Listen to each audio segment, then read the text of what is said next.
Yes, you can take off your eye bands.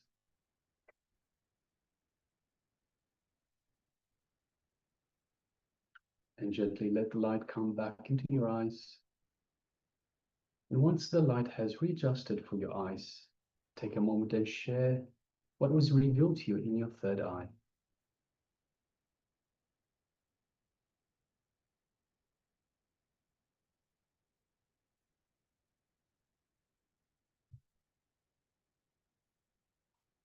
Yes, so requesting everyone, Ma Sally Chen,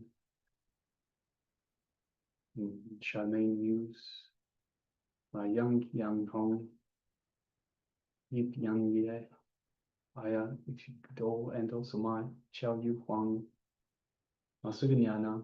Take a moment and share with us what was revealed to you in your third eye. So share the details of the image that was being displayed for this power manifestation. Please go ahead. And all the participants on the YouTube also, you can also start interacting. You can comment on the YouTube chat. Let us know that you're here and let us know your revelations.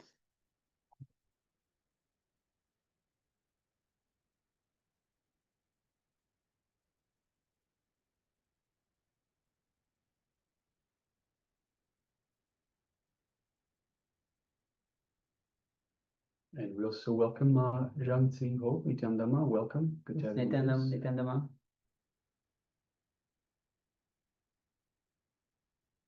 So yes, requesting everyone, please take a moment and share.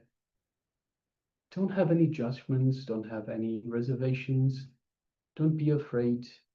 So we are not marking anyone, we are not judging anyone, we are not comparing anyone to anyone else. This is all about you. It is about your connection to the divine. It is through this connection to the divine that the powers manifest. And the more you share openly, the more you trust in this connection, the more you trust in your oneness with the divine. Yes, we already have some sharings. Yes, we have Ma Xiao Yu Huang that shares, I see color blue and green and white. I see ocean, island, and birds. Yes, Yes, thank you very much for sharing, Ma. Ma Yang Yanong shares, I saw the forest with many green branches, the blue sky, grassland, flooded. Okay, thank you, Ma, for sharing. Yes, thank you for sharing, Ma.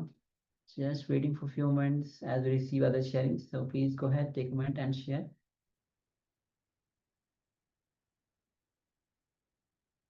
Understand, you don't have to bother whether whatever was revealed to you is wrong or right. It is Swamiji who is manifesting through you. So do not hesitate to share. And even at the starting, if you are not seeing anything, even if it is fully blank, black, you can share that as well, that I saw fully black, nothing was visible. You can share that as well. The more you enter into the power manifestation, you will see you are getting much better into it.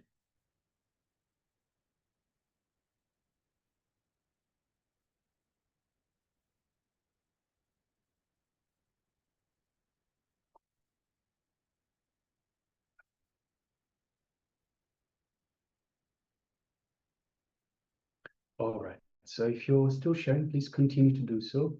Meanwhile, let us move on to the verification stage. We'll once again display the image that we had displayed for you. And yes, as you can see, it's a beautiful country house. You can see two horses just roaming around. We have the trees around the house. The house has many windows. A nice little porch area to walk around, sit down with a cup of coffee and just watch the countryside. We have some very light clouds in the sky, mostly blue sky. So yes, we have a fence around the house and small plants here and there. So, and a bench, I think I can see a bench through the fence itself. So we have many many different colors. We have green, dark green, bright green. We have the brown and yellow brown of the horses. We have perhaps a light blue, looks like a light blue paint on the house itself. The roof of the house is a dark blue, a dark grayish blue. We have the clouds themselves, a little bit of white. We have the light blue of the sky. We have some brown of the ground as well, some yellow as well. So yes, many different colors. So let us have a look now. Ma Chao Yu Huang shares, I see color blue and green. So yes, Ma, very much the two main colors, probably the blue of the sky and the green of the trees. I see ocean. So that might still be related to the blue of the sky, Ma. Island and birds. So island might be the house in the middle of nature. Basically, there's trees around.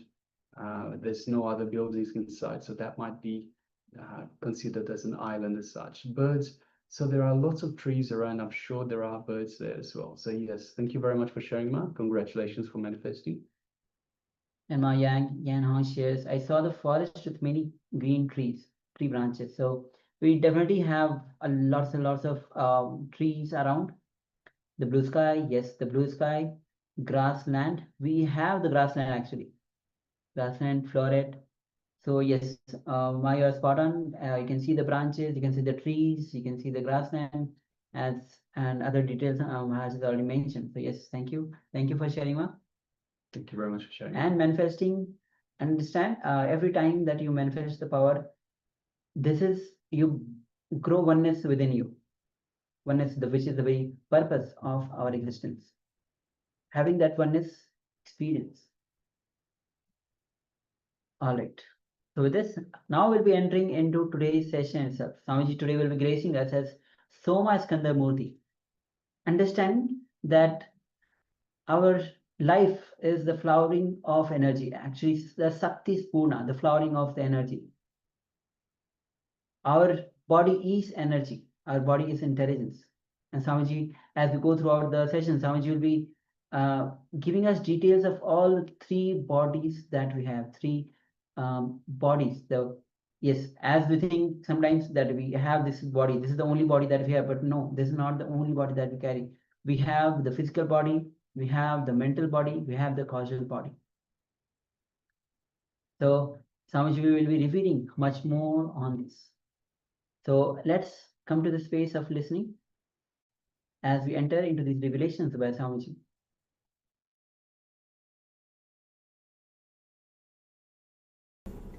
Almost all the masters, they agree on one point. Body is energy. Your being is energy. Your being is the Shakti Spurana, the energy fountain.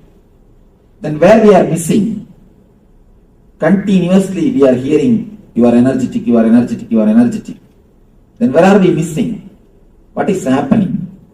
Why are we not feeling? And not only that, it is not that we have not experienced the energy. We have experienced till the age of 7. Till the age of 7, we have experienced the intelligence. We have felt the energy. We were alive without even thinking, without even bothering, without even worrying about anything. Full of energy, bubbling with energy. So much of life has radiated even in our being. There was a time when we were so alive, so active, so expressive, so energetic. Then how we are missing that energy? Why are we feeling so low when we are trained by the modern day society, when we are conditioned by this modern day society? Let us look a little deep into it. Where something has gone wrong, where we threw the wrong bitch out of the window. Throwing wrong bitch out of the window is a major problem. Where did we do that? We have 3 layers of body. Don't think you have only one layer of body as you all think. you have three layers of body. First thing, the physical body which you have now, which you are handling. The second thing, mental body or subtle body, which you are using at the time of dreaming. When you dream, every night you create a new body. That is why you feel associated with that body. For example, you are sleeping in India. You dream as if you have gone to some other country. You are dreaming yourself as if you are walking in some other country. How can you travel or how can you experience something without having body? In the dream, you create a body which is made of the same stuff in which dreams are made. Now you create a body which is made of the same stuff in which the world is made, matter. That time you assume one more body which is made of the same stuff which is created in the same dream stuff, and you associate yourself with that body. That's what I call mental body. The third thing, causal body. That's the important thing. The experience which you undergo at the time of deep sleep. The energy which rejuvenates you. The body which rejuvenates you. Which again energizes you. Sleep is one of the automatic mechanisms to rejuvenate your body. Your body's own intelligence. It just takes you inside, comforts you, rejuvenates you, and sends you back again to go on work, to express. Now understand these three things: physical body, mental body, and causal body. Physical body, subtle body, causal body. These three words. The problem is, we have only physical body under our control. For example, if you are 100%, all these three body put together, you are 100%. But by nature, only 33% is under your control. Only the physical body you keep under your control. Subtle body and the causal body, both are not under your control. It's like you have 100-acre land, only 33 acres you are using. Other 33 are left. They are not under your control. You are not using them. Because of this, two problem happens. One is you are not able to use your full personality. You are not able to use all the 100-acre. Second thing, from the other 66 acres, all kinds of wild animals, all kinds of disturbances, all kinds of snakes, scorpion, everything sneaks into this 33 acre also to disturb you. Same thing, understand, you have three layers of body. Only the physical layer is under your control. Because of that, not only you are missing 66% of your being, your energy, and the wrong things, unnecessary interference of the 66% into the 33% creates a deep discomfort feeling to your being. Whenever these three bodies don't fall in ease with each other, don't feel in ease with each other, don't feel comfortable with each other, the diseasiness creates disease. Diseasiness between these three bodies only creates disease. Whenever your subtle body unnecessarily enters into the physical body, you feel restless. Subtle body means filled with thoughts. When it enters into the physical body, you feel restless. Wherever you are, you don't stay there. If you are here, your mind is somewhere else. We can be sure about that. Continuously you feel restless. What next? What next? What next? What next? Restlessness and the psychological dissatisfaction is the main reason for all the psychosomatic disorders. All the psychosomatic disorders is the only one reason. One important thing. Now the doctors are coming up with a conclusion. Even the accidents are your invitations. We are thinking accidents are accidents, but there is so much of research done by the people. They are coming up with a new data, new informations. Unless you invite, unless your mind is ready, unless you are asking, accidents don't happen. They call it the power of coincidence. There is no such thing as coincidence happens on the planet Earth. If you don't know the cause, then you say it's a coincidence. Everything happens only with cause and effect. There is nothing on the planet Earth which happens without the cause. Can anything happen without cause? Only cause and effect. If you know the cause, you say cause and effect. If you do not know the cause, you say it is just coincidence. We may not know the reason, but there is no such thing on the planet Earth which happens without cause. Everything happens only with cause. Even if the accidents are proved, they have cause. They have invitation from your side. Can't we understand the diseases are nothing but our own creation? And one more thing, important fact. Every part of your body has got its own life. For example, liver is replaced once in 12 months. Every 12 months, your liver is replaced totally. Not even one cell, one atom is left. Total liver is replaced in every 1 year by your body. Same way, every part of your body is continuously getting replaced. Continuously getting replaced.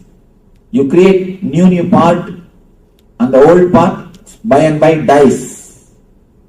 Slowly the dead cells are removed and new cells are created and the part is replaced. In this process, your thinking system, your subtle body, your mind involves very much. Your mind plays a major role in the new creation or updating your body. In the East, there is a beautiful science called Samutrika Lakshanam. Means they will tell your character just by seeing your body structure. Just seeing your body structure, your character will be very clearly explained. It's a science. It's not a belief. It's not a superficial prediction. Science. They will tell your character very clearly, exactly inch by inch, just seeing your body structure. Because the Eastern mystics have discovered long time ago, your mind plays a major role on creating your body. So, your mind is the experience, body is the expression. Your body is the expression, mind is experience. As the experience, so will be the expression.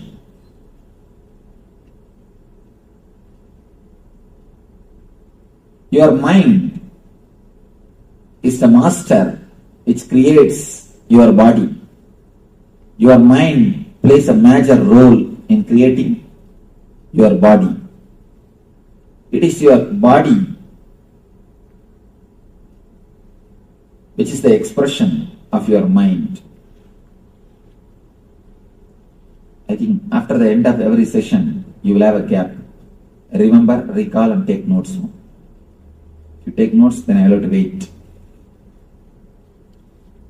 After every session, you will have a small gap. You can remember and take notes. Few people used to tell me, Swamiji, we forget by the time. If you will forget within half an hour, then what is the use of class? What is the need of even attending the discourse? Anyhow.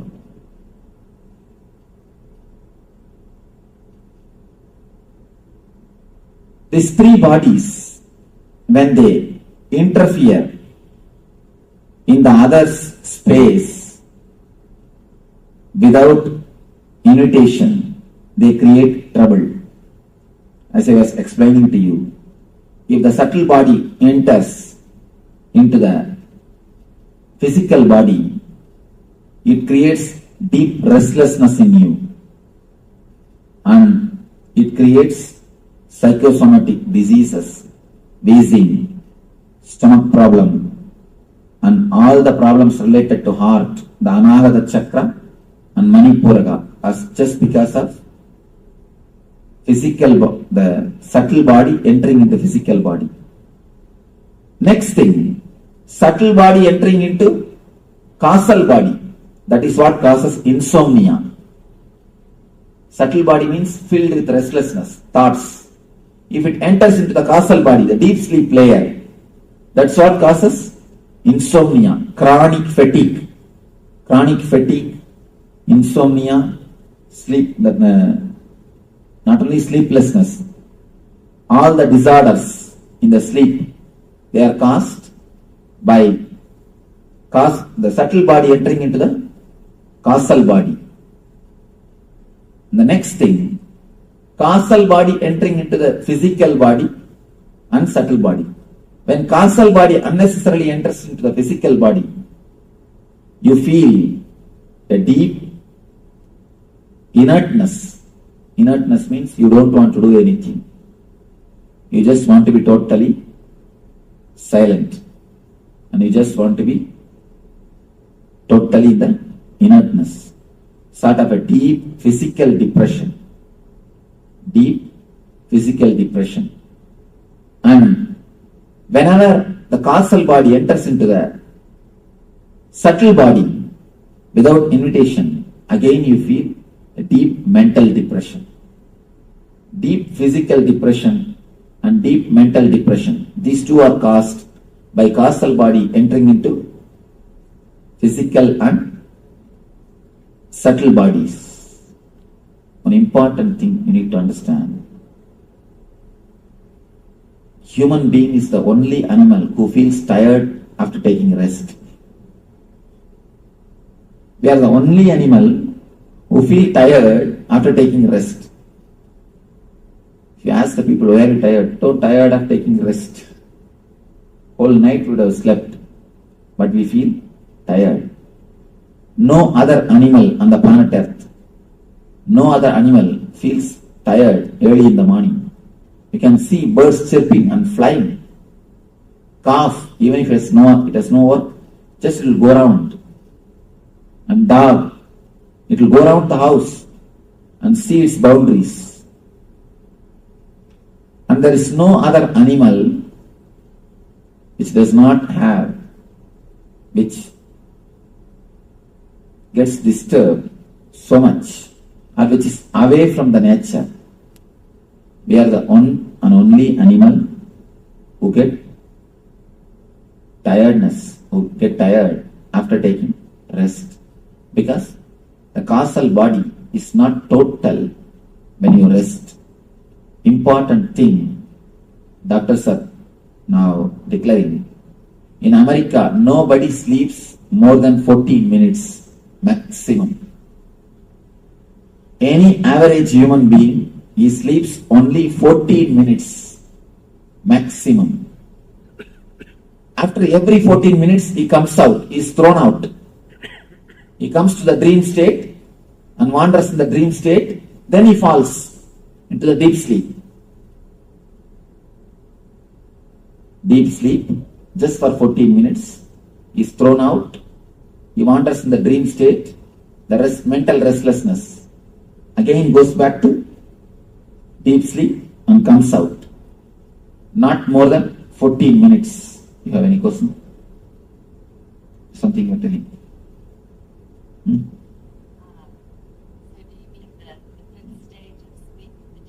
Yes. I mean, when I say sleep, I mean the total deep sleep. Dream state is not sleep. Please be very clear. Dream state is one of the disease. Let me explain. When it comes to the second layer, I'll explain how the dream state is disease. Only maximum 14 minutes the person rests average in America. And in the eastern countries, the much poor countries, especially India, they did the test. It's a 36 minutes. Look, where is 14 and where is 36? The maximum time they can have in the deep sleep state, they can be in the causal body, is 36 minutes. Only here 14 minutes. Then understand how much our inner layers are disturbed. How much the inner layers are unease with each other, diseased with each other. I have seen many of our devotees, even in the night time, even when they are out of the office, when they are in the home, when they are sitting, I could see their eyes are just thinking and working. They will be sitting, but their eyes are thinking and working continuously, even in the night time. Our guys, even in the office, they don't work. Even in the office, our guys don't work.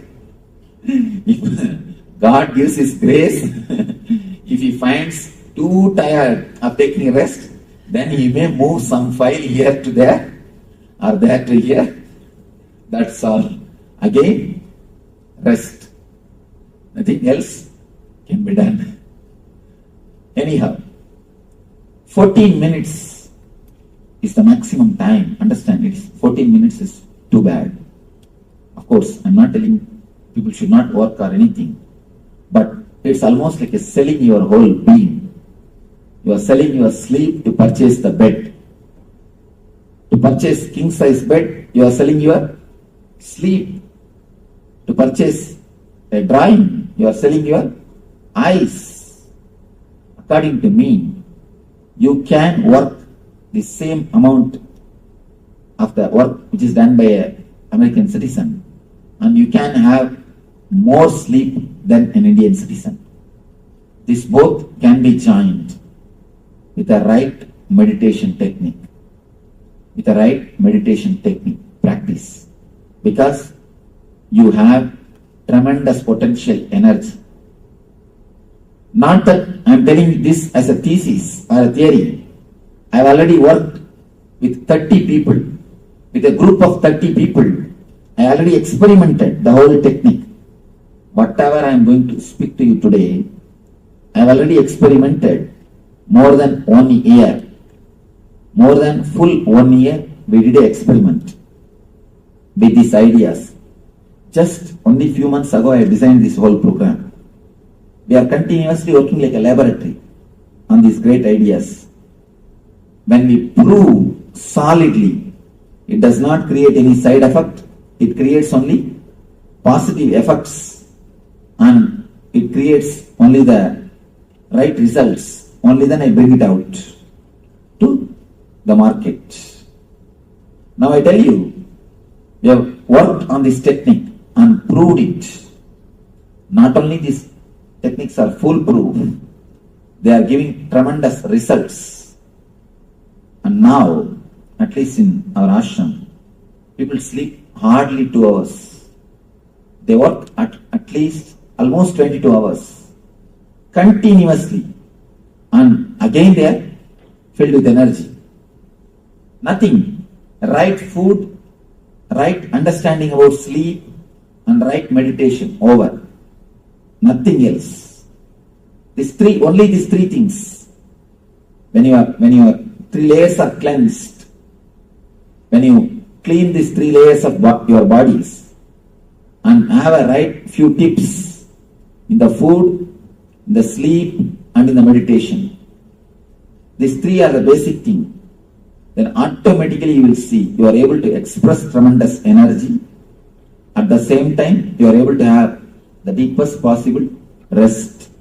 Both will continuously happen at the same time. And this course is, I call this course as a get well course. Understanding about these 3 layers, first will remove the diseases from you. Next, it can create a positive well-being, total well-being in you. If you have any questions about these 3 bodies, you are welcome. Otherwise, we'll go for the next session. Any question? Yes.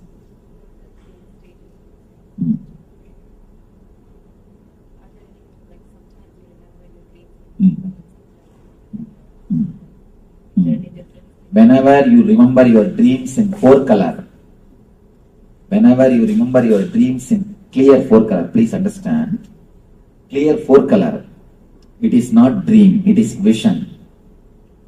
Whenever you are not able to remember the color, whenever you feel, there are many people who feel, will my dream come true? Will my dreams have got some significance? Are they something spiritual? So try to remember it.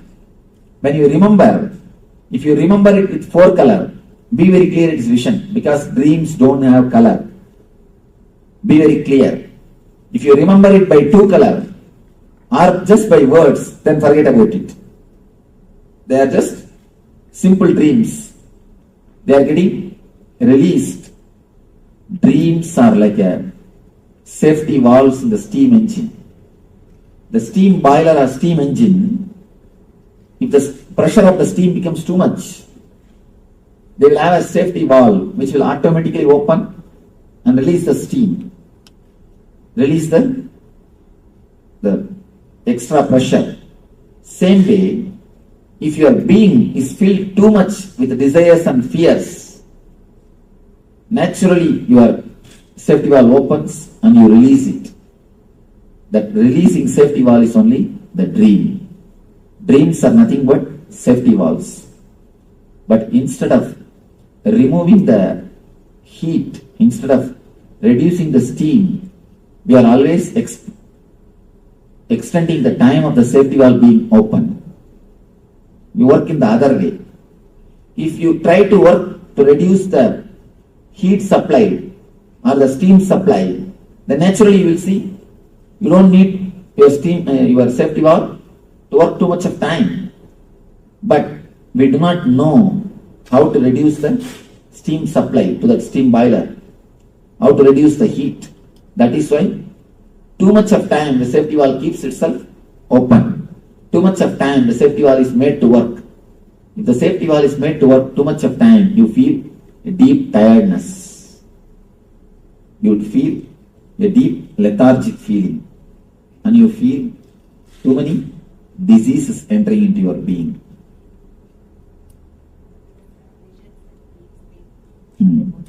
Visions in deep sleep are nothing but the visions in the normal time. Both have got same meaning, same thing. Why that in the deep sleep vision starts happening? Your logic is resting. So that time relating and feeling the divine is easy. Now even if you get the vision, you will ask for ID card, whether it is real or true. That time you won't ask for ID card. That is why you get more visions at that time. Subtle body is your mind. Causal body is not your mind. In causal body, your very basic base itself does not exist. You become one with your basic energy. So in causal body there is no mind. Only in subtle body there is mind.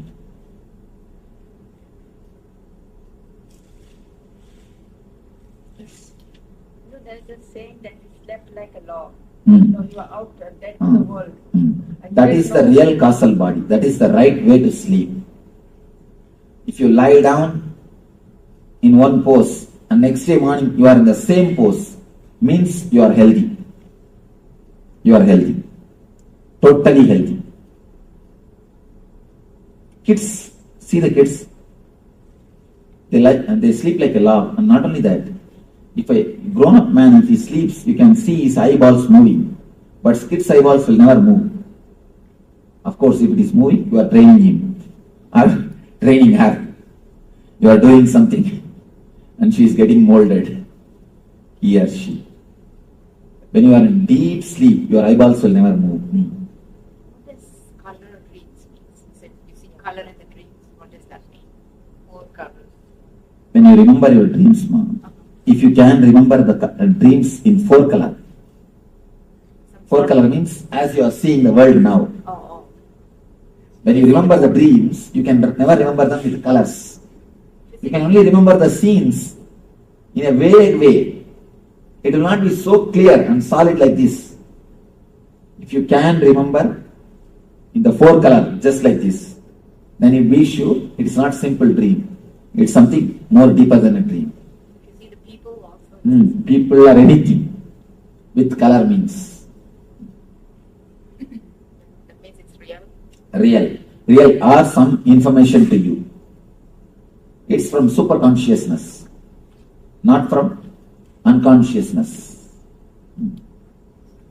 Any dream which appears in a clear four color, which is remembered by you. You see, when you dream, always things look four color. Only when you come out, it becomes two color. So even in this existence, in this physical body, if you can remember in four color, then be sure it's not an ordinary dream. Talks about causal body going into the subtle body going into the causal, what that causes. One thing. Confusing. I don't understand how. Differentiation. Physical body means this body. Subtle body means continuous thinking or continuously boiling inside. Causal body means a deep rest, a total rest. This causal layer, if it enters into the physical layer, you will feel a deep lethargic feeling. Sometimes, for no reason, you feel a deep lethargicness. You don't want to do anything. You just want to lie down in the bed. Deep lethargic feeling. And the same way, if this causal body enters into the subtle body, you feel a deep mental depression. If the causal body enters into the physical body, you feel physical depression. If it enters into the mental body, the mental depression. For no reason, you feel totally depressed. You will search, you will find for some reason, you will not find any reason, there will be no reason. But you are feeling totally low. It means the causal body is entering into subtle layer, subtle body. For example, imagine 3 circles. Can you make a 3 circle? Yes. Not one on the other, separate.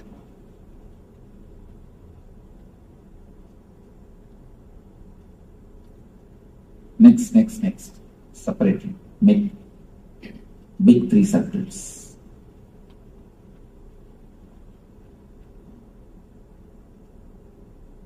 Little this side. Little you need to come this side. Because so much of space is there. Use only upper portion. Below, lower portion I will have to put the table cover. Yes. Same size. Next.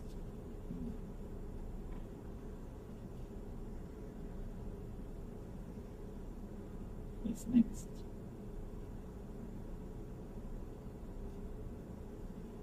Yes. Right, you can write physical, mental, subtle.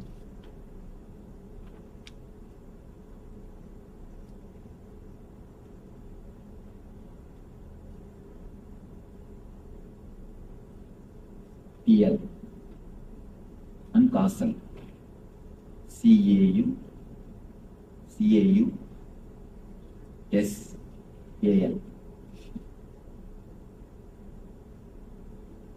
Yes.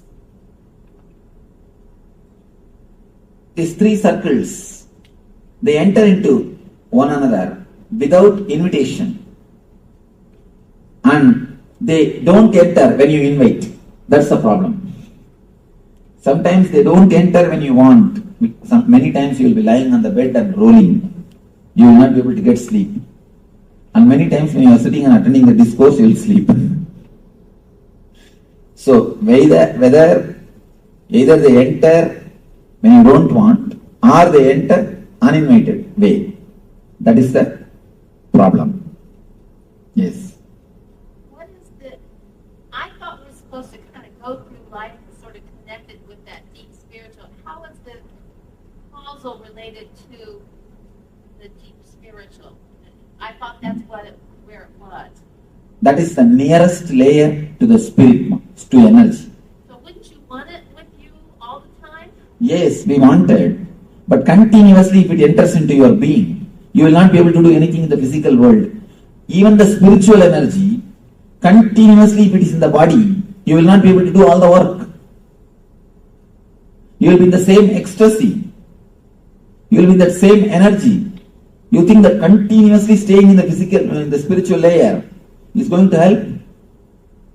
Continuously if you stay in the physical, spiritual layer, you can become like me. That's okay. Do you want that? Then you are welcome. You see, there are sometimes some things, even in the spiritual layer, only the amount of energy which you can handle should be allowed to your body. Otherwise, it creates a few difficulties. Let me explain a small story. Somebody goes to Ramana Maharshi, great Rishi, and asks him, Bhagavan, please give me some spiritual powers. Bhagavan says, fool, the powers which you have, that itself you are not able to handle. You don't have a maturity to handle. This guy said, no, I don't have any power. Bhagavan says, you are working as a manager. You have little power to remove somebody from work or to appoint somebody. You have certain amount of power based on which you can give job or remove somebody, or you can do certain things. With this power itself, you are not able to manage, you are not able to be mature, you are not able to relax at ease with yourself. That is why you want meditation. You have come all the way here. This power itself you are not able to handle totally. If you are asking, if you want more power, then how will you be able to handle? Sometimes, even asking more power is going to disturb. You must have enough of intelligence to handle the power. If you have enough of intelligence to handle the power, you will do good things. See, the whole world is suffering because the power is in the guys who are not able to handle it. Why so much of suffering? So many wars. Tell me, why so many wars? The power is there, but they don't have enough of maturity to handle it. That is why we go and hurt others. And then they have to hurt us. You understand? Whenever the power comes without the maturity to handle it, without the responsibility to handle it, it simply you destroy either others or yourself. For example, if a knife is given to a kid, either it will hurt others or it will hurt himself. The same thing politicians are doing all over the world. All over the world. I do not know what these guys are going to do, because all the nations have piled up atomic weapons which can burn the planet Earth 700 times. 3 months ago report, I do not know now. Now it may be even 750 times or 760 times, I don't know. Just 3 months ago, I read a report which says we have atomic weapons piled by all the nations. We can burn the planet Earth 700 times. So they say They are predicting about the Third World War, no? When the Iraq War was going on. That was the report I was reading. They say if there is a next World War, the Fourth World War will be only with stones. Means what? The next generation. Again, the whole humanity has to start. Fourth World War can never be with weapons. It can only be with stones. Because again the tribals has to be created and the new planet Earth only has to be created. We have created the atomic weapons which can destroy 700, which can burn the planet Earth 700 times. Then imagine so much of power without intelligence is getting accumulated. That's what I always tell people, either meditation or global suicide. Whether you meditate and become more intelligent and spread more intelligence, or we are going to commit global suicide. No other choice. Okay. Yes.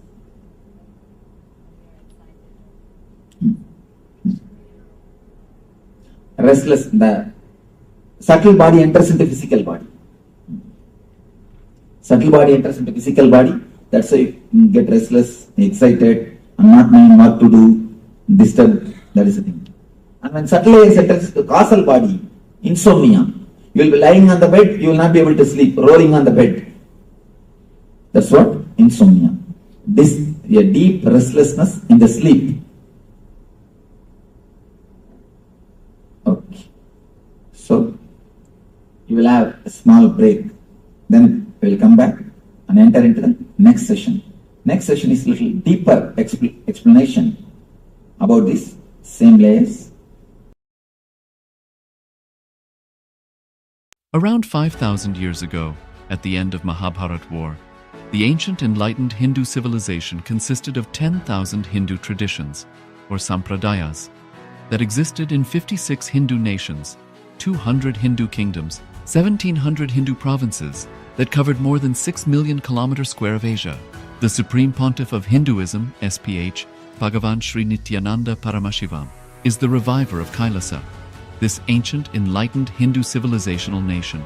Kailasa is an unbroken cultural, religious, historical, civilizational, and sovereign continuation and revival of multiple of these historical Hindu sovereign states and Hindu ecclesiastical entities. The unbroken continuity of these ancient Hindu nations through Kailasa results in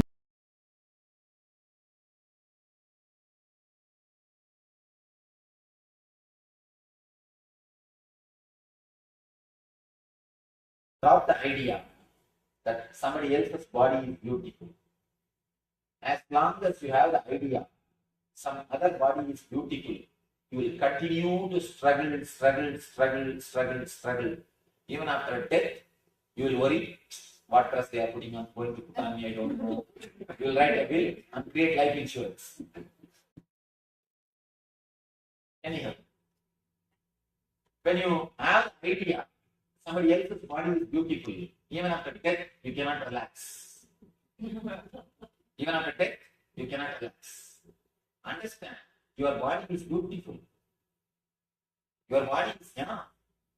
You are beautiful unto yourself. This is the way God has chiseled you. This is the way God has created you. This is a masterpiece from the master of the universe. You can never be intelligent than the whole. Can you be intelligent than God? Can you be intelligent than the whole? Part can never be intelligent than the whole. Craving or seeing, thinking somebody else is beautiful will make you as a split personality. Will not let your intelligence, biointelligence, be totally alive. You will not appreciate, enjoy your whole body totally. A simple meditation technique to do two work. First work is to cleanse the energy blockages. Throughout your body, there are so many energy blockages. Like a blood clot, there is a thing called energy clot. The energy blockages. if you can remove these energy clouds, energy blockages, naturally your inborn healing tendency will be awakened. You will have your healing, the innate healing habit will be awakened. The quality of self-healing, the power to heal yourself will increase. That's the first step. Second step, awakening the intelligence, part by part. How are you going to do? That's the idea behind Patanjali. Every part of your body is independently breathing, inhaling and exhaling. It's very strange, but true. Every part of you don't think you are breathing only through nose. Through nose you take the air. Through the whole body you take the air energy. Prana does not mean air. Prana means air energy. Please be very clear. Prana means air energy. According to Patanjali, every pore takes the prana and sucks the prana and leaves the apana. It does the breathing, inhaling and exhaling. It takes the ether directly from the cosmos. Actually, I have my own doubt. Is this true? I met a yogi who was under the ground in Uttarakhand. He stayed under the ground in a closed tight container for 1 full year. 1 full year, no food, no water, no air. He stayed inside one full year. After the 1 full year, when he came out, suddenly, actually, when he came out, he had my darshan. Strange, I never knew him. He had my darshan. He came to the ashram to see me and to have a darshan. When he came, I asked him, how did you manage to do this? How are you able to do that? He said, this is the sutra. This is the Patanjali Yoga Sutra. Then I understood, even for the modern mind, it is alive. Then later, I started scanning the technique consciously. Then I was able to understand. When ordinary plant can produce energy directly from sun, why not your body? It is intelligent. It has got intelligence. When you can awaken this intelligence, naturally you take food intake will be less. You will do meditation technique, which is 2-step. Which has got 2 steps. First step is from the toe to head, step by step, we will tense and release the energy blockages, energy clouds. We will concentrate on it, tense, maximum pressure, create the maximum pressure in every region, so that the whatever energy clouds are there, let them be evaporate. Create the pressure as if you will burst. We will go from toe to head, cleansing the energy clouds, and then from head to toe, inhaling and exhaling. That is going to be very frequent. You should visualize. If I say head, you are expected to visualize. Only the top portion, crown portion is inhaling and exhaling. Breathe through that area. Feel you are inhaling the prana, exhaling the prana through that region. Every pore, every hair hole, every pore is inhaling and exhaling. Feel your head is shrinking and expanding through inhaling and exhaling. Visualize it step by step. Then eyes. Visualize you are inhaling the prana, exhaling the apana through eyes. Then ears. Step by step. Continuously visualize. Continuously visualize. Continuously inhale and exhale. Continuously,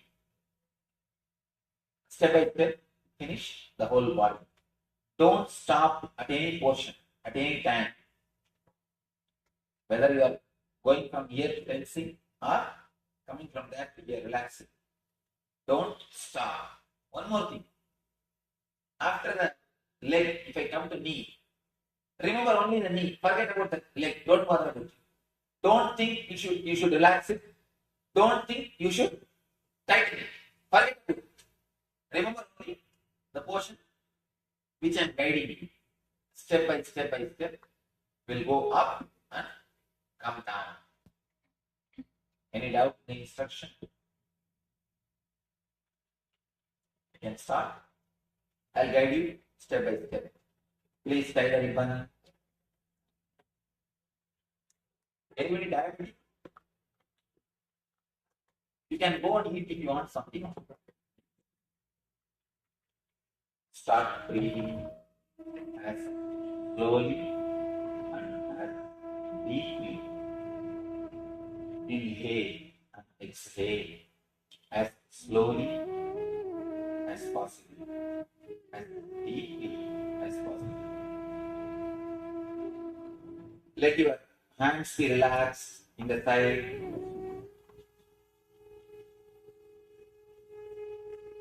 Start breathing as slowly as deeply as possible.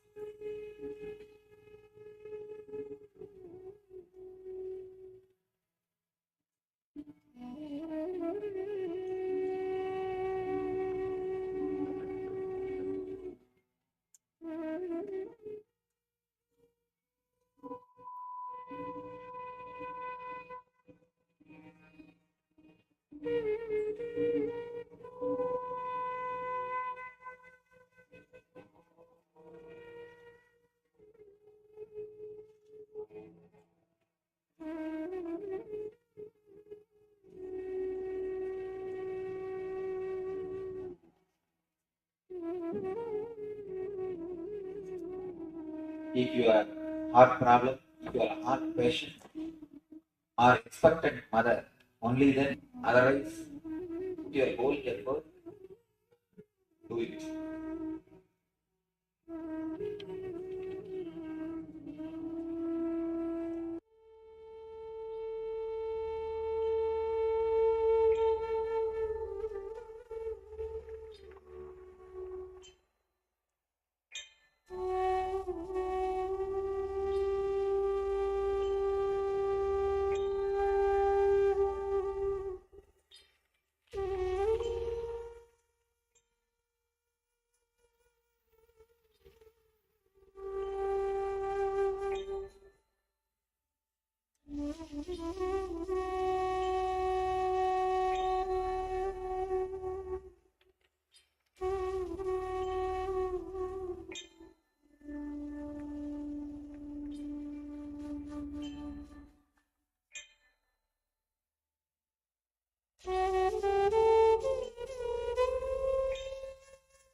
From the toe to head, step by step, we will tense and release the energy blockages, energy clasps.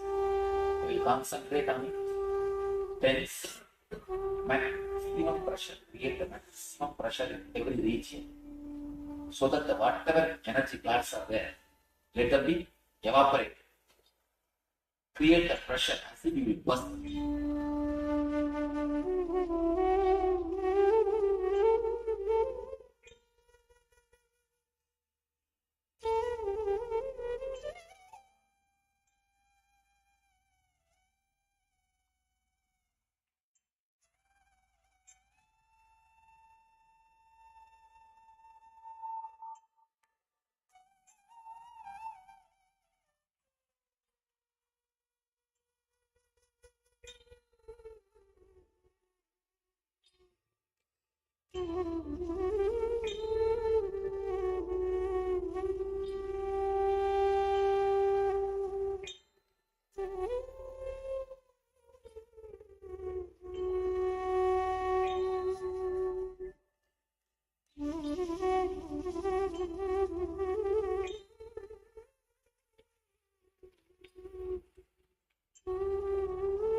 From the toe to head, step by step, we will bend and release the energy blockages, energy flags. We will concentrate on it. Then maximum pressure, create the maximum pressure in the region, so that the whatever energy flags are there, let them be evaporate. Create the pressure as if you will burst.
From the toe to head, step by step, we will tense and release the energy blockages, energy flags. We concentrate on it, tense, maximum pressure, create the maximum pressure in every region, so that the whatever energy flags are there, let them be evaporate. Create the pressure as if you will burst.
From the toe to head, step by step, we will tense and release the energy blockages, energy flags.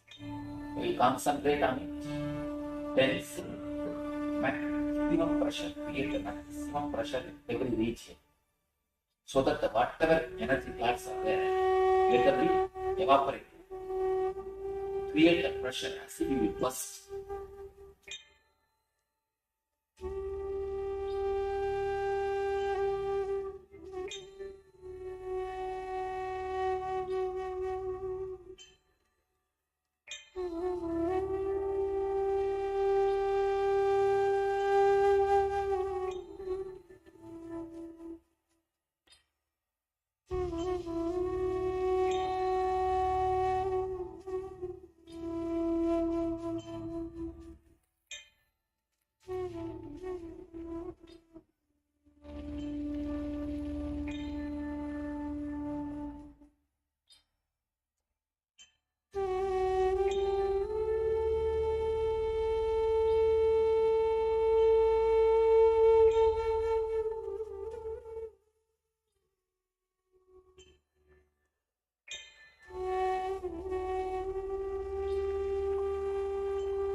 from the toe to head, step by step, we will tense and release the energy blockages, energy clasps.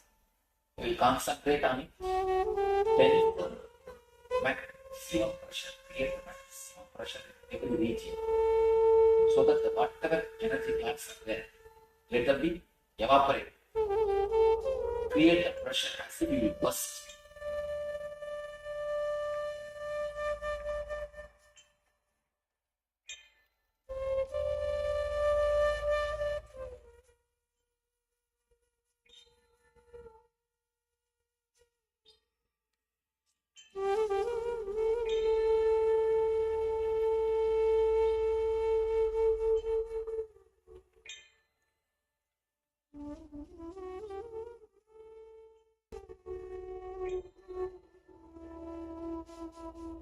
Visualize it. Step by step, then eyes. Visualize you are inhaling the prana, exhaling the apana through eyes, then ears.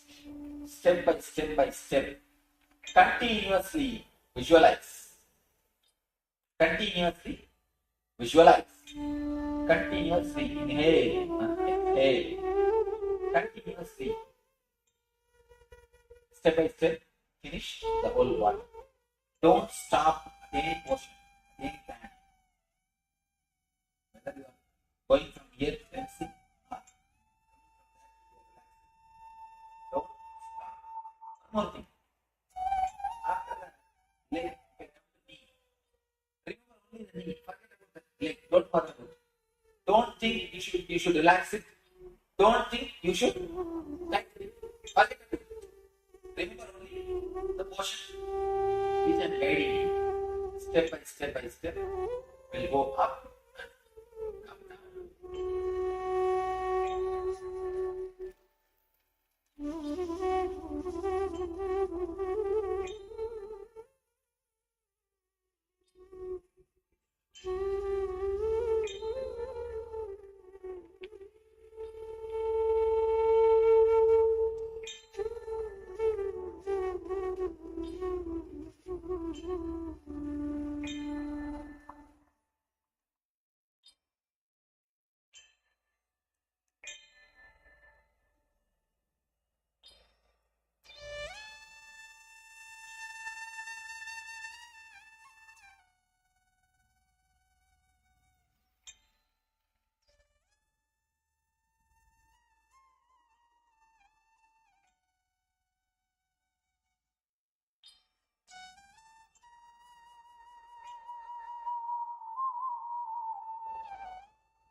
Visualize it.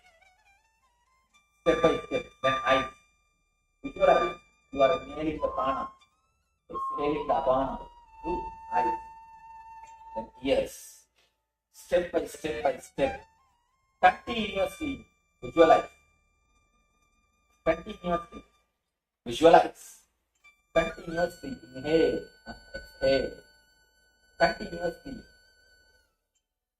Step by step, finish the whole body. Don't stop at any portion, at any time.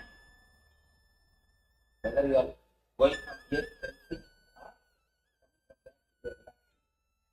don't stop. One more thing.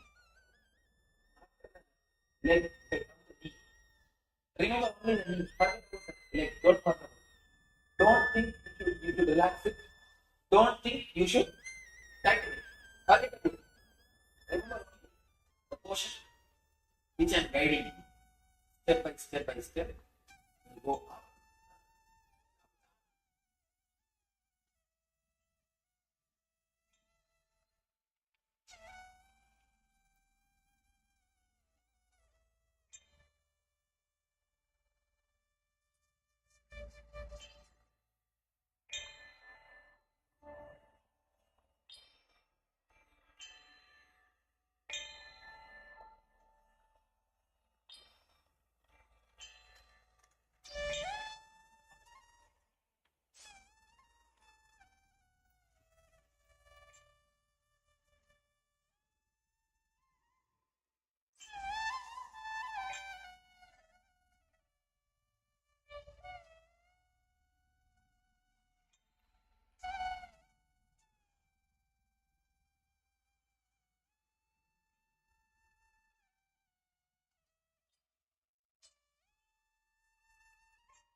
Visualize step by step. Then eyes.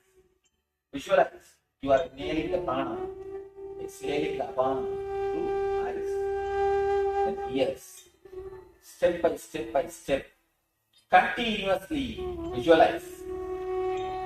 Continuously visualize.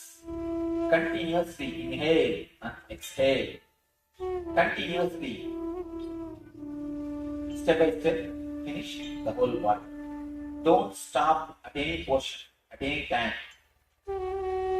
Whether you are going from here cleansing or coming from there to here relaxing. Don't stop. One more thing. After the leg, if I come to knee, remember only the knee. Forget about the leg. Don't bother about it. Don't think you should relax it. Don't think you should tighten it. Forget about it. Remember only the motion which I am guiding you. Step by step by step. Will go up and come down.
Visualize it. Step by step. Then eyes. Visualize you are inhaling the prana. Exhaling the apana. Yes. Step by step by step. Continuously visualize. Continuously visualize. Continuously inhale and exhale. Continuously. Step by step. Finish the whole body. Don't stop at any portion, at any time. Whether you are going from here to cleansing or coming from there to relaxing. Don't stop. One more thing. After the leg, if I come to knee, remember only the knee. Forget about the leg. Don't bother about it. Don't think you should relax it. Don't think you should tighten it. Forget about it. Remember only the motion which I am guiding you. Step by step by step. Will go up and come down.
You will neither have physical depression, means the chronic fatigue, deep lethargic feeling, and all these things, and nor the mental depression.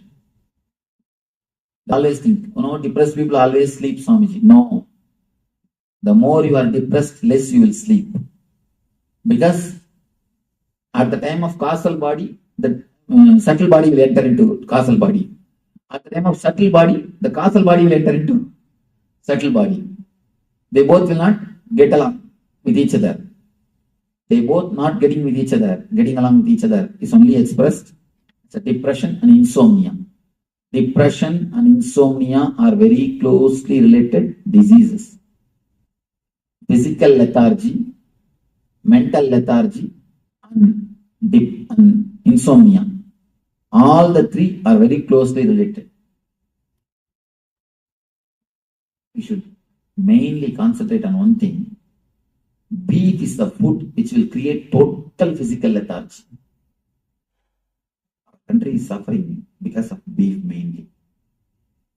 Beef is the food which will create total physical lethargy. So naturally, mental lethargy. Next is depression. Obesity, depression, insomnia. All the three problems are connected to the same root, which is the major problem of these countries. All these three. Am I right? These three is the major problems which we are facing. 60% is obesity.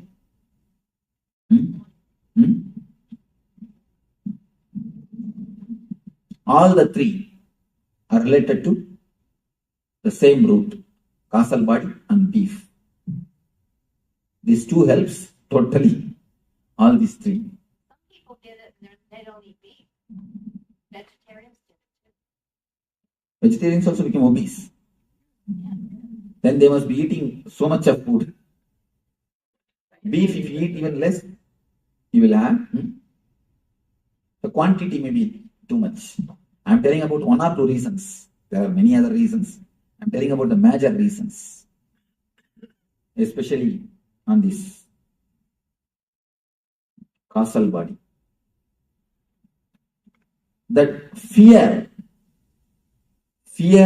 towards darkness, the deep insecurity is also the disturbance of causal body.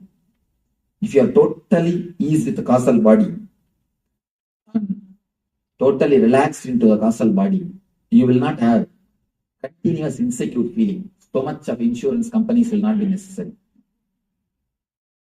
So much of insurance company means what? Continuous feeling of insecurity. Not truth. These are all insights. So many insurance companies. It shows we are in deep insecurity.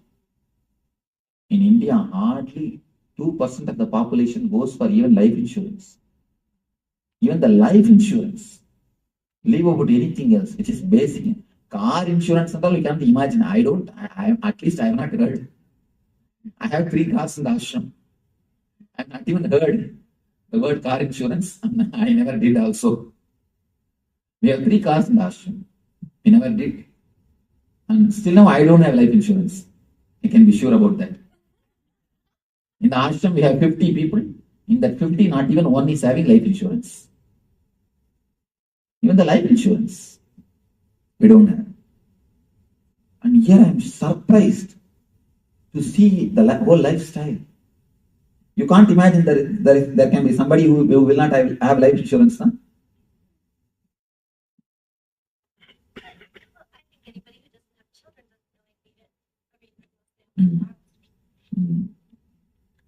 But in this country, it is almost a man without having any insurance. Can you imagine?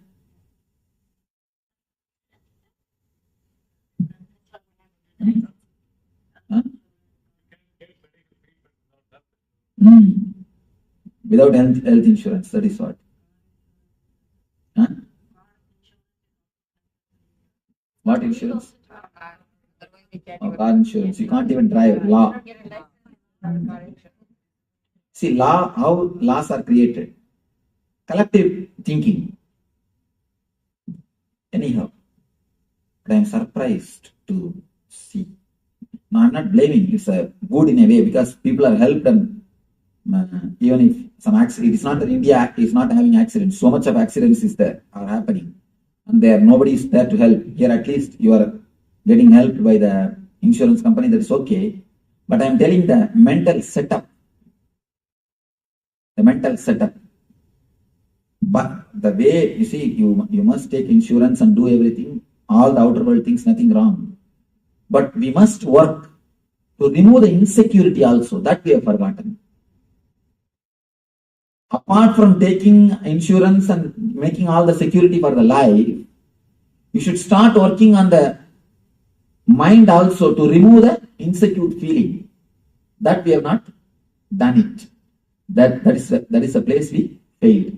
And the East, they did everything to remove the insecure feeling, and they forgot to make the security for outside. Both miss one item. I think both can be brought together. Anyhow, now,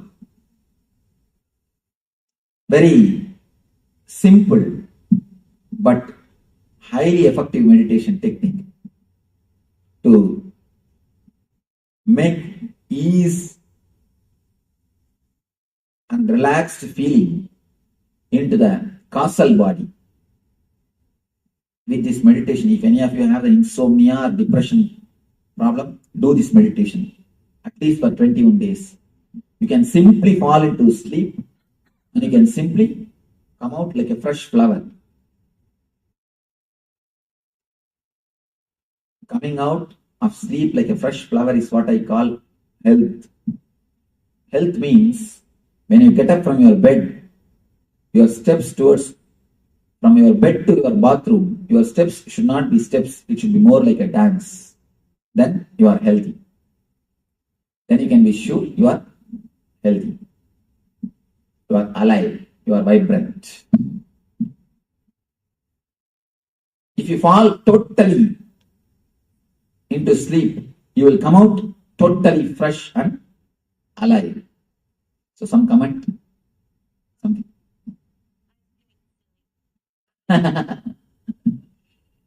Nice. Yes, some question. Let me explain this meditation technique. It is time we should fall into this technique. It's nothing, just you are going to meditate on deep darkness. First few minutes you will think you don't have head. Because head means with colors. Head is always associated with colors. And you will be continuously visualizing. The moment you start visualizing that you don't have head, automatically you will fall into the darkness. It's almost like a consciously your energy will be pushed inside. As I was telling you, from head to Vishuddhi, from Vishuddhi to Anahata, you fall when you sleep. Now you have to fall. So you will visualize yourself. It's a two-part. First part, you will visualize yourself for a few minutes without a head. Next part, visualize you are sitting inside a cave, dark cave, inhaling the darkness and exhaling the darkness and meditating on darkness. Don't be afraid of darkness. The darkness, this darkness is living energy which rejuvenates you, which gives you again and again life, from which you are born, in which you are going to end, which gives you tremendous energy.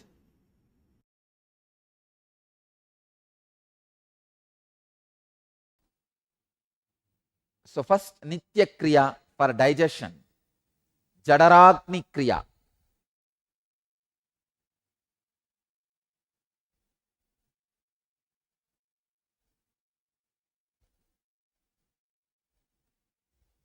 See Hatha Yoga very beautifully. In Hatha Yoga Pradipika, the Guru's role is explained.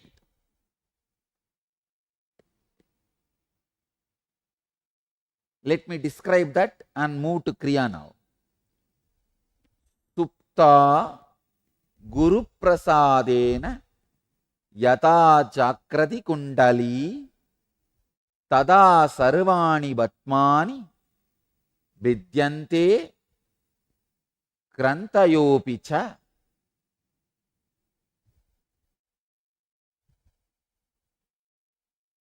Translation. Indeed, by Guru's grace, this sleeping Kundalini is awakened. Then all the lotuses, chakras, and knots, grandhis are opened. Supta Guru Prasadena Yata Jagarti Kundali Tada Sarvani Batmani Vidyante Krantayopicha. The process you are going to do not only will cure your digestion problems, it will awaken your Kundalini energy also.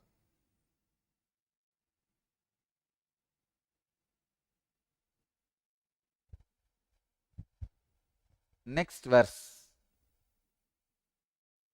Sashaila Vanadarinam Yata Adarau Hinayakaha Sarvesham Yogatantranam Tata Darohi Kundali. As the serpent upholds the earth and its mountains, Seshanaga upholds earth and mountains and woods. So Kundalini is the support of all yoga practices. Now, through this Kriya, we are going to awaken the Kundalini Shakti. Next verse. Now we are entering into the exact technique. In Hatha Yoga Sutras, 3rd chapter, 10th verse. Padamulena Vamena Yonim Sambhitya Dakshinam Prasaritam Padam Krutva Karabhyam Darayet Trudam. Understand? Now I am giving you the first instruction. Press the left heel into the perineum. Straighten the right leg and with hands firmly take hold of the outstretched foot. Straighten the right leg.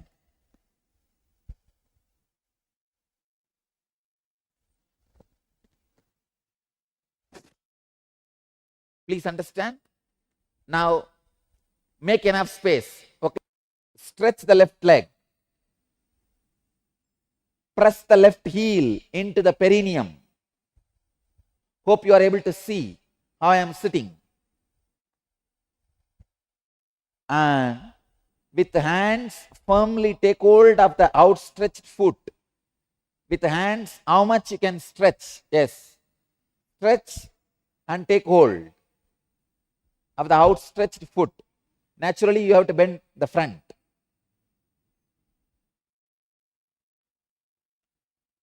You may have to bend the front. Do it as much as you can.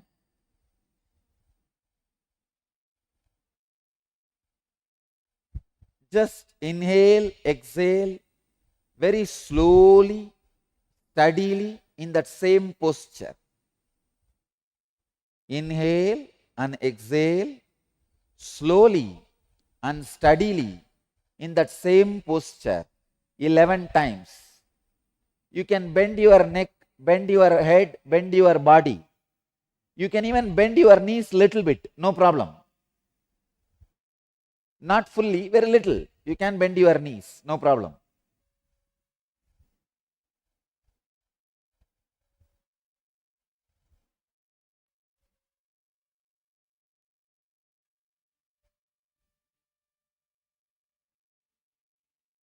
Inhale and exhale at least 11 times very smoothly.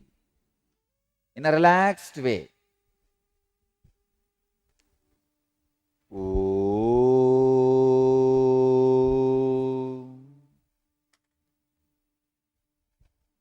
Soham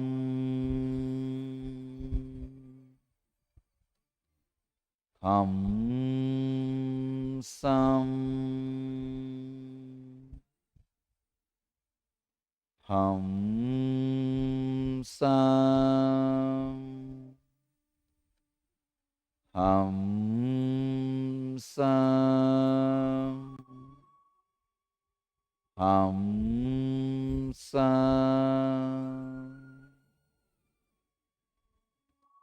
Now come back. Look up. Let you be sitting in the same position. Your heels into the perineum. Straight right leg. But you can look up, look straight. You can leave your hands now. Next instruction. Next step. Kante pantam samaropya Darayet vayum urdvataha yata danta hatas sarpo dandakarakaha prajayate. By locking the throat and retaining the breath, the prana rises straight, just like a snake beaten with a stick becomes straight. Understand? Now you can support with your left hand your body and make your body straight.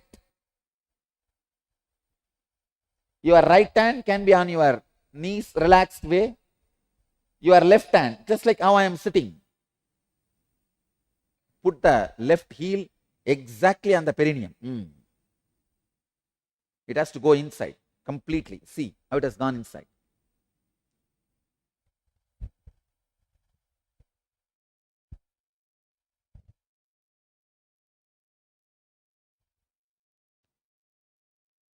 Let me now give the instruction, second instruction.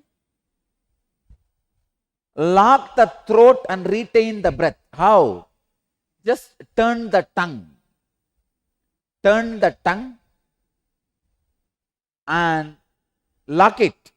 Turn the tongue and push it up. That is locking the throat. Now, turn the tongue and lock the throat. Do not allow inhaling or exhaling as long as you can. When you feel you can't hold anymore, allow the inhaling and exhaling. Again, lock. Lock and hold as long as you can. And release when you can't. Again, lock and hold as long as you can. Do this 21 times. Now you will see the intense Kundalini awakening and the stomach, whole digestion system getting healed. Start. Lock the throat. Hreem.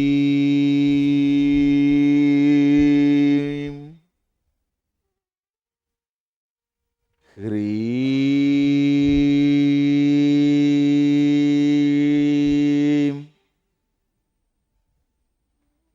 Hreem.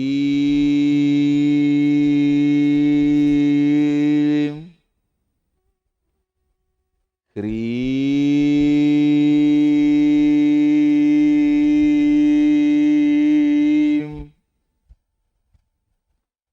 Hreem.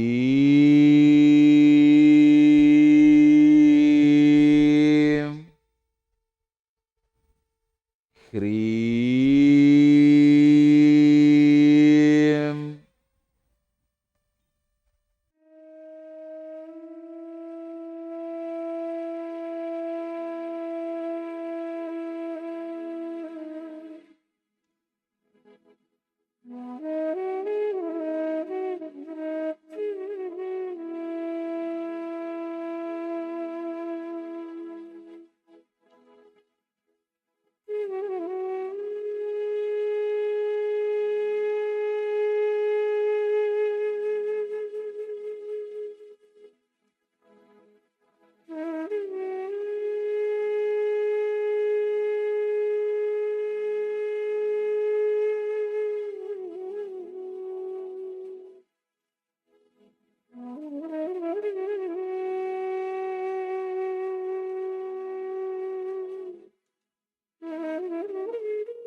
Lock your tongue. Push the tongue towards the upper palate. Hold as long as possible.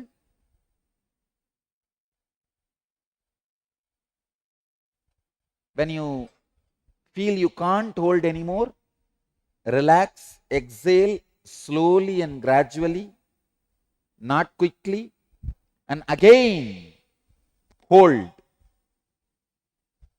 Holding as long as you can. Do this 21 times with closed eyes. Your body can be straight. You can use your left hand to support your body. Right hand can be relaxed on your knees. Close your eyes and do this holding 21 times. Om Hrim.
Put the right leg under the perineum and stretch the left leg. Do the same. Let me give you the sutra. Chantrankedu samabhyasya suryange punarabhyaset yavat tulya bhavet sankhya tato mudram visarjayet. After practicing on the left side, practicing on the right side, when the number of rounds is even, discontinue and release the mudra. Please understand? Now put the right leg under the perineum, stretch the left leg, and now again turn the tongue and lock it in the upper palate. Hold as long as you can. When you feel you can't hold anymore, exhale slowly. Don't exhale quickly, slowly and steadily. Hold as long as you can and exhale slowly, steadily. Do this 21 times again.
Now, relax.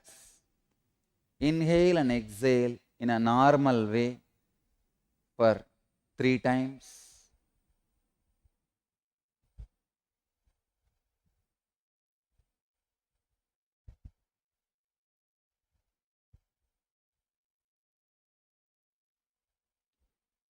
Now I will describe the benefits of this process. Iyam kalu mahamudra mahasiddhaihi pradarshitah maha kleshadayo doshaha shiyante marana dayaha mahamudrancha tenaiva vadanti vibudot tamaha. Understand, this process removes worst afflictions of 5 koshas and the cause of death, especially when this process is done by a pregnant woman every day. Never there will be abortion.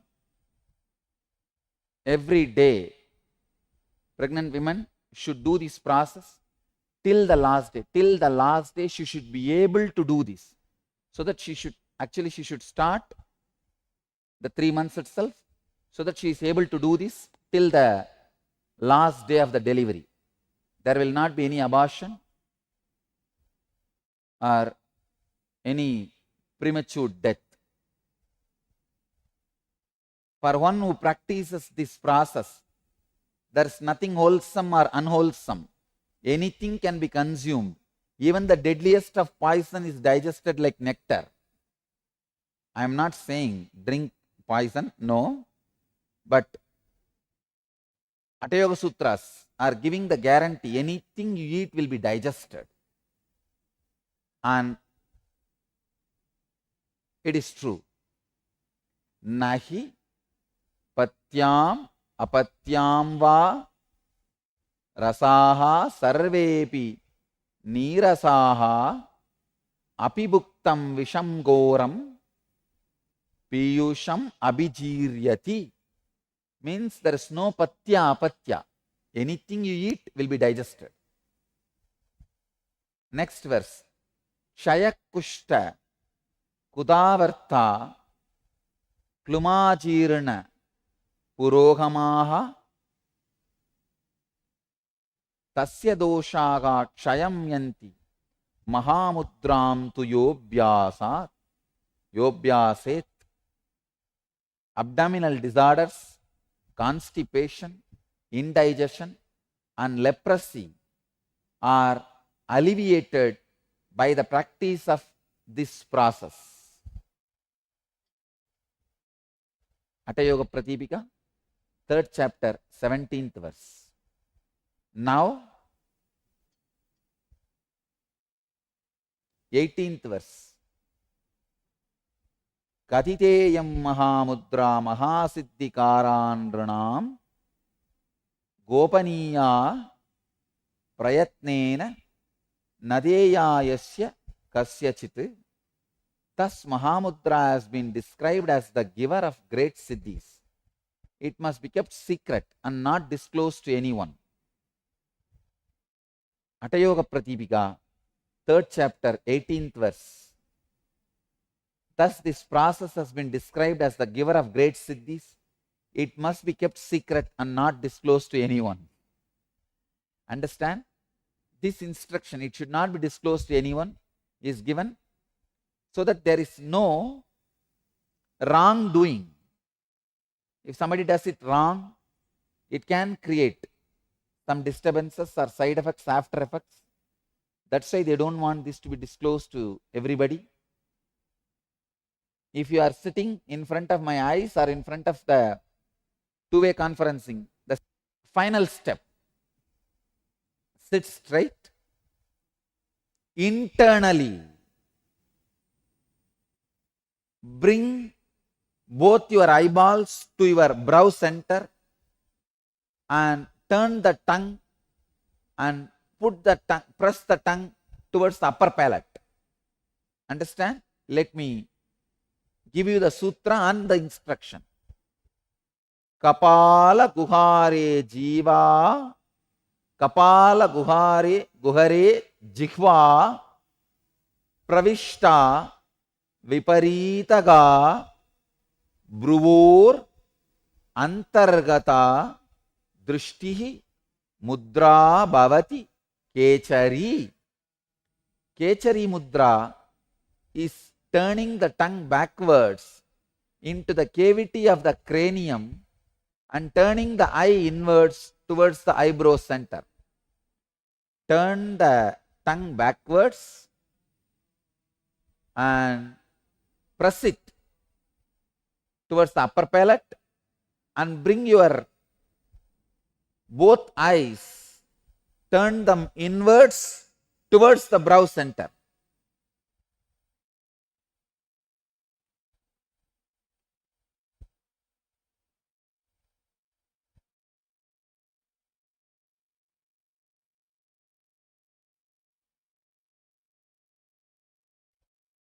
Press the turned tongue up, upper palate. Second, turn your eyes inwards and towards to the brow center. Lock like this. When you feel you can't hold anymore, then exhale slowly. Again lock it. Do this 21 times. Up.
let you all achieve, experience, live, express, radiate, and share the eternal bliss. Nithyananda. Thank you.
Around 5,000 years ago, at the end of Mahabharat War, the ancient enlightened Hindu civilization consisted of 10,000 Hindu traditions, or sampradayas, that existed in 56 Hindu nations, 200 Hindu kingdoms, 1,700 Hindu provinces.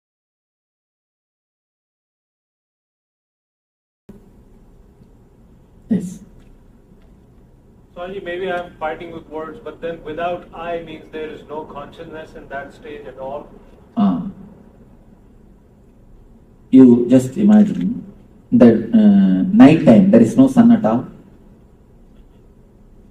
Can you say in the night time there is no sun? No, we cannot say that. But the sun is there. We can't see. Sun is there. We can't see. Same way, the consciousness is there. We can't see. That's the without I. That is what I say without I for the sake of your understanding. We can't say. There is no space where there is no I. There is, in a way, you can say, there is no time where there is no sun. There is no time when there is no sun.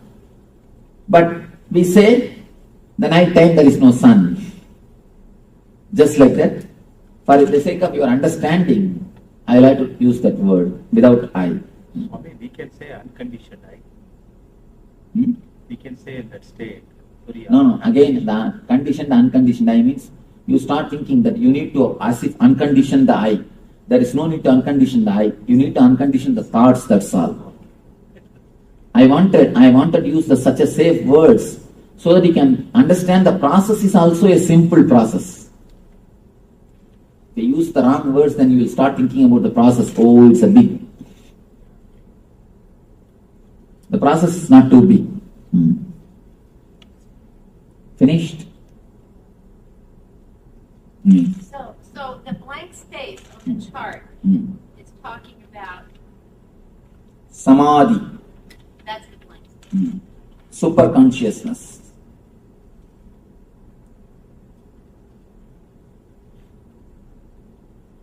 Let me explain about the physical body.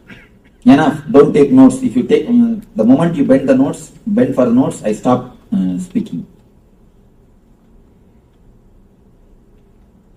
After every session's gap, you can take notes.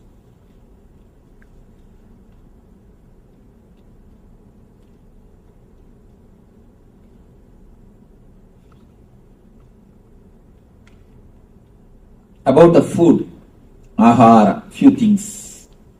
I'm just going to give a few tips, step by step. I'm not going to give you rules. Don't have any rules in your life. If you have, the moment you start having rules, immediately you start hating the rules. Any rule, you will start hating. Never have any rule. Have only understandings. I have seen many guys suffering more because of the guilt they have eaten wrong food. The food itself wouldn't have created any problem. But the guilt would have created lot more problem.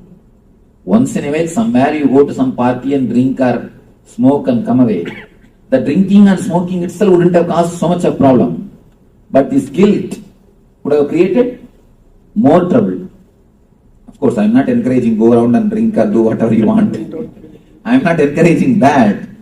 But I am telling you, don't create too much of guilt in your being. Don't create much rules. Even in your day-to-day life. Yesterday I was not explaining on that because I was speaking in the temple. So I do not want to. Now I can explain. I have seen many people who create the regular routine of doing puja.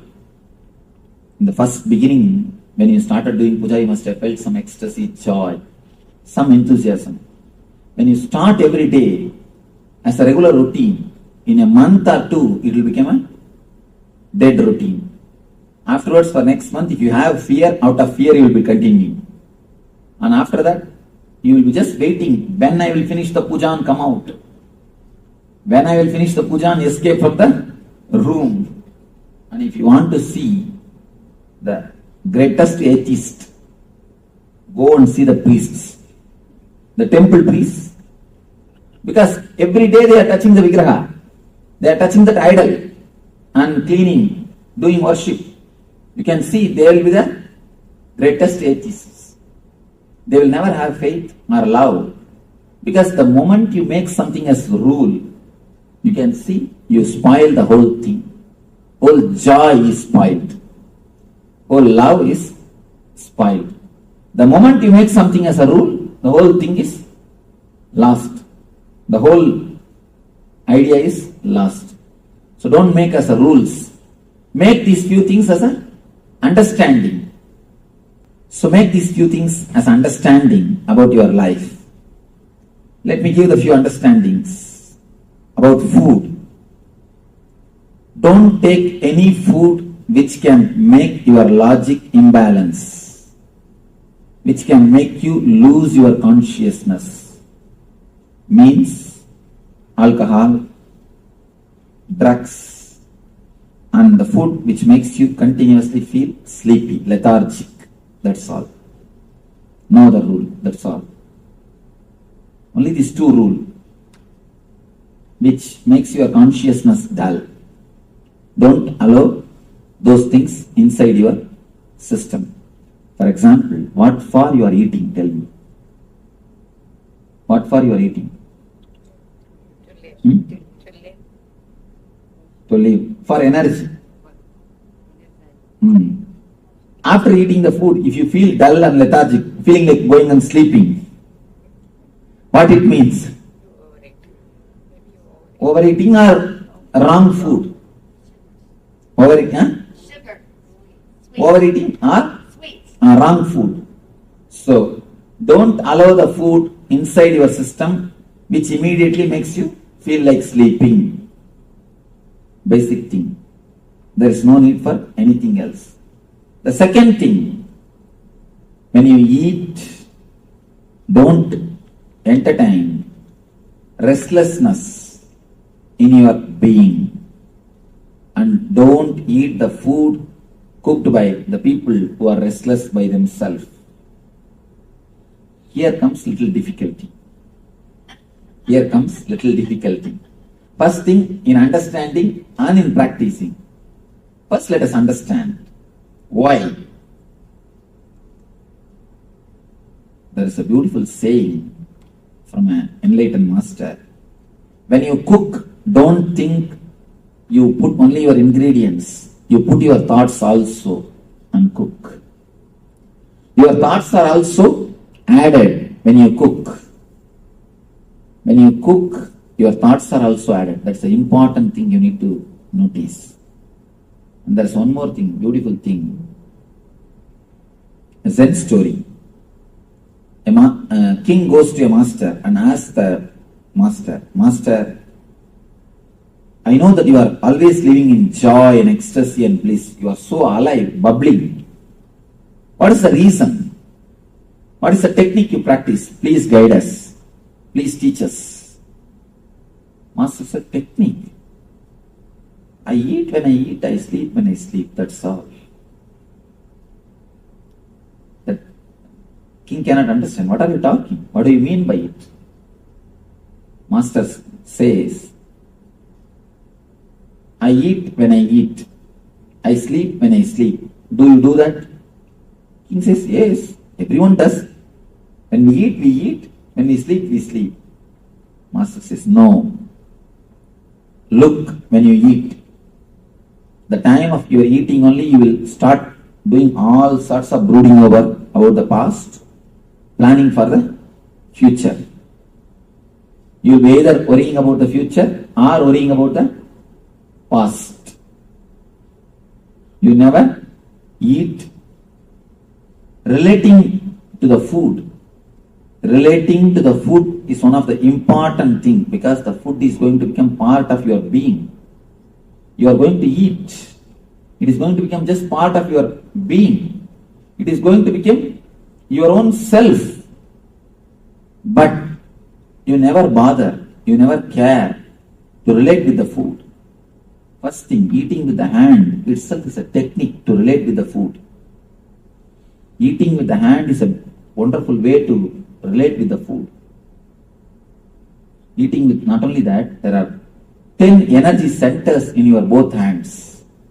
The fingers, tip of the fingers, 10 energy centers. Those 10 energy centers make your body adjusted or prepares your body to the food when you touch the food. When you touch the food, actually, even if the person who is having wrong thoughts, even if he cooks, even if there are wrong thoughts in the food, it will be cleansed. Food will be prepared. The energy of the food will be adjusted for your own body energy. So instead of touching the food directly by mouth, touch it by hand. According to me, wash both hands and put both hands and eat through both hands. You may ask, what are you teaching, Swamiji? But you do not know. You do not know the value of it. Only when you know the consciousness or a spiritual background, you will understand. In Zen, if you are taking a cup of tea, you are supposed to hold the cup of tea with both hands. And all the 10 fingertips has to touch the cup. Then only you are allowed to drink.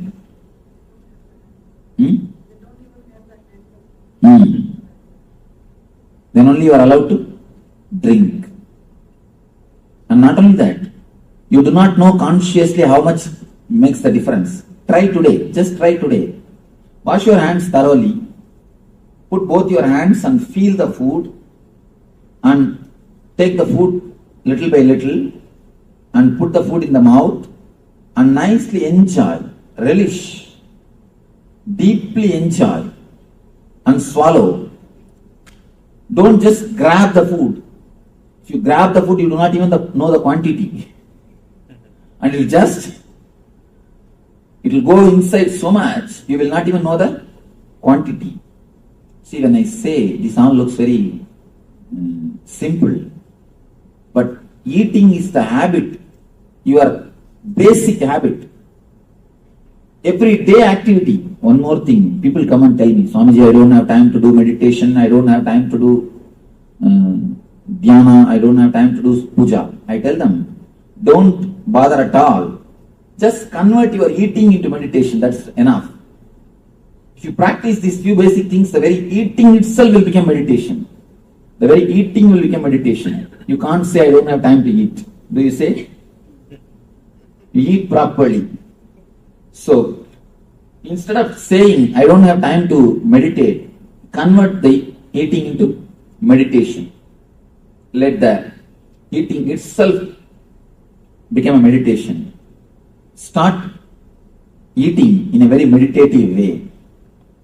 Put both hands and, if possible, sit with closed eyes for 1 or 2 minutes and don't bother about any other work. First, don't watch TV or don't do anything else when you eat. Put both hands. Feel almost you are praying. Be in the mood of prayer. Be in the same mood of meditation and start putting the food inside your body. You will see your whole being is totally different. And not only that, your body will automatically inform you when to stop. At particular time you will stop. You will never overeat. No animal suffers the obesity. We are the only animal who suffer obesity problem. Have you seen any animal suffering obesity problem? In India, cows will be tied just near the straw. Straw will be 24 hours it will be available to them. But they will never overeat. They never suffer overeating. If 1 or 2 animals overeat means maybe a habit from you. They picked up from us. You are keeping the pet food always for the dogs. Have you seen any dog overeating? Yes, you have seen, means you are training them. You have trained them. And you see, now I am surprised. The pet animals here, they catch cold. In India, I have never seen any animal catching cold. I have never seen. Here, because too much when you take care, it becomes almost like you. All the attitudes of human beings are picked up by the pet animals. No wild animals catches cold. No wild animals suffer so much of disease like pet animals. These poor guys, because you are giving food, they take your mental setup also. They pick up your mental setup. They pick up your attitude, your lifestyle, your everything, and it suffers. I have not seen any wild animal suffering the loneliness, but all pet animals suffer loneliness. Leave them alone and go. So, they pick up your attitude. That is the reason they may be overeating. Not by nature. Anyhow, understand these few things about eating. Just avoid the food which creates lethargic feeling and the imbalance of consciousness. Next, try to eat with the present moment. About the sleep, few things. Two kinds of people are there in the planet Earth. One is called sun-oriented. Another one is moon-oriented. People who are moon-oriented, they can remain awake even till late night.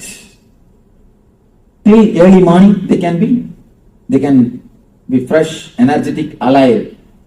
But early morning, they can't be active. They need sleep.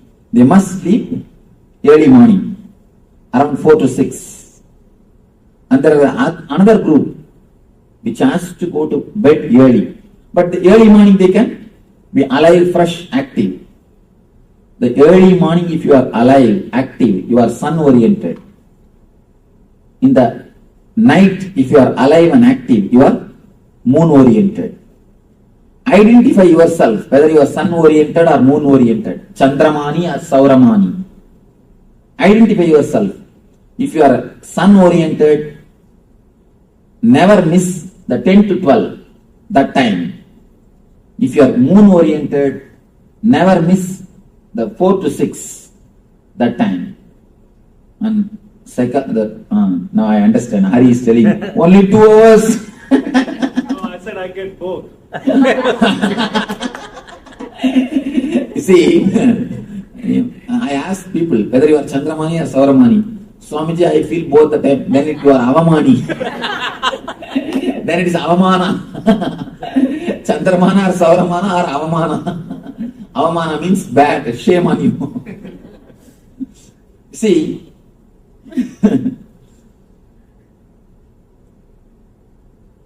the modern day psychologists, they are proving for a healthy man, 2 to 3 hours sleep is more than enough. But they are making a condition. At particular 2 hours of your sleeping time, your body temperature falls 2 degrees. Your body temperature falls down 2 degrees. If you can identify that 2 hours and sleep, you will never fall sick. You will never fall sick. And I want to tell you one important thing. Don't take up any job. Don't take up any work which disturbs that 2 hours. If you are a Chandramani, if you are a moon oriented, early morning 4 to 6 is the time you are supposed to sleep. If you are sun oriented, 10 to 12 is the time to sleep. Please don't miss that 2 hours. Don't take up any job because it's a question of your life. The sleep and food is question of your life. Don't take up any job. Don't sit and watch movie. Of course, golf can't be played in the night. No? It could be played in the other side of the world, yeah.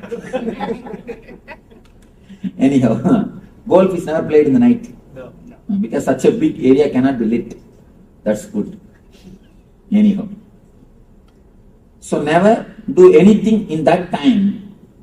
First thing, identify whether you are Chandramani or Sauramani, whether you are sun oriented or moon oriented. Identify. Identifying is very simple. 3 days try this and try that. And with which process you are more fresh, you are that. That's all. and both gives you dullness means only God has to save you. Go immediately. Pray to God. Always some one thing makes you feel more fresh, more alive. One more thing, never take any decision in the opposite time.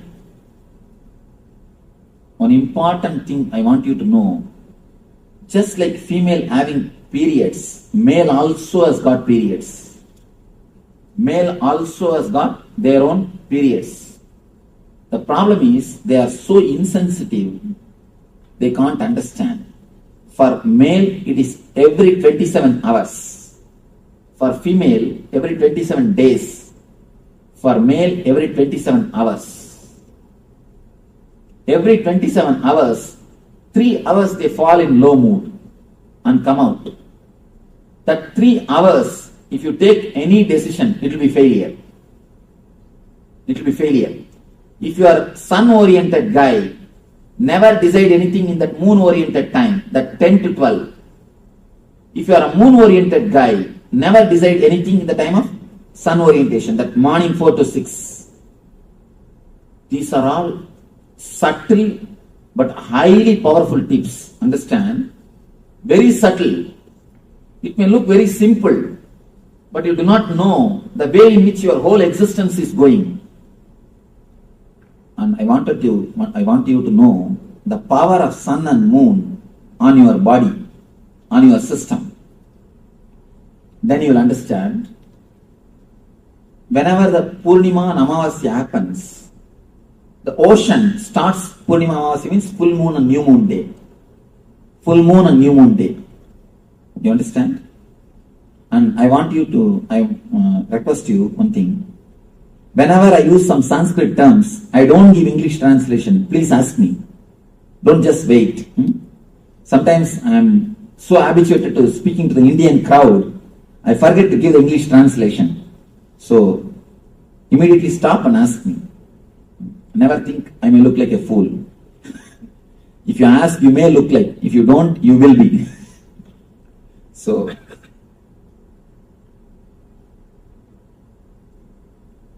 new moon day and full moon day, you can see ocean will create big waves. There will be big waves. High tide in the ocean. Why? Always the pull of the moon makes the salt water aggravate. Salt water gets aggravated by the moon's energy. In your body also, 80% is salt water. Your body also gets aggravated. Have you heard? There is a understanding. The half-mad people, they will become full on the Purnima and Amavasya day, and full moon and new moon day. Have you heard of this? Huh? We see it in the hospital all the time. Oh, in the full moon and new moon day. One more important thing you need to understand. Mad people are called lunatics. Lunar and lunatics. Because their mind goes up, comes down along with lunar. Lunar and lunatics. Lunar means the sun. Moon. Lunar means the moon.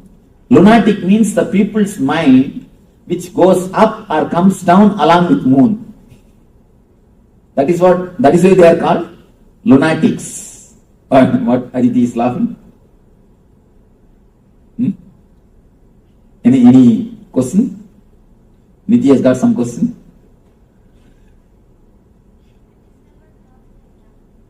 You remember? That is why I am here, you are there. Lunar and lunatic. Along with the moon, you go up and come down. And one important thing, Nile river is worshipped as a god by these Egyptians. Egyptian kings, they worship Nile river as a god. Nile river is the only river which has got live history, the live recording of everyday water level for last 4,000 years. You know, there is a recorded history of Nile river for last 4,000 years. For last 4,000 years, every day, what is the water level? There is a record, clear record, written record. Nile is the only river which has got a clear written history of everyday water level. You will be surprised. And one more thing, why I say about this, one more important thing. Based on that water level itself, they are able to come to a clear conclusion what type of the moon energy was playing. You can understand based on this, the water level or the mood of the river, you could understand, you can clearly find out the eclipse, the solar eclipse, solar eclipse, lunar eclipse, all these things. Now the people who work on the astronomy, they are shocked to find the coincidences. If the lunar is there, exactly the same kind of the lunar, all the lunar eclipses, the same kind of water level is recorded. All the solar eclipse, the same kind of water mood is recorded. When these two are compared, it's almost as if Nile is directly controlled by this sun and the moon. They say a clear-cut view, not even once or twice it misses.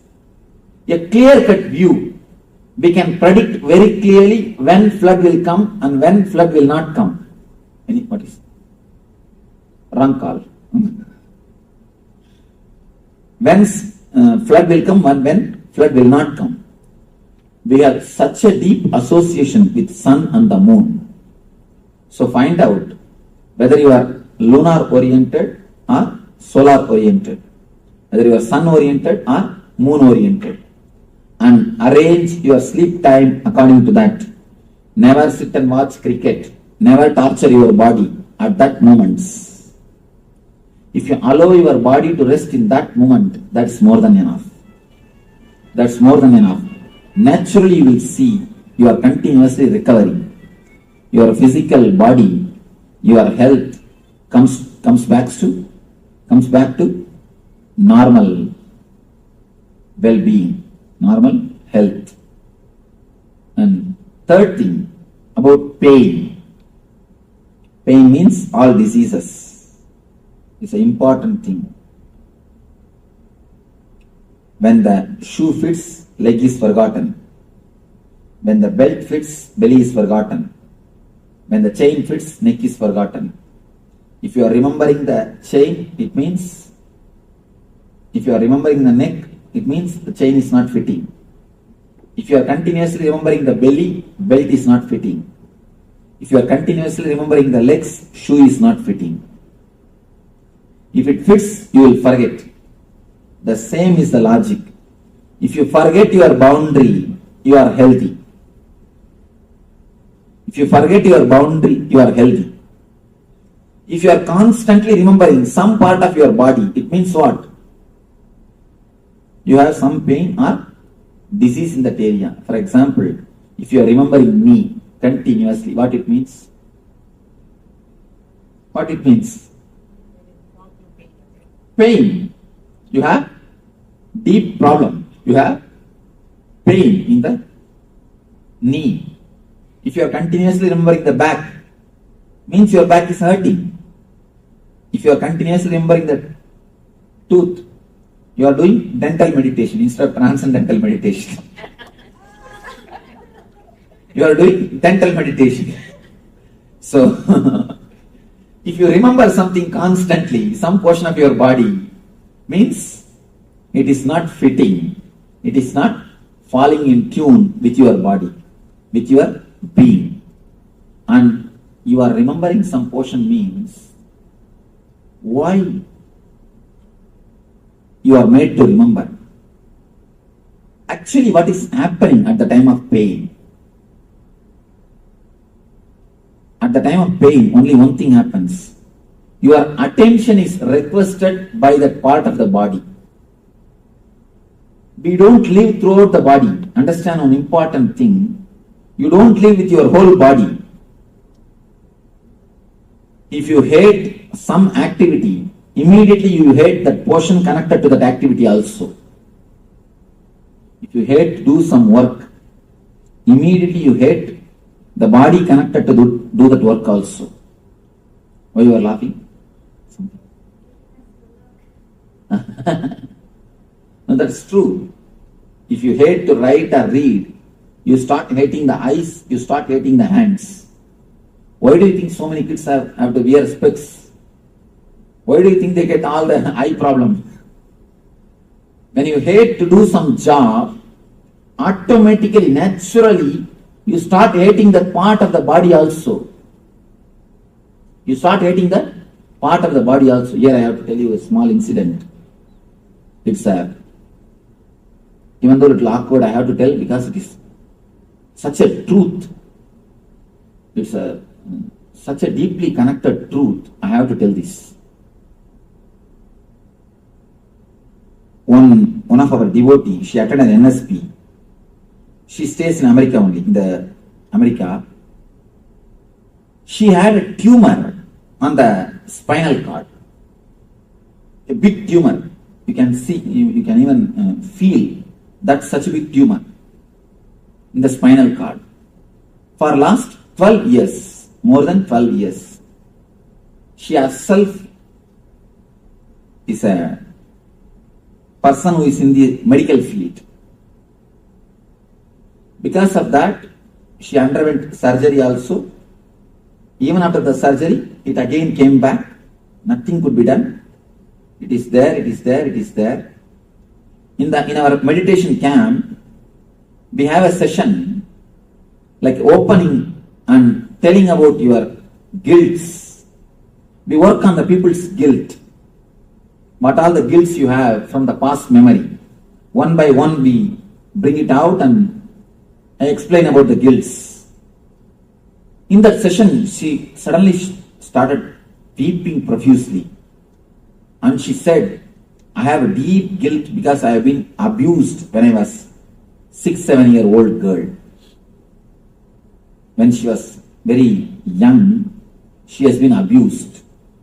And not only that, again the same man who is her own relative exploited her when she became little elderly person also. And just yesterday I read I read a pamphlet. I read an advertisement in the book. In America, 1 among the 4 kids are abused. I was shocked. 25%. 1 among the 4 is too much. 25%. And it's recorded. Only recorded thing, not unrecorded. I do not know how many come out and open it. It's recorded. Anyhow, she, after again, when she became a little grown up also, that person has abused her. When she said this, it was so painful to take that guilt out from her and to make her feel relaxed and comfortable. It took at least 10 minutes for me. Of course, with a lot of energy and with a lot of understanding, insight, she has been comforted, relaxed. And you will be surprised, shocked to hear, in 10 days the tumor disappeared. Really, it happened. In 10 days the tumor disappeared. And already 6 months over, it has never come back. It has never come back. The tumor which did not disappear by surgery, which came back even after surgery, it has disappeared just by confessing, opening it up. Actually, what happened? I don't want to reveal her name because it is related to the abuse. Otherwise, I can give the solid proof. Because it's such an important incident. You all need to understand how things happen in our body. When she was abused, she started hating the part of that body itself. She started hating the Mooladhara. That naturally created more complications, more and more complications, and created a tumor. That hatred, the tension which is built up, which is created in that area, has become a tumor. When you hate some job, some work, you start hating that part of the body also. Understand? You start hating that part of the body also. On an important thing, when you stop living in some part of your body, that part starts feeling sick. If your consciousness is not spread all over the body, it starts feeling sick. Your laziness to walk only makes the knee pain. Your low self-confidence to live only creates arthritis. These are all basic things. Don't think your disease and your mind are totally independent of each other. It is totally dependent on each other. There is a beautiful book, You Can Heal Yourself, by a doctor. Her name is Louise L. Hay. One of the, according to me, I think if she is in India, she would have been recognized as an enlightened one. If she is born and brought up in India, she would have been recognized as an enlightened one. This lady, one important thing I want to tell about this book. There is an understanding in Ayurveda and Yoga Sutra. How the Ayurveda and Yoga Sutra meet with each other. How the mental setup and the chakras are relating with each other. Ayurveda and Yoga shows how the emotions are related to diseases. And this lady, I do not know whether she read that Yoga Sutra or she studied Ayurveda, because I don't find any reference of Yoga Sutra or Ayurveda. In her own research, she has actually fought cancer and overcame. She herself healed her cancer by her mind power. And you will be surprised, she quotes exactly, line by line. And she is a doctor. Because of that, she has got the chance to work with so many patients. Our researches, our findings she is recording. I am shocked. So clearly she records the mental setup, exact mental setups which creates the diseases. An exact mental setups which creates the uneasy feeling. An exact remedy for it. The unchanging or changing the mental setup. Changing the pattern, changing the mental setup, only we call it mantra. Mantra or syllables. Now, I want you to understand one important thing. All your disease is nothing but low consciousness. Low degree of consciousness. Some part of your body never receives enough of your attention or consciousness. You never live in that portion. Either you don't want to live, or you are not aware that you are supposed to live. When you don't live throughout your body, when you don't live with your whole body, you can be sure, you can be very clear that that portion will start suffering. That part will start asking for your attention.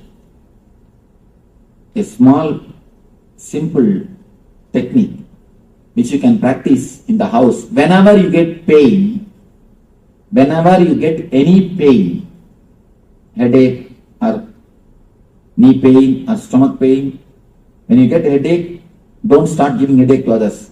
First, analyze. When we get, what we do immediately? We start sharing. First, lie down, close your eyes, travel in the area where you have pain. Drop the word pain, just travel. Look as if a child looks at something new, how he will look intensely. How he will look, something new. The same day, with the same intensity, with the same feeling of inquiry, with the inquiry sense, look at it as deeply as possible. without any idea of pain. Drop the word pain. Just look and see what is happening.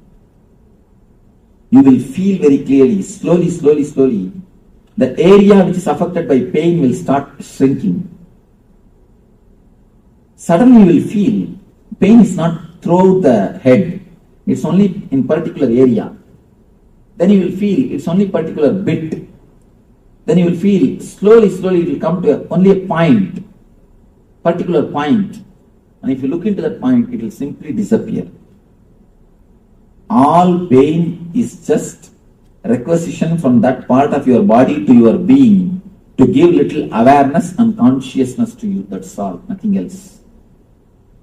You may think, what Swamiji, you are giving such a simple example and we know how we suffer. You never have any pain, that is why you talk all these things. Let me explain to you, really the incident happened. I put my hand in Kantasa car. Kantasa car. Here Kantasa is available? No. Kantasa is a heavy car. I don't know whether they make it out of stone or not. I think they make the car out of stone. So heavy, the car door is so heavy, I somehow put my hand in the car door then they closed it in Bangalore. The finger was caught. It started just swelling. When I'm seeing just it is becoming bigger and bigger. All are running, rushing to get some medicine, this, that. I said, wait, nothing. I was clearly watching. I didn't even create a sound, even the first sound. When it hits, even that sound was not created. I was clearly seeing the energy being supplied from our navel center to that area. It's like army rushing to do the job. Army rushing to protect if some flood or some cyclone. Immediately army is rushing to that area to do the relief work. Just like that, gush of energy is coming from the navel and it is moving towards your hand to that area. I saw very clearly the gush of energy only you call it as pain. The repairing work is going on. You don't have so much of patience to watch it. That is why you start shouting, screaming, oh pain, pain, pain. Pain is nothing but maintenance work. Body is doing its maintenance work. Body is doing its maintenance work. And it puts the stop symbol. Don't move the hand. Please cooperate with maintenance work. That stop symbol only is pain, nothing else. When you see the maintenance construction work in the road, they put a cop and the stop symbol, no? Just like that, so that you will not disturb the construction work and maintenance work. Same way body says, I am doing maintenance work here. Please wait, don't come. Don't move, cooperate. That's the same symbol. I saw very clearly, and not only that, just removed that nail and threw it away. And in few days, the nail came back. Just in few days, no medicine, no injection, no bandage, nothing. Just allowed the body to heal itself. It got healed, over. Totally it took some 5-6 days, that's all. Nothing else. Of course, I am not telling you to do the same thing. I am telling you at least cooperate. Apply the medicine, do whatever you want, that is different. But mentally cooperate. You can heal yourself very much. When you forget your boundary, you are healthy.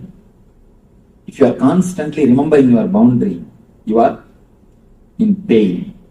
Now we will enter into a small meditation technique to forget the boundary, to remove the unnecessary stress collected by you, unnecessary toxins collected by you. An important thing. Just like a blood clot, there is one thing called energy clot which happens in your system. Blood clot happens if there is something wrong in your body. Energy clot happens if there is something wrong in your emotional system.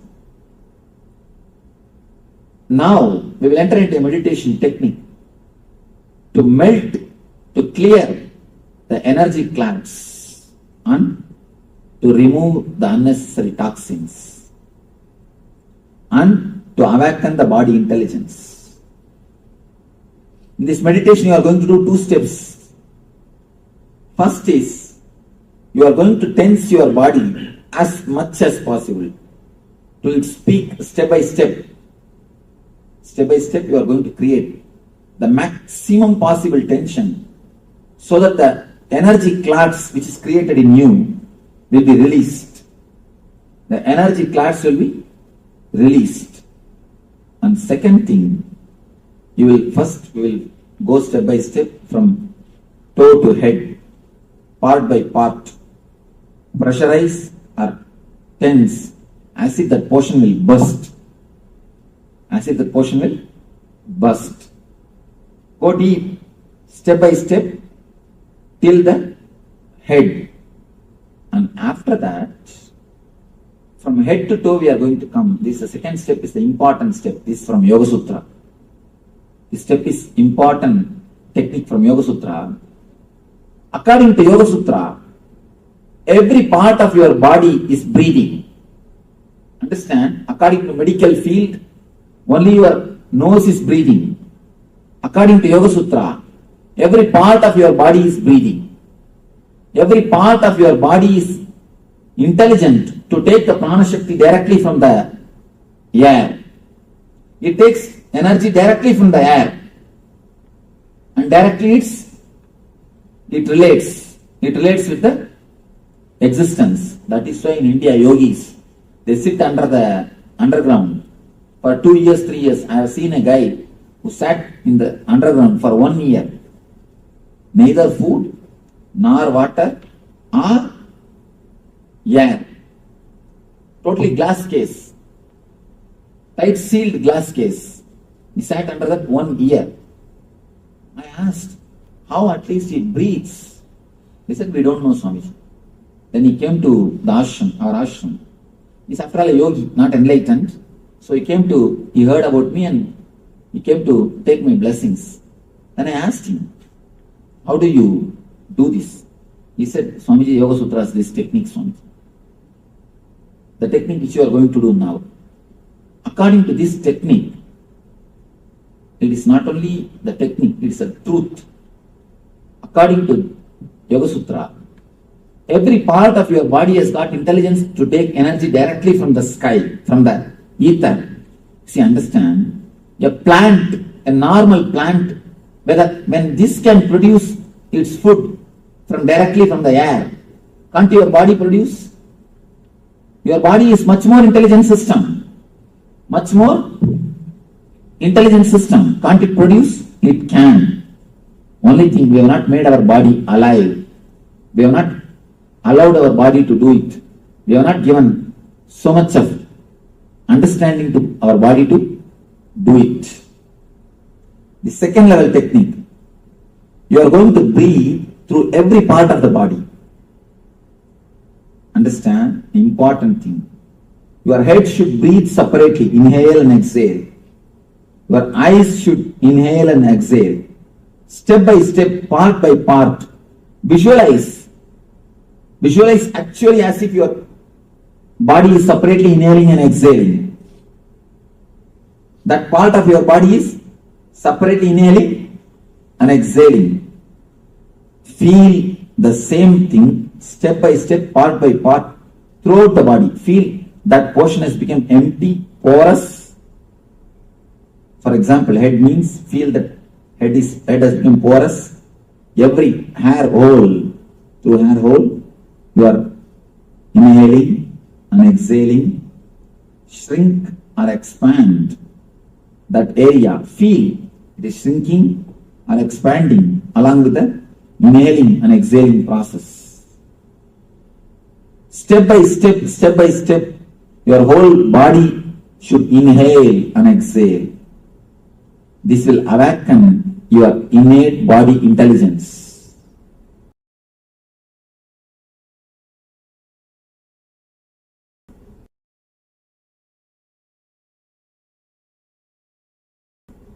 two-step. First step which you need to understand, tensing and cleansing. By tensing, you are cleansing toxins and energy clouds. Next thing, by inhaling and exhaling, breathing through every part of your body, you are awakening the intelligence, innate intelligence of body. You are awakening innate intelligence of your physical system. Close your eyes and first thing, this technique has to be done lying.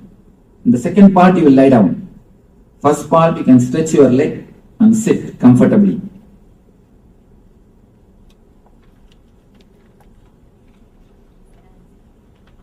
Make enough space to lie down. Yes. Yes, please tie the ribbon. Now she can sit on the chair itself. Anybody heart patient or underwent any surgery in last 3 months? What?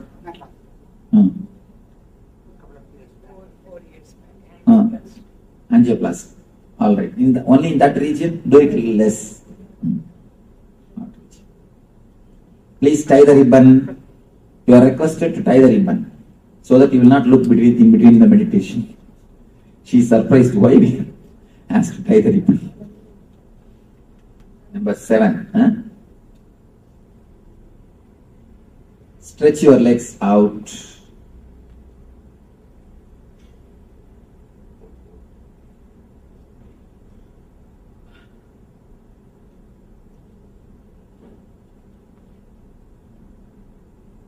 Start inhaling and exhaling as slowly as possible, as deeply as possible.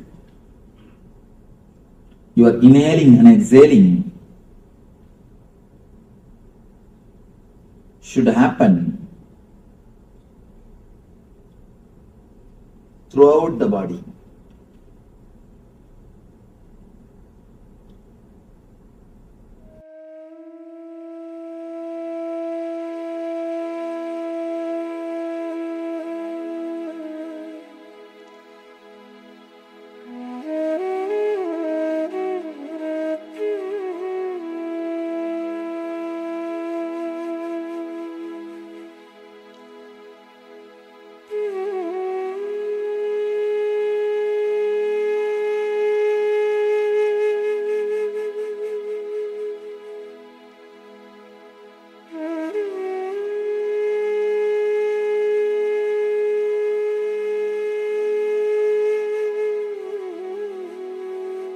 First step which you need to understand, tensing and cleansing. By tensing, you are cleansing toxins and energy clouds. Next thing, by inhaling and exhaling, breathing through every part of your body, you are awakening the intelligence, innate intelligence of body. You are awakening innate intelligence of your physical system.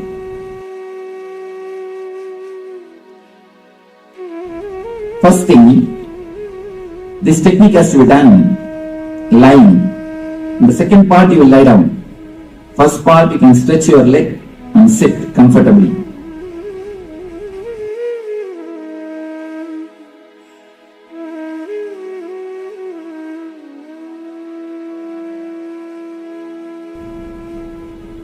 Start inhaling and exhaling as slowly as possible, as deeply as possible.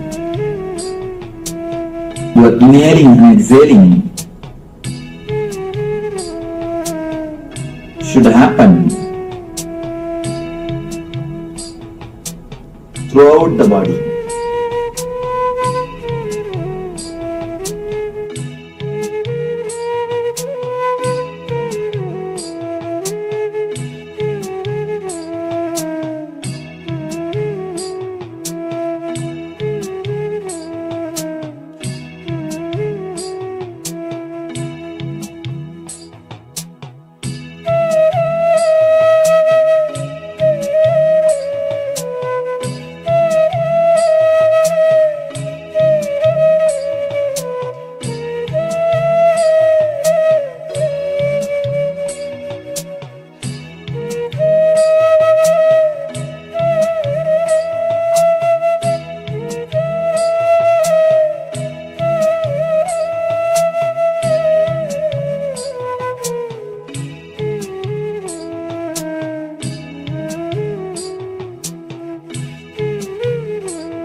First step which you need to understand, tensing and cleansing. By tensing, you are cleansing toxins and energy clots. Next thing, by inhaling and exhaling, breathing through every part of your body, you are awakening the intelligence, innate intelligence of body. You are awakening innate intelligence of your physical system.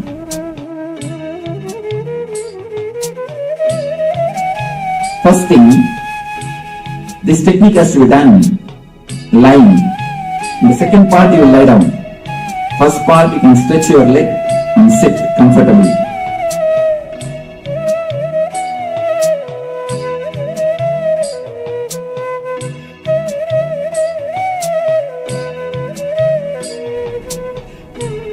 Start inhaling and exhaling as slowly as possible, as deeply as possible. Your inhaling and exhaling should happen throughout the body.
First step which you need to understand, tensing and cleansing.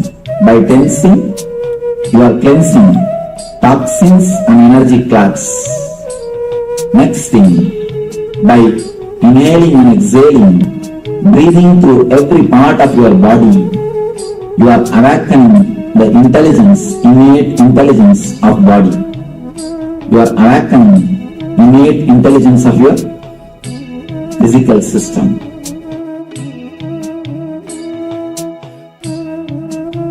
First thing, this technique has to be done lying. In the second part, you will lie down. First part, you can stretch your leg and sit comfortably.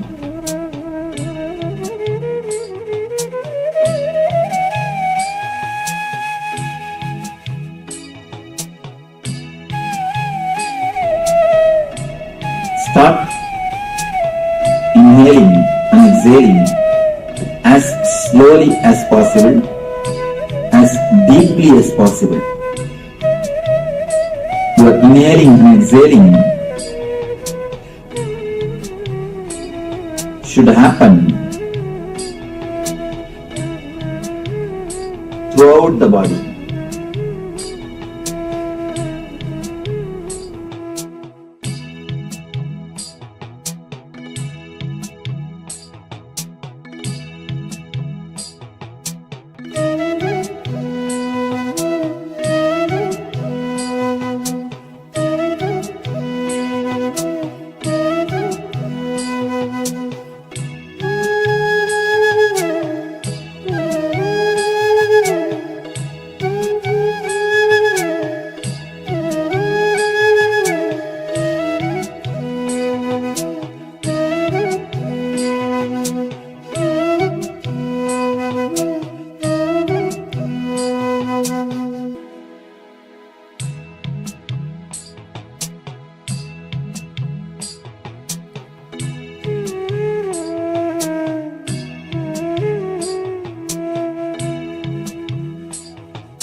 First step which you need to understand, tensing and cleansing. By tensing, you are cleansing toxins and energy clots. Next thing, by inhaling and exhaling, breathing through every part of your body, you are awakening the intelligence, innate intelligence of body. You are awakening innate intelligence of your physical system.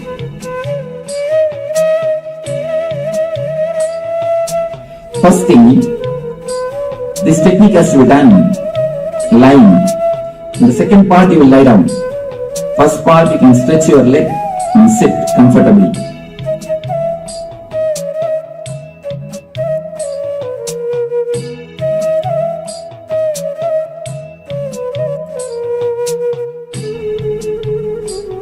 Start inhaling and exhaling as slowly as possible, as deeply as possible.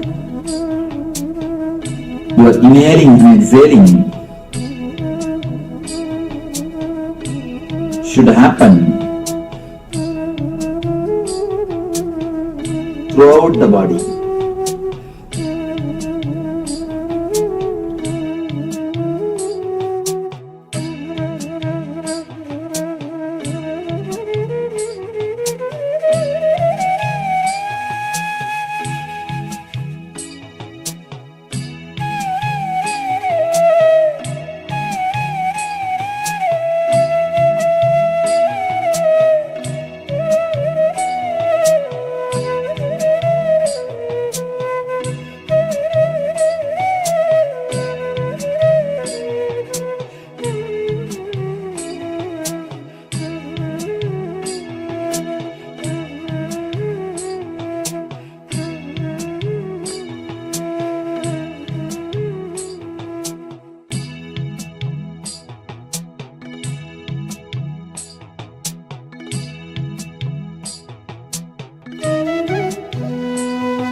first step which you need to understand. Tensing and cleansing. By tensing, you are cleansing toxins and energy clogs. Next thing, by inhaling and exhaling, breathing through every part of your body, you are awakening the intelligence, innate intelligence of body. You are awakening innate intelligence of your physical system.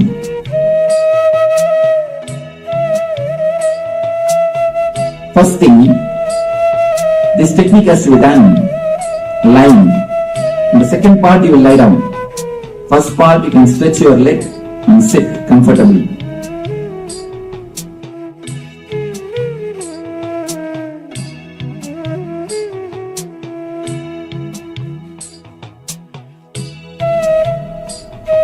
Start inhaling and exhaling as slowly as possible, as deeply as possible. You are inhaling and exhaling should happen throughout the body.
Actually, daydreaming is the side effect if the subtle body enters into the physical body.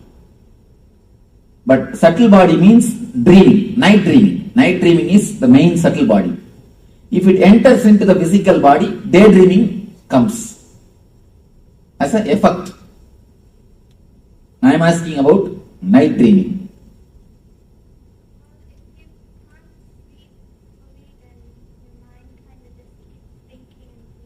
All right.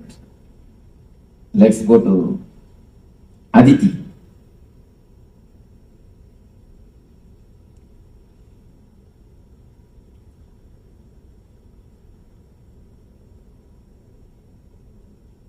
Aditi started experiencing the dream.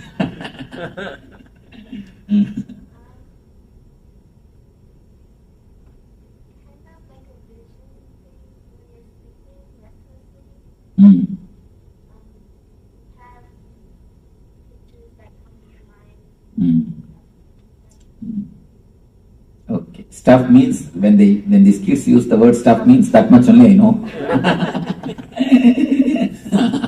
That kind of stuff, Swamiji, that's all. It means more than that there is no words. Alright, let us go to Manisha. Tell me why dreams are coming.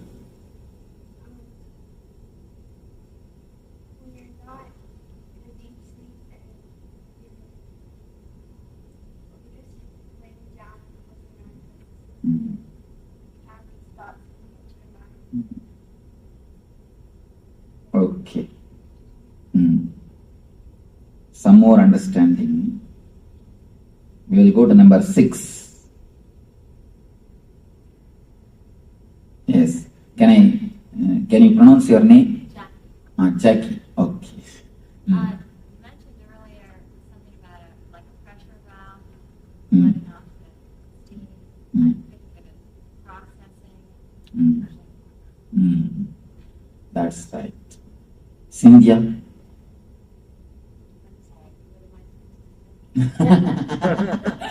I think you are dreaming. Tell me about what you are dreaming, that's all.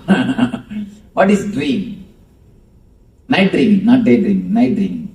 How it comes, any of your idea about dream, how it comes, why it comes, what it is. That it's uncontrolled thoughts going through your mind. Then? And imaginings of, it's all these jumble of thoughts that are forming things. Okay. Swarnapuri? Something subconsciously you are thinking about something. Sleep stages comes back at you. Sunita? Where is Sunita? Dreams are impression of unconscious mind.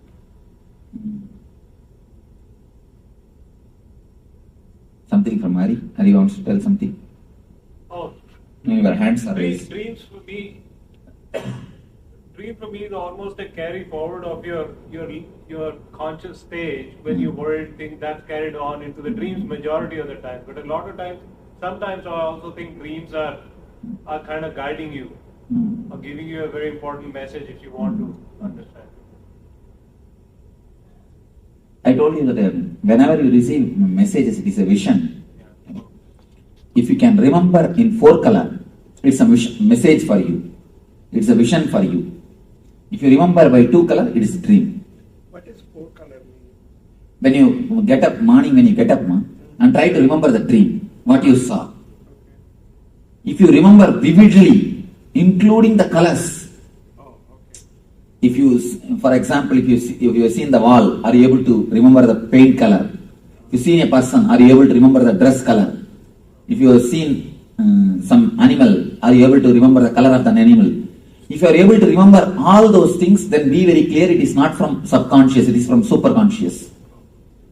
Because anything from subconscious is 2 color.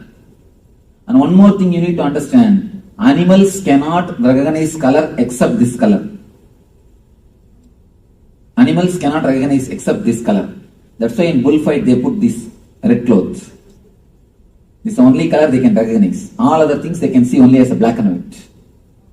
When you are in unconscious also, you can recognize only this color. No other color you can recognize. But if you recognize only this color, don't think you are having vision. If you can recognize all the 4 colors, all the different colors, then be sure it's a vision. If you are not able to recognize 4 colors, never bother about the dream. That dream is no value. It has no value in your life. Now, what is exactly dreams? I am talking about the dreams which are 2 colors, not 4 colors. Tell me about the 2 color dreams. I experienced a long time ago when I was carrying something, 3rd month. I saw Nagaraju long time around the morning, 4 o'clock. So you saw in the 4 color? No. Black and white. Then it has no value. Then it has no value. What I am telling, tell me why and what is your idea or insight about the dreams? Is there a continuation of the inner chattering of the mind? Okay, that's a wonderful insight. Then something from Sometimes your happiness or your sorrow or something comes as a dream. that also comes. Whatever bothers you in the day. That always Whatever you bother in the daytime, that also jumps on you in the night time. That's one more thing.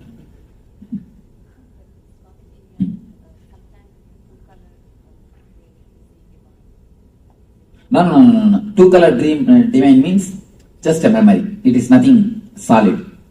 Whenever divine or any vision appears, it always comes as a four-color. You will remember vividly.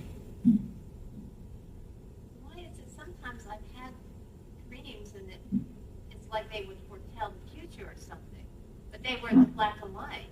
They will be in black and white. Yeah. It can never be.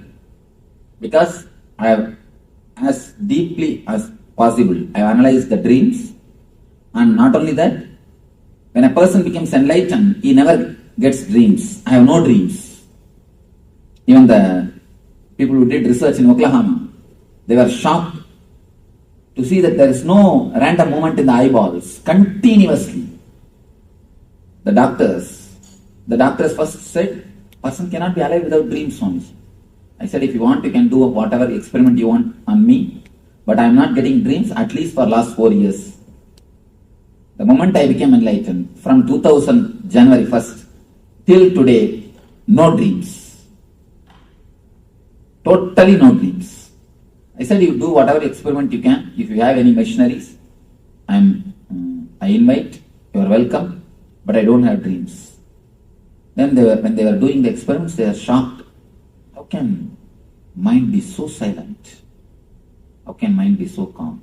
I tell you, from my own authority, because I have crashed the dreams, I know the whole infrastructure of dreams.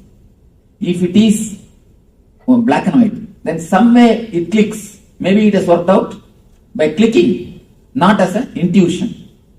See, sometimes you get 10 thoughts. If one works out, you think, oh, that itself I thought. You don't bother about all the 9 which did not work out. You understand? You think all the 10 possibility, and some one possibility has to work out. So naturally, what do you think? Yes, that day itself I know. You imagine all the 10 possibility, and if one works out, you connect that with that which worked out, and you say, oh, I had the dream. No. You should understand, all the other possibilities also your thought. All the other possibilities also your design. So if you look at from this view, you connect it and see. Only if it is a clear memory, vivid memory. Let me explain.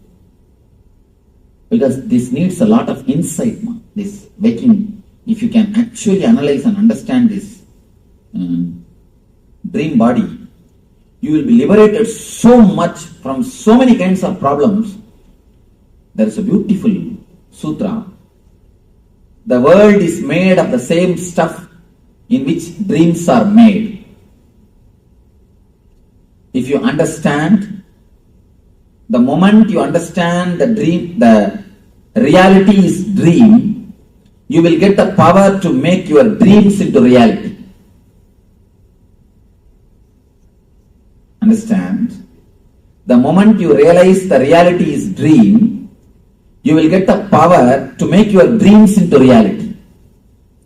Because these two, where they meet, there is the source of energy. These two guys, this waking and the dream, where they meet, that is the source of energy. If we can analyze this one and understand, you will very clearly understand why you are facing failures and why you are facing success. You will be so clear about your failures and success, you will never bother, you will never be touched, because you will know. Generally, we only play both games, man. You create reasons for your failures and you create reasons for your success. And which is more, that wins. Finally you think, oh, I have failed. But the reasons for failure also is created by you. The problem is you create it in the other subconscious state, the dream state. So you do not know you did it. Most of the time, you invite disease. And not only we invite, we send email, telegram, and telephone call, leave voicemail message. And finally, even if he doesn't want to come, we send somebody and bring him. The moment he comes to our house and opens the car, the moment he enters into our house, we say, no, I have not invited you. I thought somebody else will come. You are here. And I thought somebody else is going to come. But suddenly I thought that Jackie is going to come. But now only I am realizing that Cynthia has come. You see, after doing the whole thing, when the disease comes to your gate, then you say, no, I never expected you will come. I expected somebody else will come. We only do everything subconsciously. But we don't realize we do it. So analyzing these two states is an important thing for the success of the life. Now let me explain. See, if you get the thoughts, if you just get the flashes from the energy of the causal body, it will be just two-color dream. Same thing, if you get from the energy of the super consciousness, the empty column, that will be a solid vision.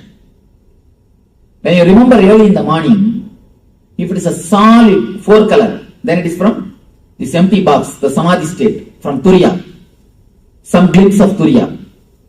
If it is 2-color state, then be very clear, it is glimpse of the sleep state, causal body. It is just the oscillation of causal. It is not the oscillation, it is not from the Turiya. Many people come and tell me, Swamiji, I saw this God in the dream, that God in the dream, this vision in the dream, that vision in the dream, this spiritual, this experience in the dream, that experience in the dream. I always tell them, recollect whether it is 4-color. That's the only scale. Is it 4-color? Is it very vivid? Is it experiential? Then it is true. Otherwise, don't bother, go and sleep. Go and rest. No, next day if you remember, that's enough. Third day naturally you will not have memory. Not third day, only yesterday dreams today.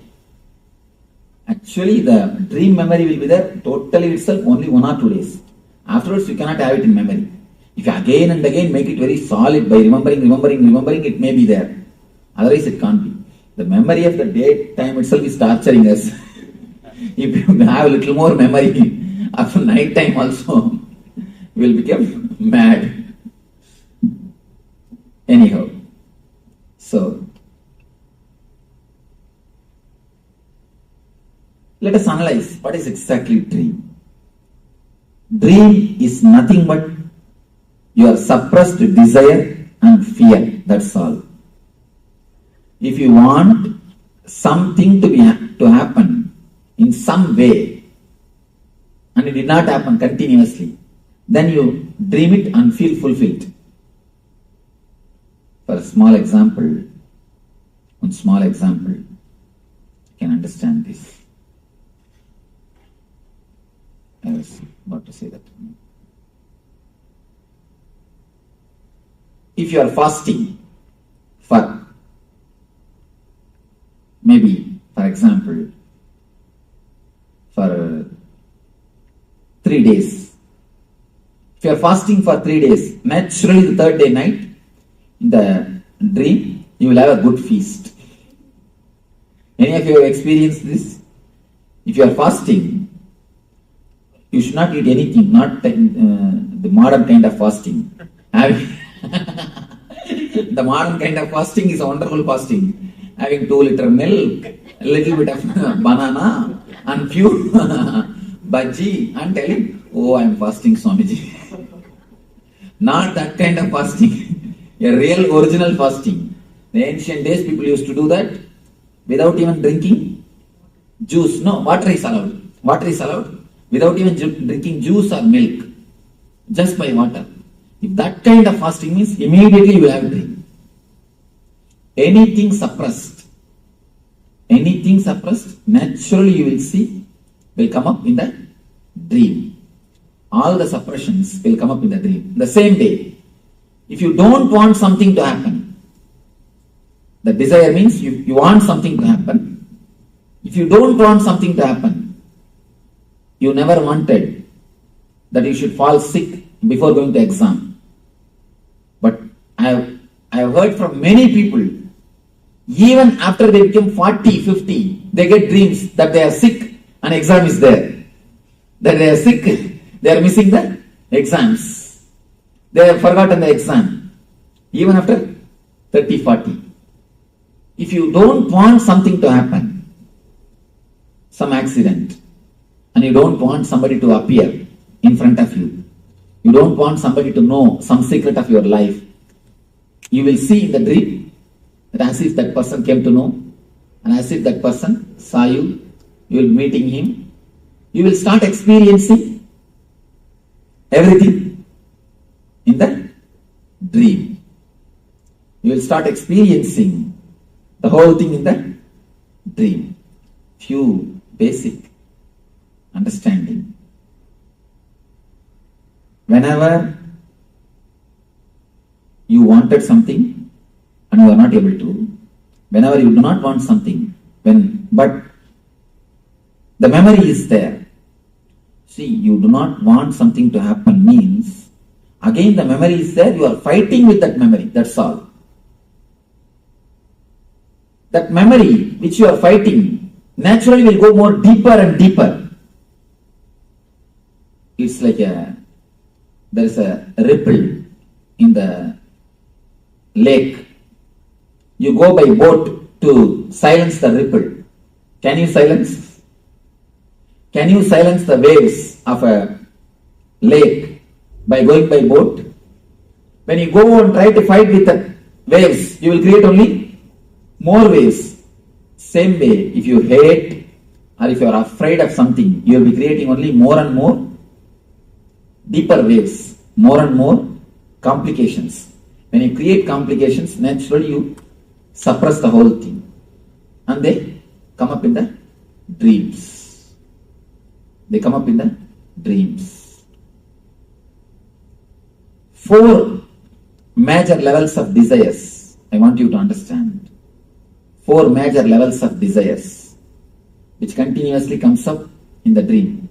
There is no need to control the desire. The main problem, the very word desires creates attract feeling in our being. We always wanted to control. Either you run behind the desire madly or you suppress the desire totally. Either you run behind or suppress. You never use the desire as energy. Desire is actually energy. The main problem in our being is a simple understanding about desire can solve the heart problem. You may think, what all the stories you are telling, Swamiji? The whole heart problem, whenever you have any problem in this region, it is nothing but too much of desire suppressing you, too much of the demands being put on you. That's all, nothing else. The things are loaded on your being beyond your capacity. And nobody else loads it. You just take it.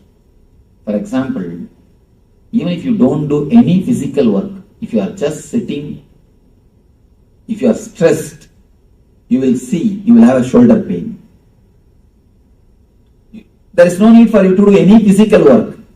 You are sitting, you are stressed, nothing else. You are just stressed, too much of thinking. You will see, you will have a shoulder pain.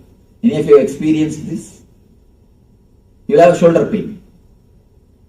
There are few emotions, just by the very understanding itself will heal you. You don't need to do anything else. The very simple understanding. For example, the moment you understand you are dreaming, you will be out of dream. The moment you understand you are dreaming, you will be out of dream. Any of you have experienced? The moment you remember, I am dreaming, you will be thrown out of the dream. That is why in the East we have given so much of importance to knowledge. Prajnanam Brahma, we say, wisdom is God. Just knowing. There is no need to work. Working is second. Working on the dream and that, all those things are secondary. All those things are not at all. You don't even have to bother about those things. The very simple knowing will change your being. The very simple knowing. In the dream, what do you do to come out of the dream? Nothing else. Just you understand. You know it is a dream, you are out. And the same way, if you know this whole thing is a drama, you will be out. Nothing else. If you know this whole thing is just a psychodrama, simple psychodrama, you will be out. The problem is, we are afraid to know this is a psychodrama because our whole life is based on this only. The moment you understand this is a psychodrama, all your investments, all what for you ran all over the world, or what for you are running, all you are running is just to make few cars and few bungalows and to impress few people. But suddenly if God gives you intelligence, the whole thing is just psychodrama. What will happen? There is a beautiful saying by this veteran Rizal. This guy says, no, oh God, please leave my dreams unto myself. Please don't take that away. Do whatever you want. I'm not asking you to fulfill my dreams. But please don't take them away from me. It is too much. Too much to live without dreams. This guy has become later on a big atheist. Have you read any book? Bertrand Russell? This guy has wrote a book that God is dead. God is dead is declared by Nietzsche. He wrote a book, Why I am an atheist. Why I am not a believer. This guy. Anyhow, he prays, please God, don't take my dreams away from me. He says, living with the truth, living with the reality is too much. It proves that what for I am running, everything is just waste.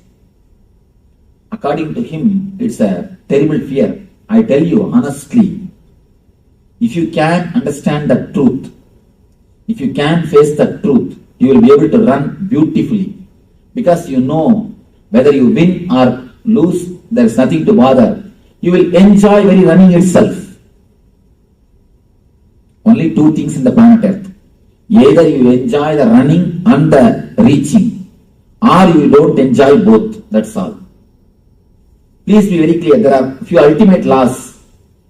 Either you enjoy the path and goal, or you don't enjoy path and goal both. There is no question of enjoying only the goal, not the path. We always think, no. When I achieve that, I will enjoy, relax.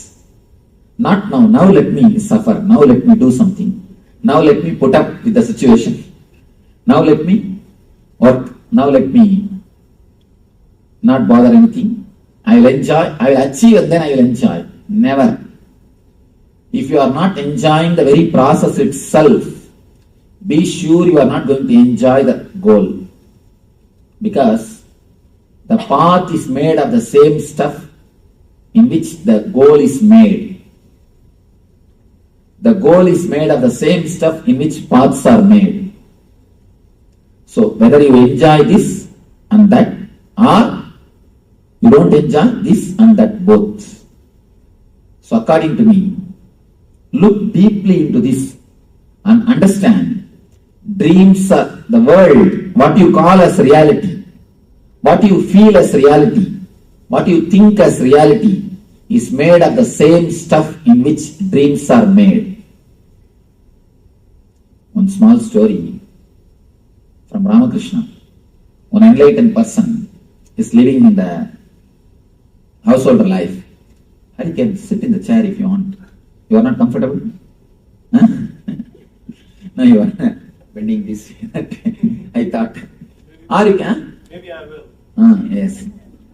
Or you can sit comfortably, stretching your legs out, nothing wrong. See, she is comfortable. That's what women, you see, they are very comfortable You see, if you want to learn how to do any work as lazily as possible, you can learn from them. Any work, how to do it without moving much of the body or any other. Because they have to handle too many things now. They have to handle too many things. So small things. They know how to do the work without moving the body much comfortably. They are expertise in moving their husband's body. So you don't agree with that? It means get some ladies and take training. See, actually it's intelligence. One thing, not doing work only is wrong. Doing work with a maximum laziness is intelligence. Means what? You are finding techniques, method to do the things very right way without taking much struggle, without struggling much, without taking too much stress on you. It's intelligence. I am praising you, ma. Maybe it's a concentration. We concentrate a lot of the efficiency. You see, only when you concentrate on some work, you will find new techniques. How can this be done with maximum laziness? How can this be done without moving the body much? Without moving, without taking much struggles. That can happen only when you concentrate. So I am in a way praising you. Don't worry. It's not laziness. It's not laziness. Then what other names you want to give? Well, how can you do it in the least amount of time or, things like that. But it's not laziness. You see, you can say it in polite, beautiful terms. All right. You can decorate with all polite, beautiful terms. But because I am that type of guy, I never move my body. And just sit, you can see in my room, I'll be just sitting and doing the whole thing. I'll have my books nearby. Everything will be very near. Nothing will be too long because I won't even move the body too much. Because I am like this type of person, I know we can use it better terms, but it's nothing but a laziness with intelligence. All right. This small story I was telling, one grihi, householder but enlightened person. Suddenly he lost his son. He was not weeping at all. The whole family was weeping and wailing and crying. His wife started yelling at him. You fool, you have no brain, you have no sensitivity, you have no compassion, your son is dead, you are not weeping. Then he said, of course, little difficult to feel this is practical, but it is practical. He says, of course, don't think I am not feeling, I am feeling. Don't think I am not feeling compassionate, I'm insensitive, I am feeling, but I am worrying. Yesterday night in dreams, in my dream I had 7 sons. I lost all of them when I woke up. Should I cry for them or cry for this one son? That is what I am thinking. There's one more small story in Zen Buddhism. This will give you much deeper insight. One Zen master, early morning he woke up from his bed and started weeping, started crying. All disciples gathered, "Arey, you are enlightened man, why are you weeping? What happened? You are not supposed to cry. What happened?" He said, no, I dreamt as if I have become butterfly. This guy said, what is there? It's ordinary dream. Now you are all right. You are out. Why should you weep for that? This guy says, no. I do not know whether I dreamt I have become butterfly or that butterfly is dreaming now it has become a master. I do not know what is happening. Whether I dreamt that I have become butterfly or that butterfly is dreaming that it has become me. How to find out? Tell me, what is the scale? How to find out? Cynthia, tell me. Answer this question. Now we are going to have a good time. Tell me, Now I give you a theory. I propose a hypothesis that the conversation which is happening between you and me, you attending SSP is a dream, I say. What do you see about? How can you reject? How can you fool this? How can you prove that this theory is wrong? I can't prove it's wrong. You are really intelligent. You escaped. Anybody else? Any argument? Because you're seeing in 4 colors, how can you say this is not reality? When you see the dream, what do you say? What do you feel? No, you asked that how can you say this is not reality, right? Right now what's happening? When you see a dream also, you see only in 4 colors. You won't remember when you come to this state. When you see it only in the 4 color. Then how can you say that's not reality?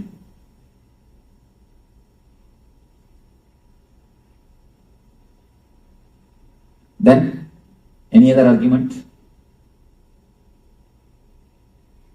Yes. Well, every day I wake up and I'm me, and then one time I dream I'm a butterfly.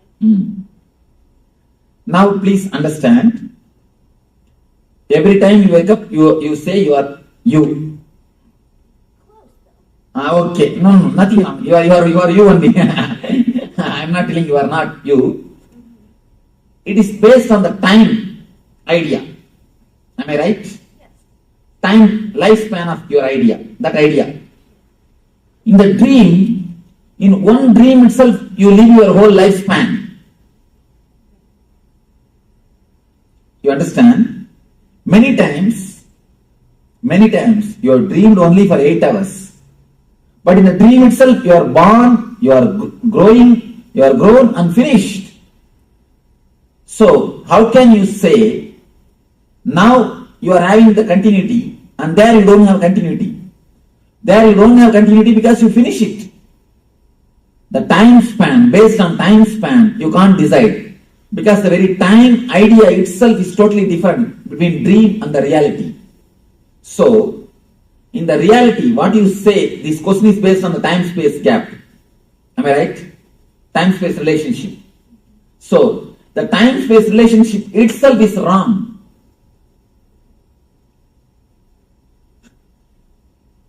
The same thing, if you are near a person who is headache for you, who continuously tortures you, with whom you don't feel happy, comfortable, even half an hour will look like a eternity, long time. Why?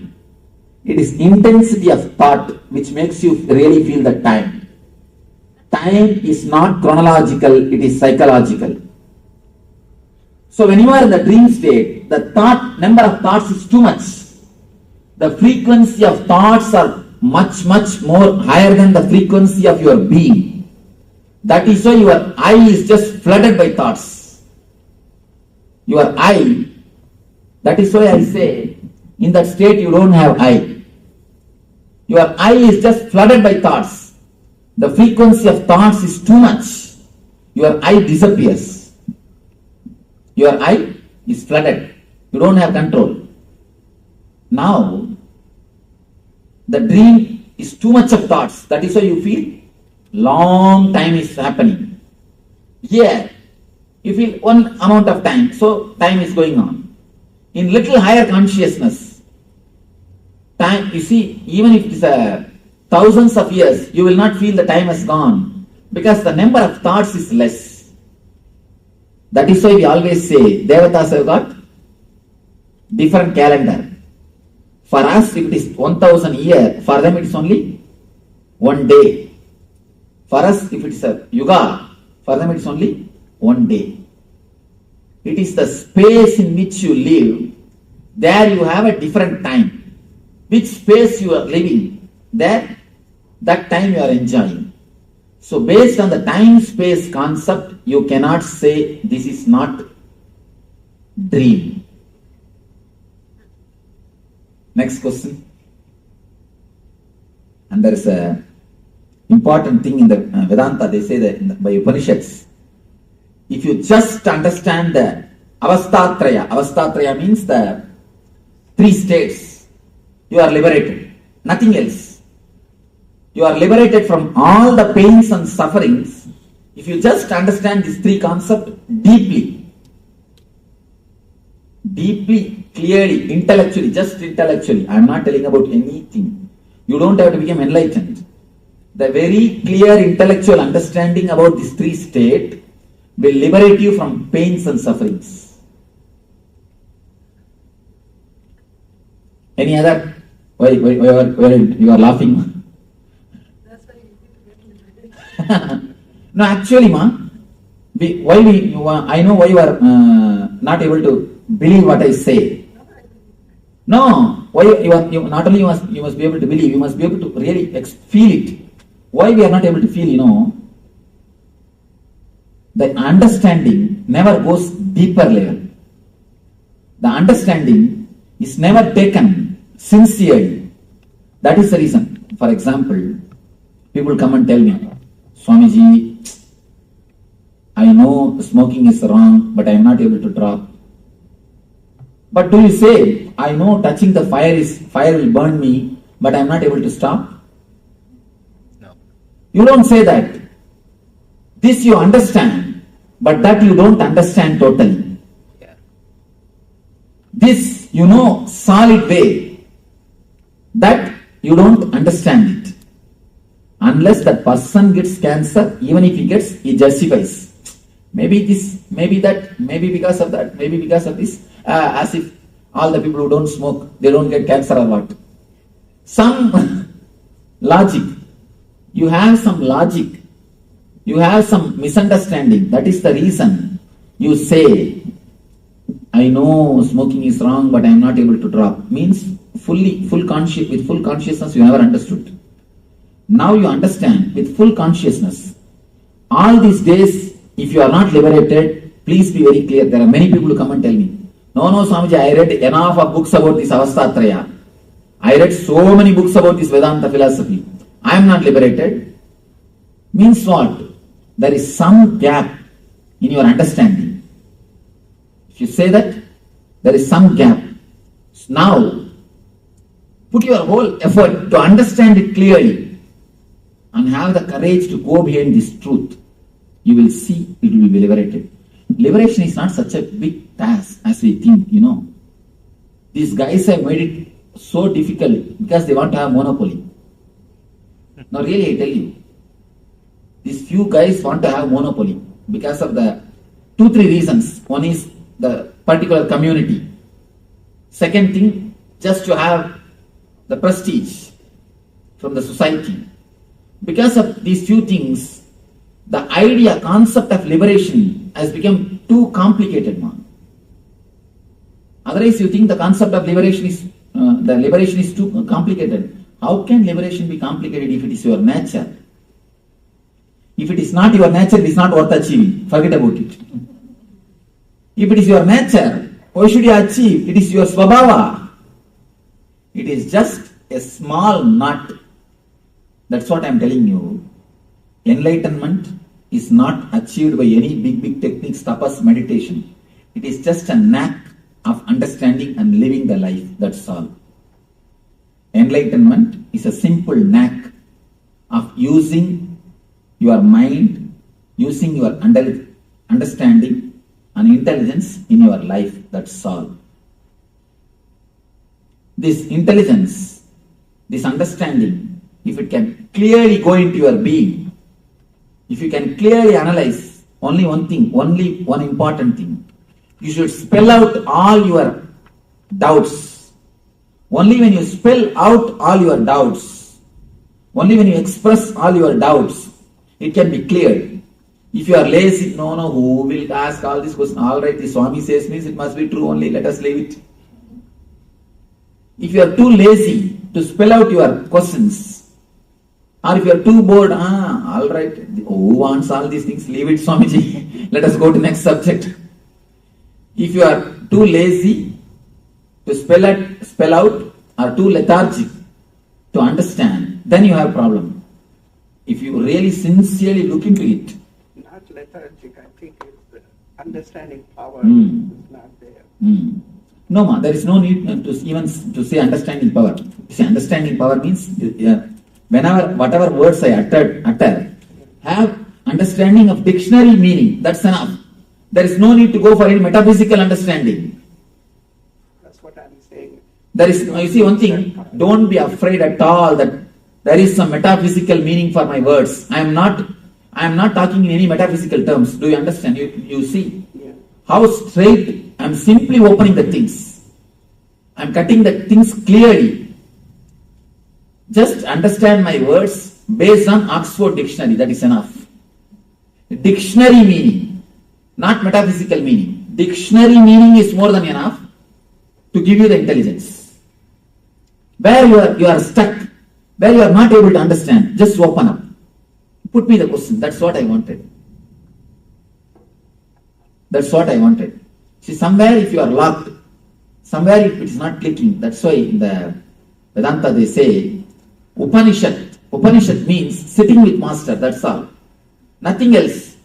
Just sit with master, express the questions and get the replies. That is enough. You are out of pain. See, 90% of our pains are not physical. They are emotional and psychological. And not only that, there is a thick layer of pain in your being. The thick layer of pain invites more pain. Unconsciously you do such a kind of activities, you do this kind of deeds which creates pain for you and which invites pain for others. No, Swamiji, nobody invites the disease or the pain for themselves. When it's there, we recognize it and say, I have a disease. One simple thing, ma. Nobody invites cancer. But if they continue to smoke, what it means? There are some other cancers that doesn't come with the smoking. But those we don't invite them, they come to you. There are many diseases, ma. We may not directly invite. Our food habits invites. That's what. Our food habits are inviting. Our sleeping habits invite. But food habits, sleeping habits, whose habits, ma? Those are the habits that somebody made it to us. That is what now I am telling. Now it is time for Maybe us to. My mom fed me that and my mom made me to sleep that time. That is what now I am telling. Now it is time to liberate ourselves and create our own setup, our own understanding for ourselves. May not be, you may think it is too late. There is nothing too late. We can surely help ourselves. Yes, some question you want. I'm embark. So what you were saying is that all suffering comes from misunderstanding? Yes. And not only that, if you go a little more deeper, I have gone to the deep of my mind. I tell you from my own authority, suffering itself is nothing but the word suffering. Are you saying suffering is illusion? No, I don't even want to bring the word illusion. Then you will tell, no, there is no suffering. What do you say? There is no suffering, Swamiji. There is suffering for us. I am not telling that the suffering is illusion.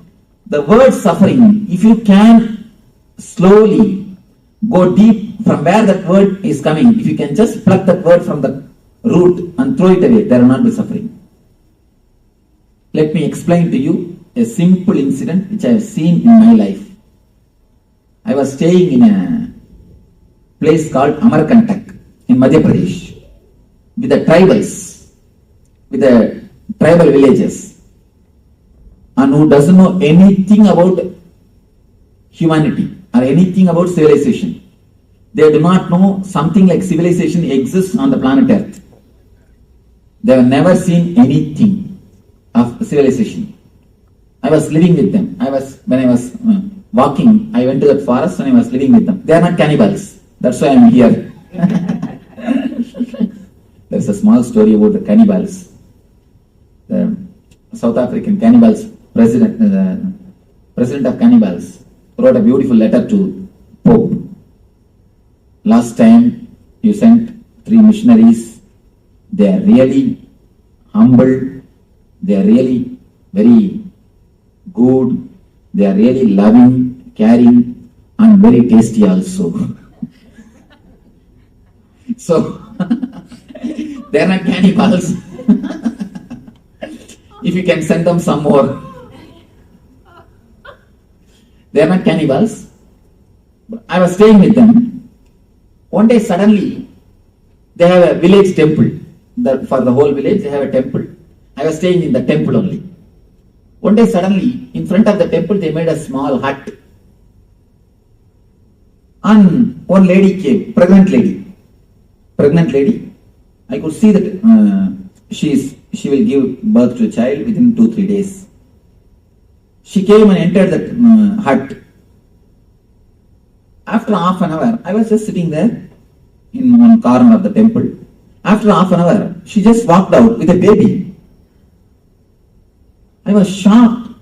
No pain, no sound, no medicine, no assistant, no help. She just walked out with a baby. And she's just laughing with the baby, and she walked out. She has cleaned her body and cleaned the baby's body, and she walked out. I was shocked. But how to ask her? So I kept quiet. After a week or 10 days, I was staying there for some more time. Again, they made a hut. Actually, next day itself they removed this old hut. Again they made a hut. One more lady came. She gave birth to a child. Next day, in half an hour, she came out with a child. Now it is too much. I thought I should ask somebody. I asked one guy, what is this? Will they not have pain? No assistance, no help is given? He has to pay.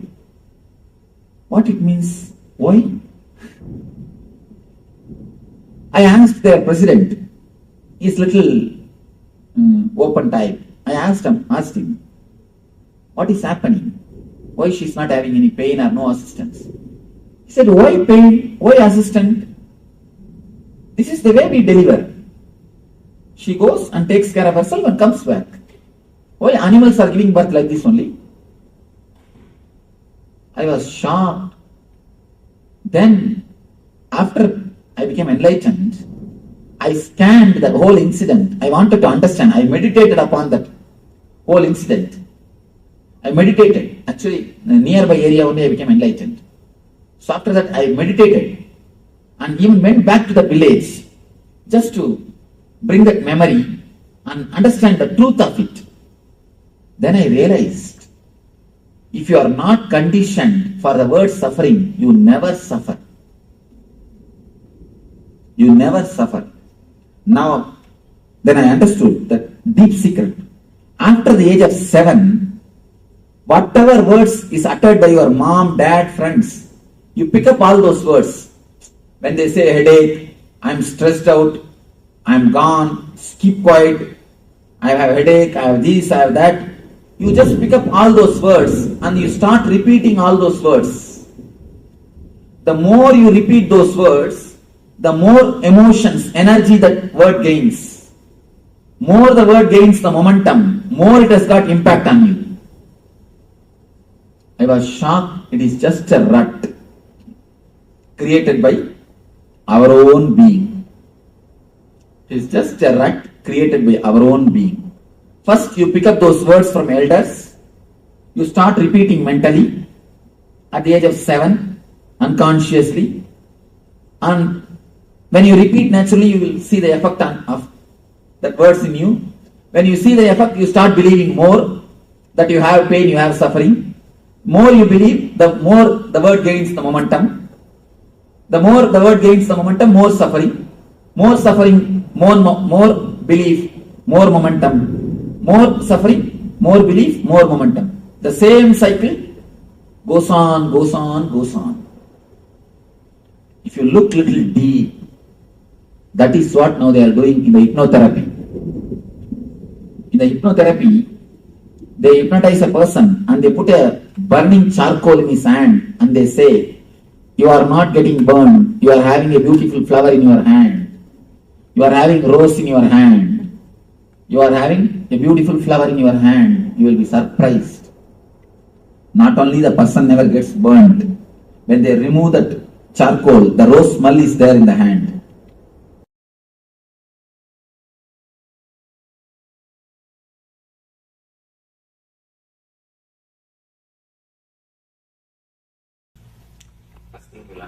What is dream? How it comes? Dreams come, different kinds of dreams. How? Why? Any idea? Dream? That's something that you do every night, probably daytime also. Important. Actually, we do it in the daytime also. It's a bit complicated, but I think from my experience, sometimes if you eat certain foods and you go to bed, you have very strange dreams. Or you observe deeply. Even the food is associated with your dream. Please understand, what is said is truth. The certain kind of food you will have always the same type of nightmare. That's true. And if you just fast for 3 days, some vrata do, you will have a good feast in the dream. You will have a wonderful feast in the dream. I think dreams come when you have found things that have happened during the day or thoughts that you have had that come alive in your dream.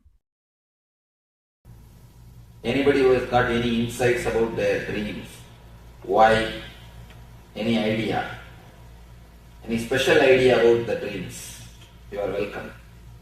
Sometimes I fear my dreams and sometimes can't remember them. Yes, I'll answer. Why? Can you say anything about dream?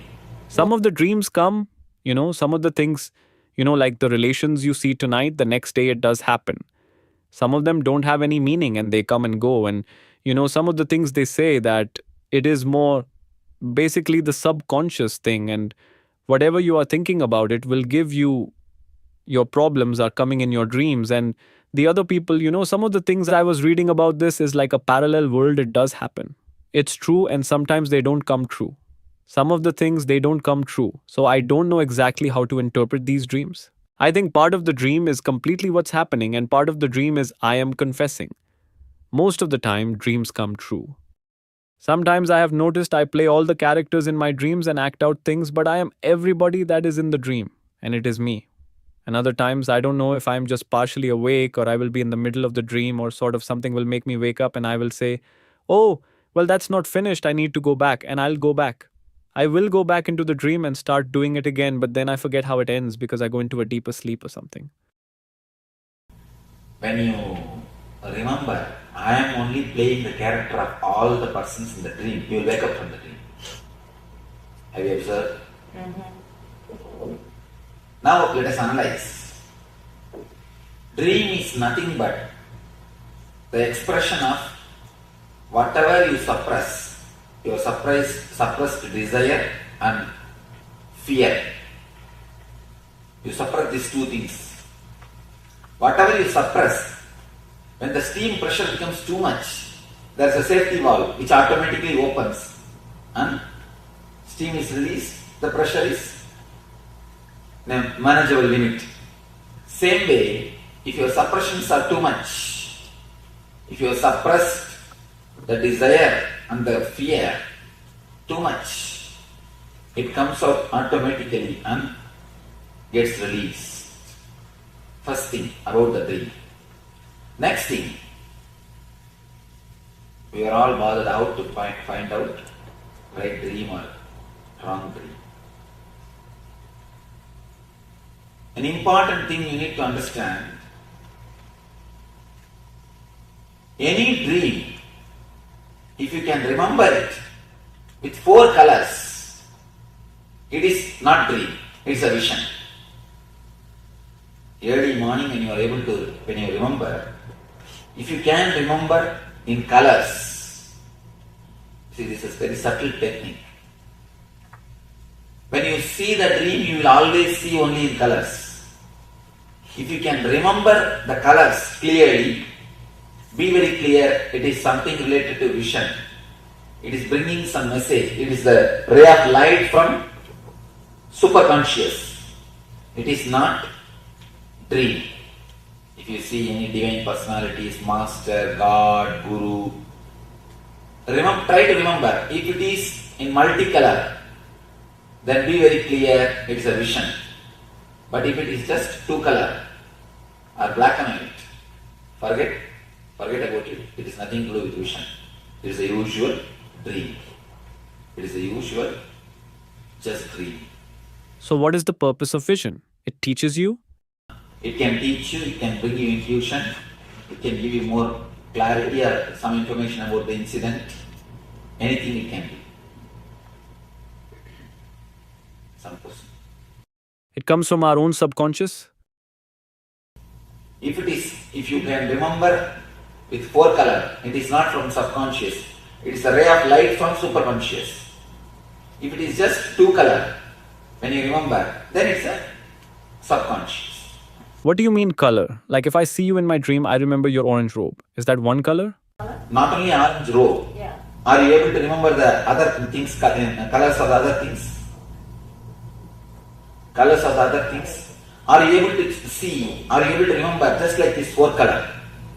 Then it's a vision. If you are not able to see that, then it is dream. That is the... Do the visions always have to make sense? Because I cannot remember right now if they are in color or not. But my dreams don't really make... If it is 4 color, surely it will make sense. If it is not, it will not make sense. It has no sense. What if it is not color at all?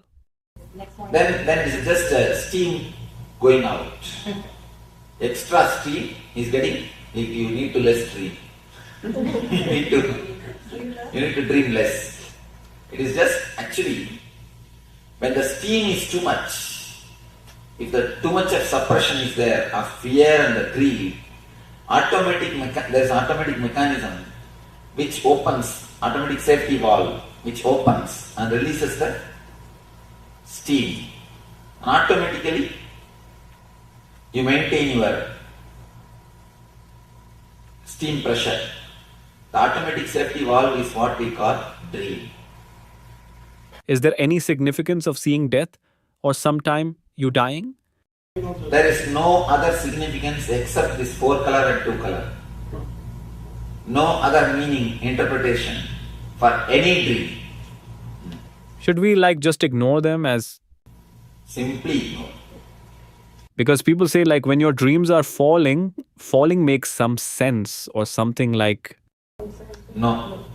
None of them have got any sense. People who never dream, they never have a dream, they just sleep and wake up. No, it can never be. Only an enlightened master can be like that. Swamiji, what is the significance in dreams? You said that everybody dreams whether you remember it or not. Remembering and not remembering has no meaning. Remembering 4 color and 2 color, only that has meaning, nothing else has meaning. Because normally people associate that if you can't remember, they say, oh, you slept deep. That's what they say. No. It is not that. Even if you don't sleep deeply and if you are continuously disturbed, you will have the same problem. You will not be able to remember the dreams. What about the sleepwalking? That is something to be analyzed. No. Let me explain why you asked the right question. When this subtle body enters into the physical body, the sleepwalking, restlessness, even when you are sitting, you will be just shaking the legs.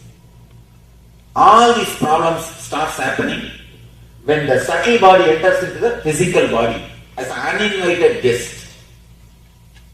Many times, the subtle body just walks into these 2 bodies.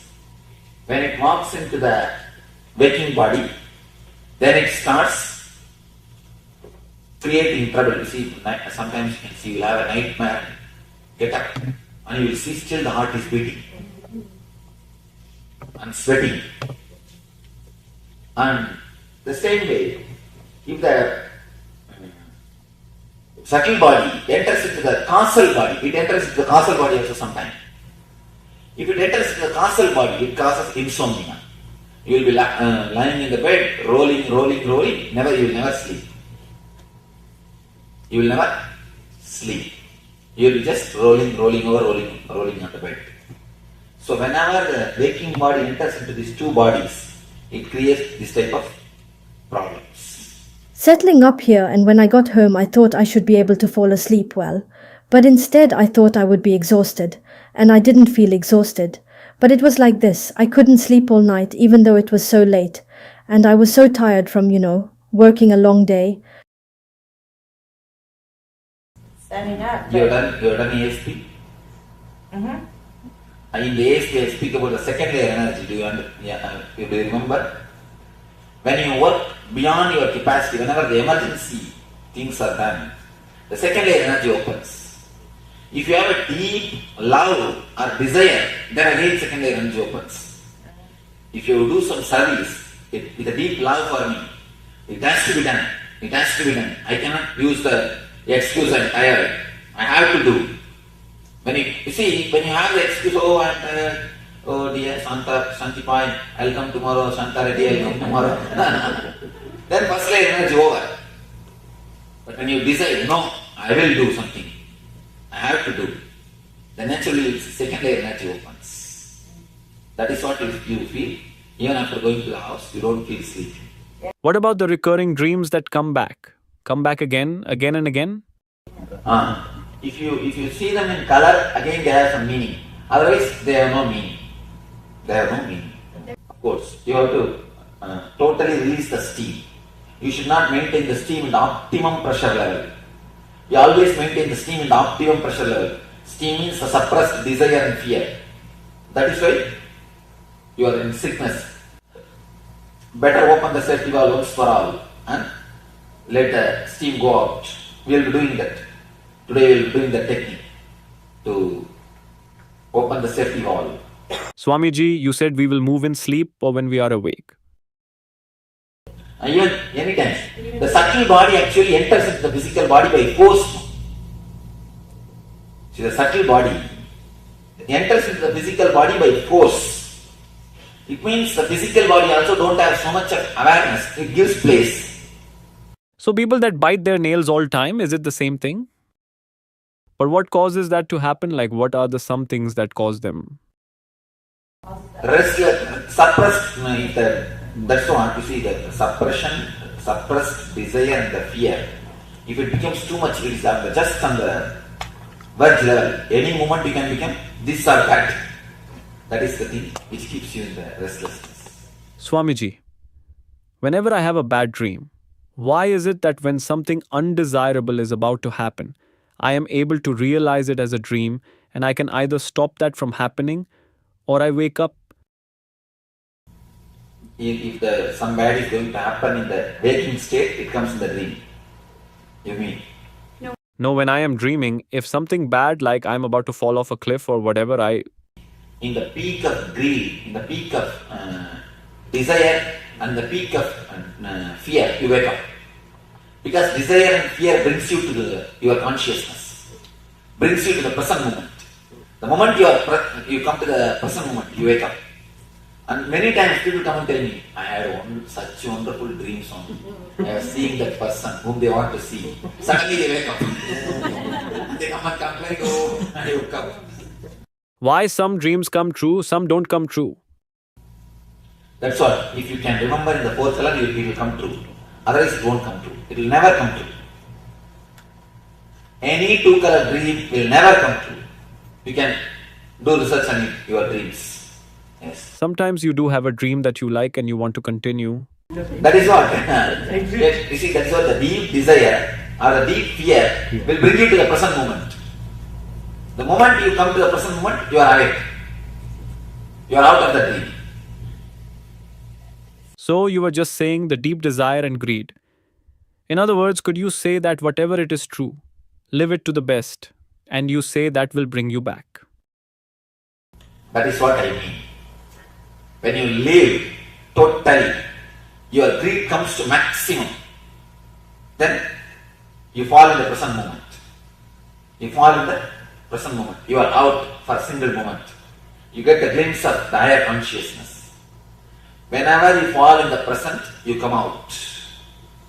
You come out.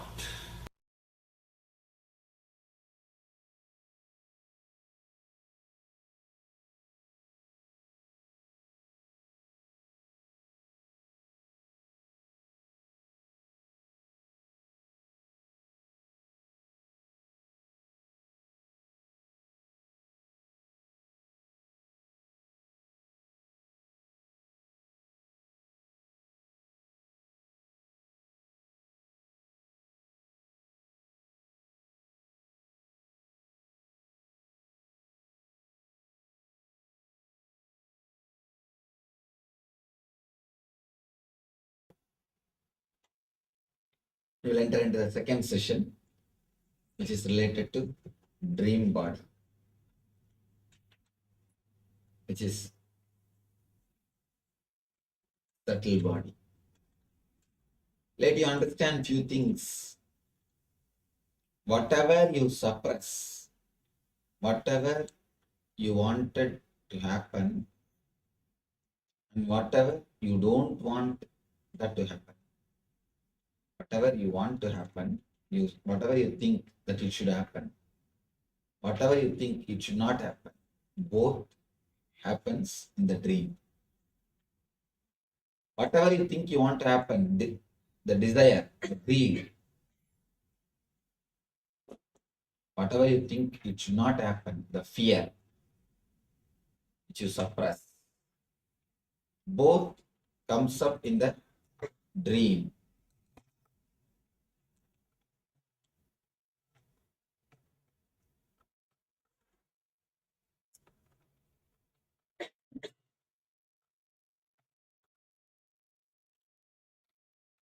It's like a steam boiler. Your mind is like a steam boiler. Whatever you suppress, if the pressure becomes too much, there is a safety valve. That is what we call dream. You just dream and the pressure comes to normal.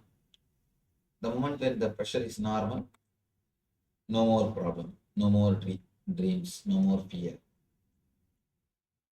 You run your life normally.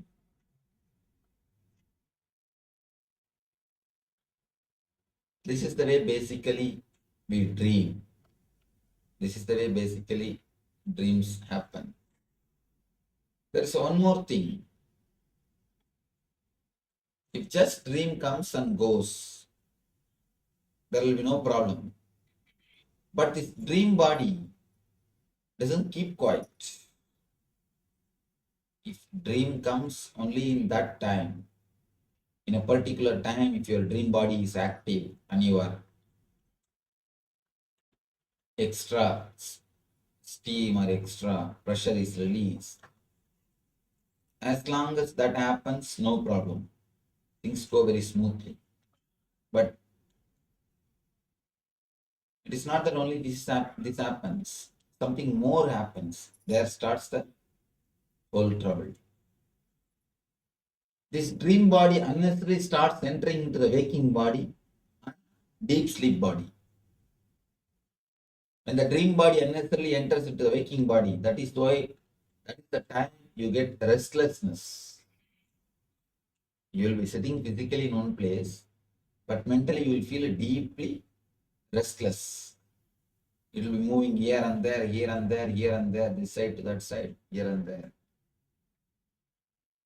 Second thing, the deep sleep, the subtle body, when it enters to deep sleep, the causal body, that is the time you get insomnia. You will be lying, but you will not be able to sleep continuously. You will be thinking. The other day, I read a quotation in the car. Here, all sorts of weird quotations they write in the car. I never suffer by insomnia because I enjoy every minute of it.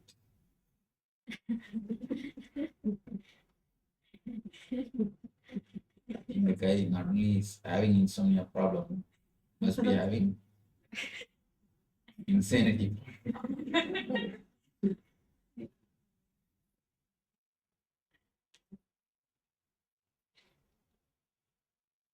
When the dream body enters unnecessarily into the waking body or into the deep sleep body, it creates trouble. And when it enters inside the waking body, that is what we call restlessness. A deep restlessness is created because of this waking body entering into the dream body, entering into the waking body, subtle body entering into the physical body. One more thing happens, the daydreaming. Daydreaming is nothing but subtle body entering into the dream level, subtle body entering into the physical level, physical body.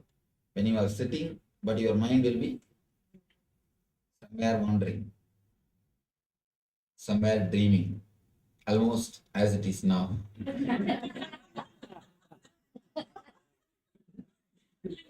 Almost as it is now. Because, be very clear, none of us experience the total waking consciousness. If you actually experience a total waking consciousness, even that will lead you to enlightenment.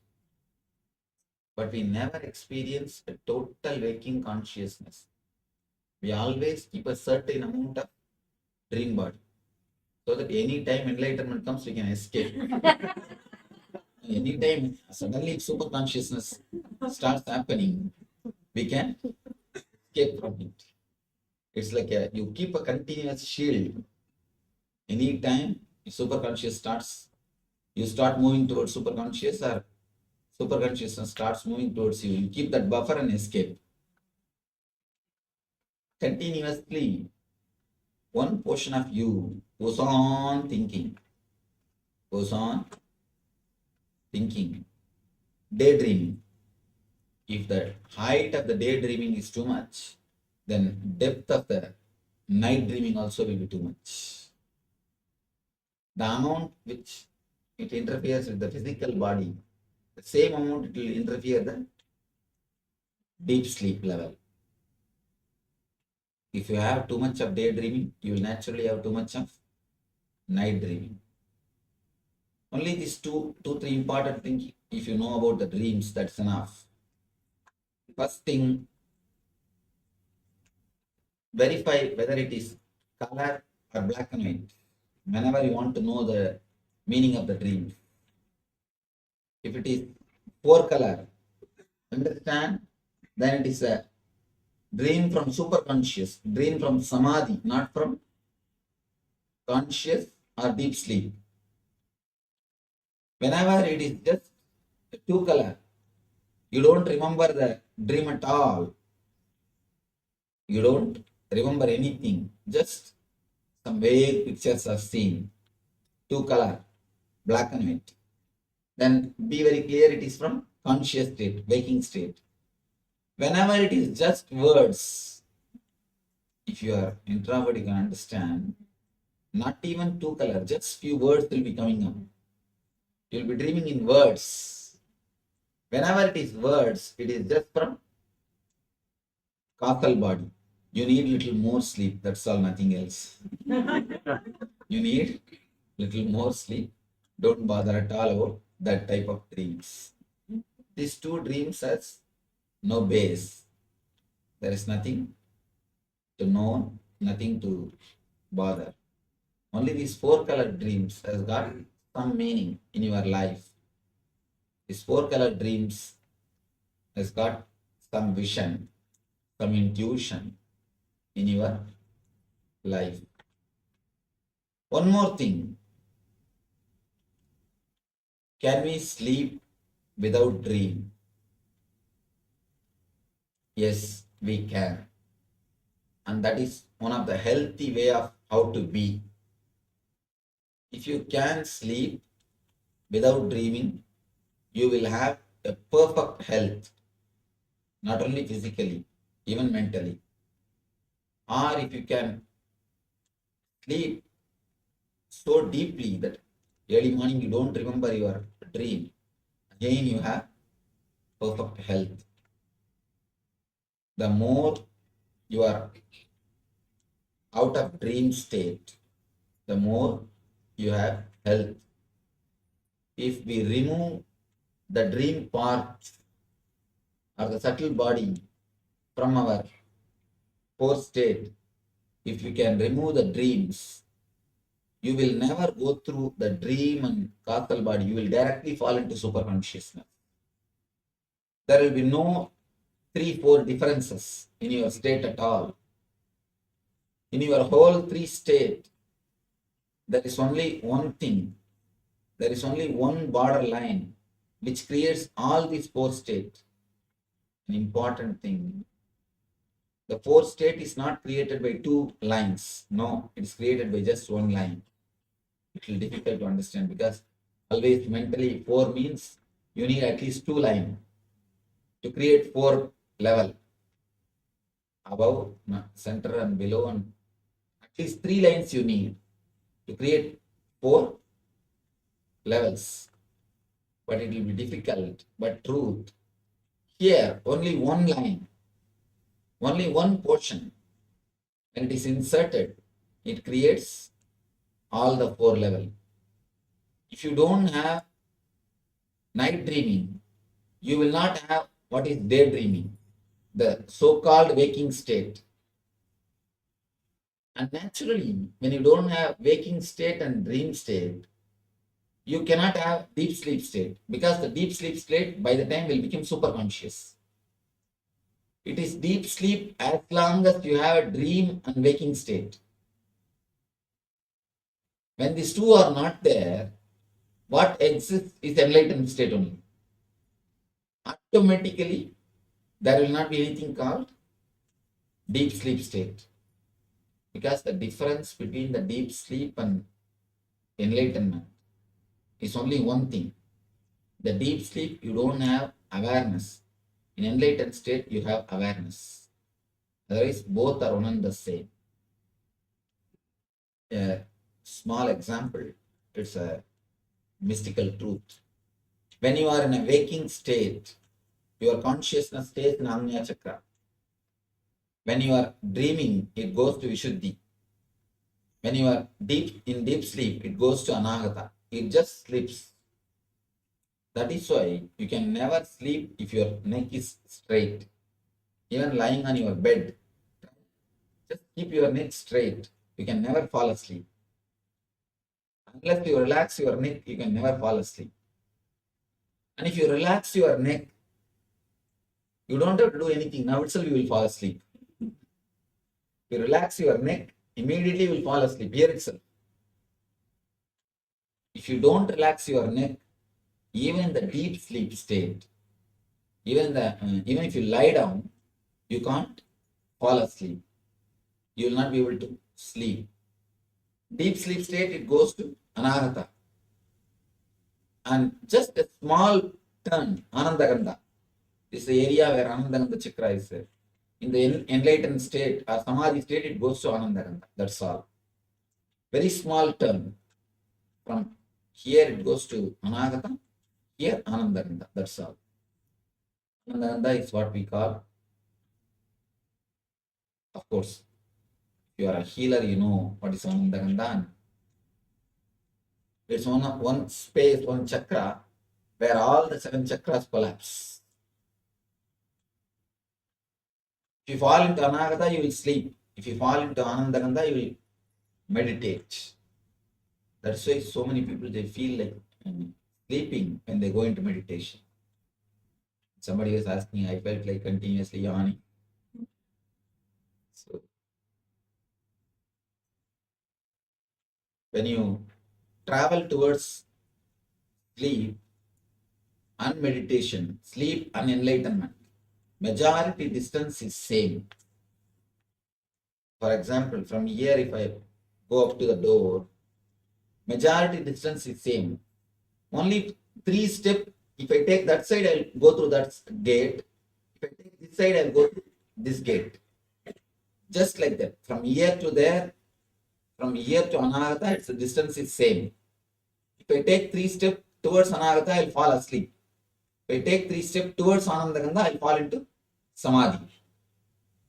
I'll fall into enlightenment. I'll fall into meditation. There is no much difference. That is why whenever you meditate, you feel like sleeping. Because the root is one and the same. How to go beyond dreams? How to release the pressure? How to release the steam pressure of dreams? How you can enter into the state beyond dreams? How you can dissolve the dreams? Before entering into the meditation, some questions which I have not answered.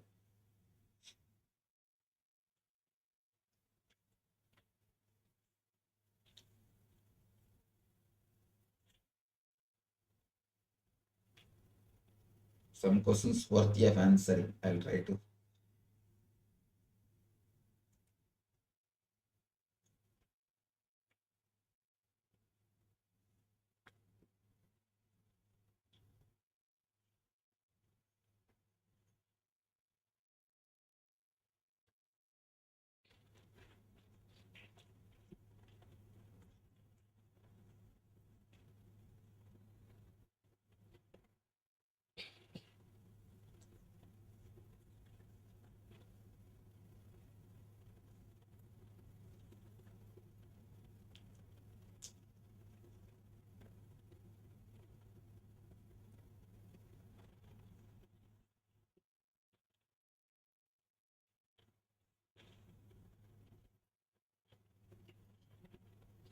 My sense of reality is changing. Sometimes I feel I am seeing that life is an illusion, like being in a play, and that everything belongs to me. So just act as God tells. Heart wants to, and it will be wonderful. All is possible. But then I see the mind restarts the delusion of fear. So how to remain longer in that shimmering reality? Even physical objects look different, less dense. Is this reality or a better illusion? See, the moment you feel good, feel wonderful, even if it is reality, why do you bother? Even if it is illusion, why should you bother? When it is joyful, why don't you let it be there? The doubt, is this reality or a better illusion, is the first disturbance. Why? You don't enjoy that state. Second thing, don't try to possess that state. When it happens, relax. Don't have the fear. When it may go away. It may suddenly move, it may go away. Don't bother. Even if it goes, don't worry. Will it go or will it stay? Relax. You will see that it will start staying in you.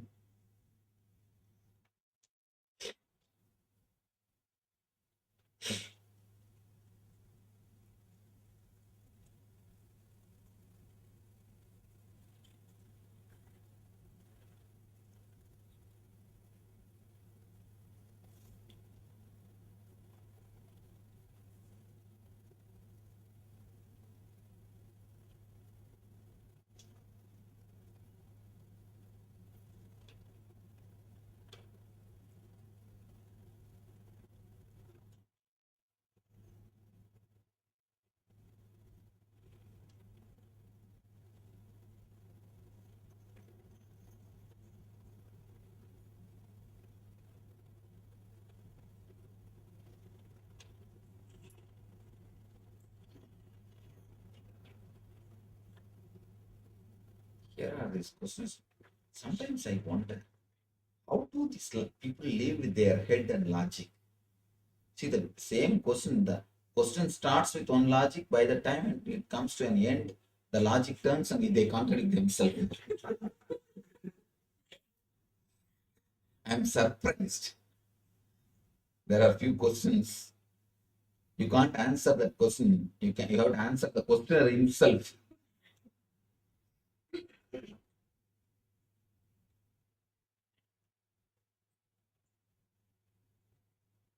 How to realize who I am and why I am here. The next person, he will tell you. This question has to be asked to you, to yourself, who am I, not to somebody else.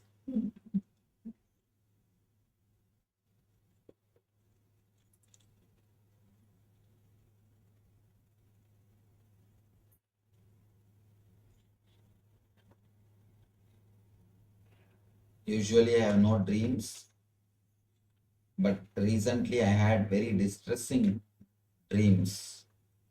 How do I find out why? There is no need to find out why. Find out how to come out. how to stop having the dreams with so much of stress. Now we will be doing a meditation to reduce the steam pressure in the dream body, to reduce the steam pressure in the dream layer.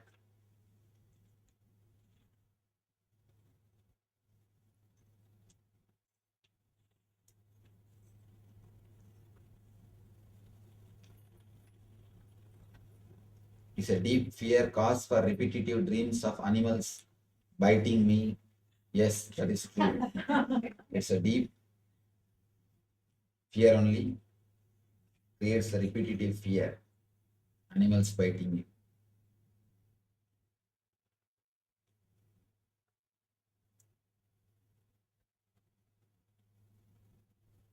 If vision can guide us, what will guide people who does not identify it, does not get vision? How can they identify what they need to do next? Either God has to guide them or their wives will be guiding them. Don't get it.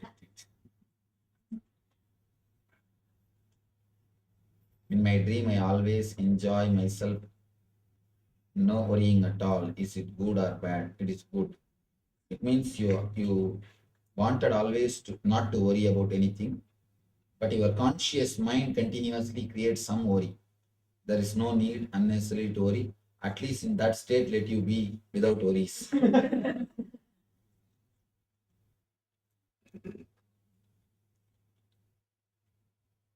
Our waking life is also a dream, then are all these people just illusions, including you? Yes. It is 4 color. She says, no, illusions. It is not an illusion. 2 color, 4 color problem is not there. It can be 4 color on illusion. It can be not only 4 color. According to you, you know only 4 dimensions. 4 dimensions. Just understand length, breadth, depth, time and space. That's all. Only the 4 dimensions you know. According to mystics, there is a 10 dimension. 10 dimension. For example, you can leave the length of this mic and breadth of this mic. Just teleport the depth of this mic from here to here. Length and breadth will be here. Just depth can be teleported. It means you will put your hand, nothing will stop your hand, but you will see the mic form. Nothing will stop your hand. And you can leave the depth and just teleport length and breadth. Nothing will be seen. If you put your hand, it will hit. Something will be stopping you. So there are 10 dimensions. You know only 4 dimensions. That is what you call reality. It is not reality. Reality is 10 dimensional. It is Dasamasthana. In Upanishads, they speak about Dasamasthana. There are multi-dimensions which you do not know to the reality. You know only this 4 dimension. So understand, surely including me, as you understand, is just a dream. Ramana Maharshi says, somebody goes and asks Ramana Maharshi, including you is a dream, then how seeing you helps us? Then what is the use of seeing you? Ramana Maharshi says, if you see a lion in your dream, you just wake up from the dream. Just like that, when you see me in your dream, you wake up from your dream. If you see me in your waking state, it's like a simha swapna. You are made to wake up from this state. Seeing the master in the waking state wakes you up from the waking state. You move to the superconscious state.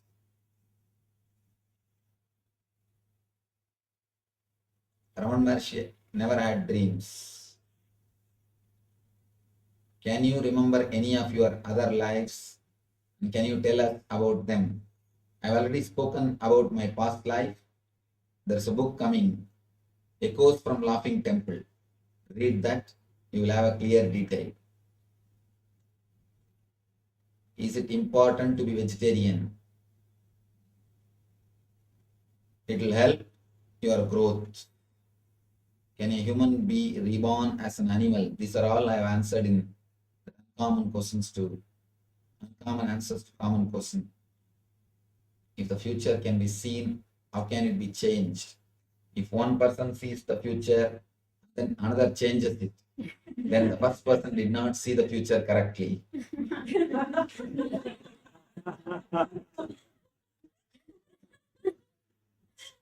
Future, as on now, see, future means you project from the past actually. If you just see somebody's past, almost you can identify his future, how it will be. Because future means you don't create from somewhere else. You create the future from the same stuff which you call as past. That's why you create the same rut, undergo the same trouble, same thing. Nothing much will be different. Only when a master interferes in your life, he changes the whole thing. So if you go to an ordinary person, when he predicts only the real future. But when a master comes, he just changes it. It is like a time shaft.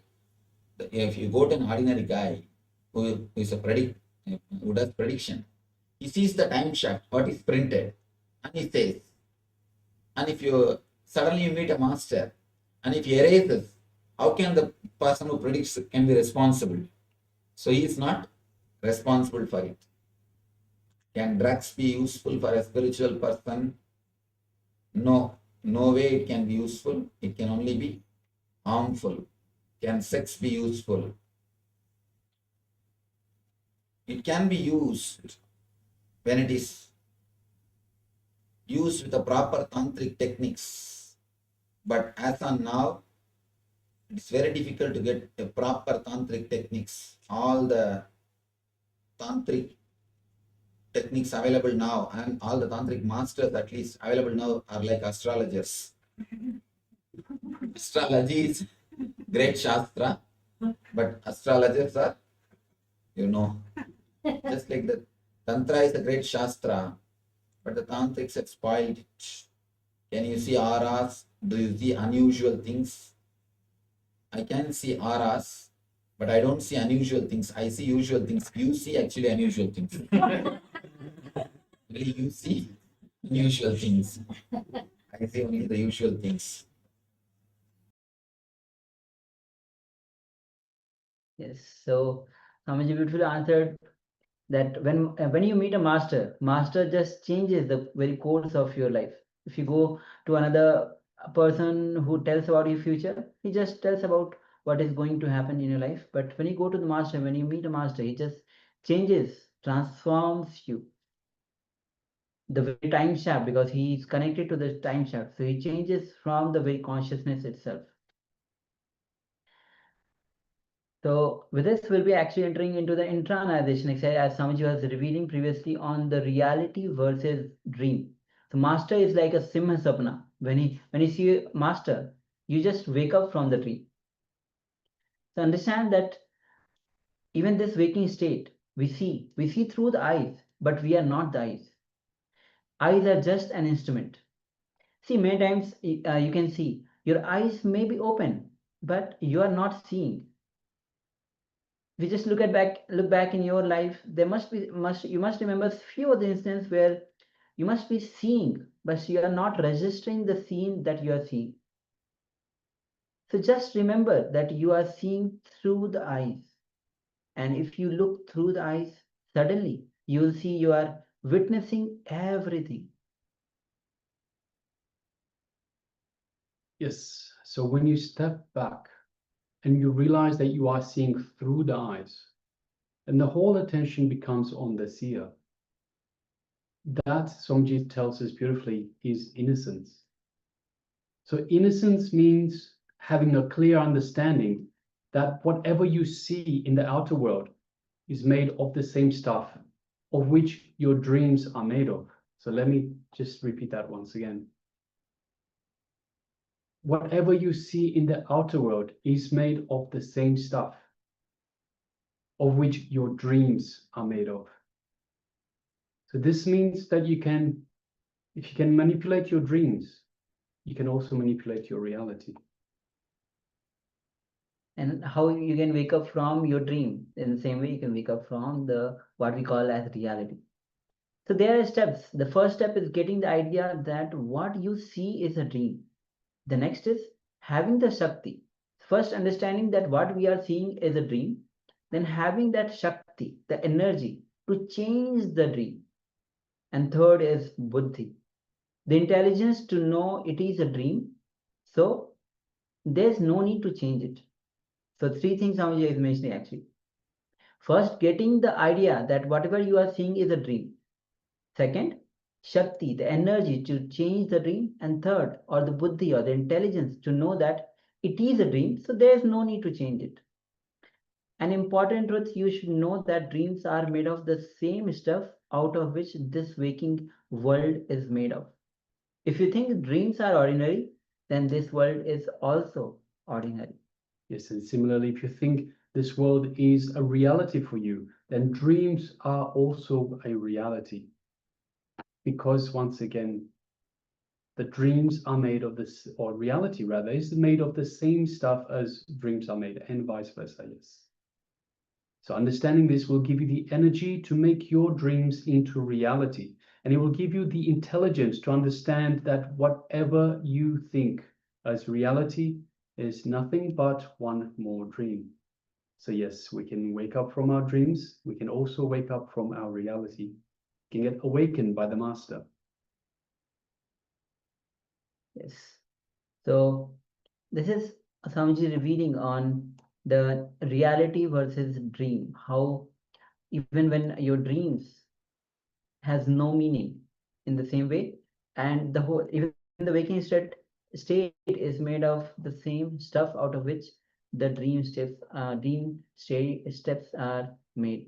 So now we'll be entering into the power manifestation, and today we'll be doing the power of remote vision.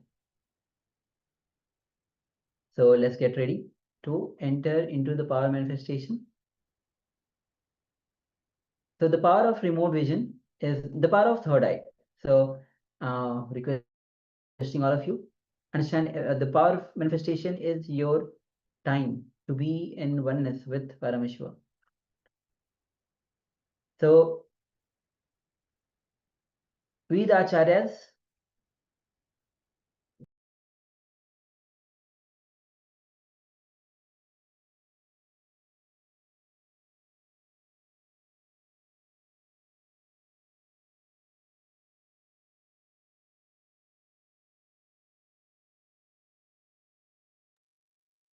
So in this round, what we will be doing, we the acharyas will be having items in front of us.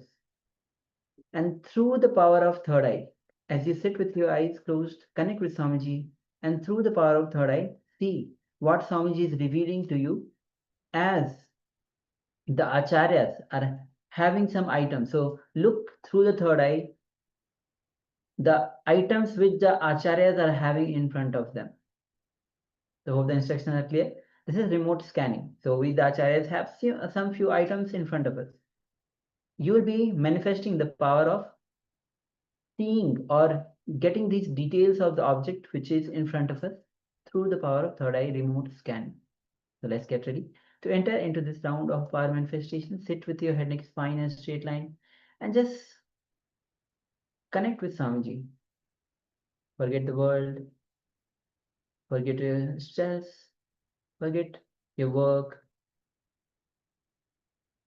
Just unclutch from every single thought. Just be a witness to your thoughts. Do not engage with the thoughts.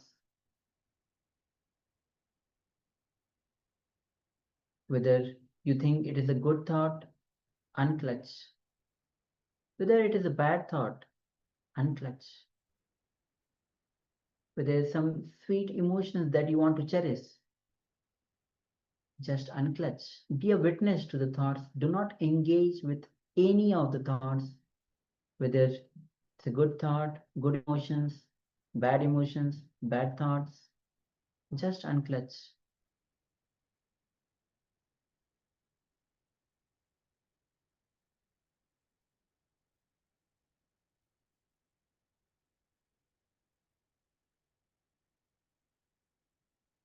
Let's go on unclutching.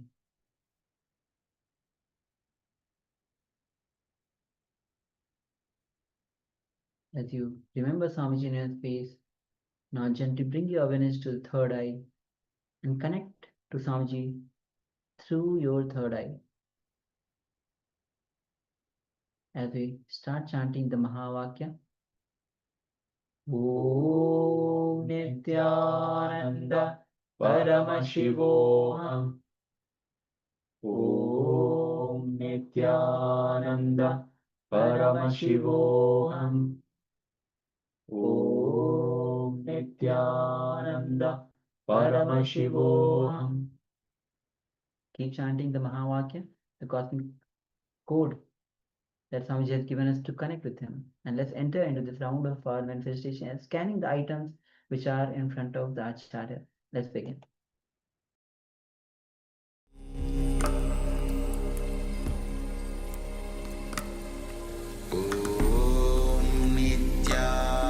Nithyananda Paramashivoham.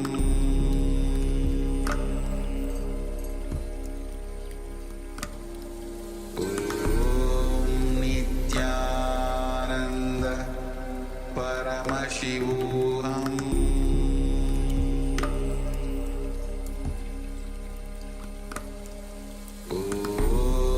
Nithyananda Paramashivoham. Nithyananda Paramashivoham.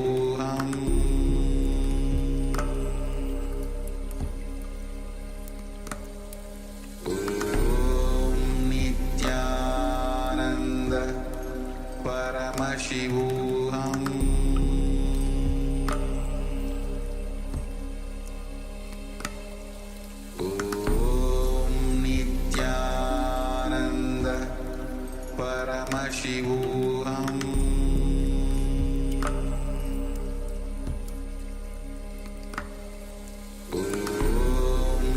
Nithyananda Paramashivoham.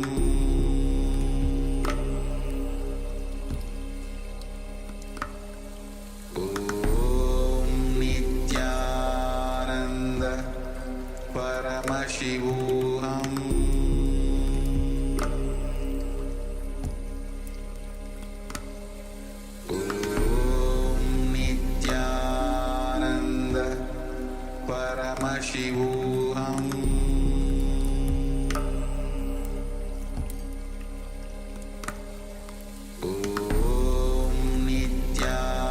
Nithyananda Paramashivoham.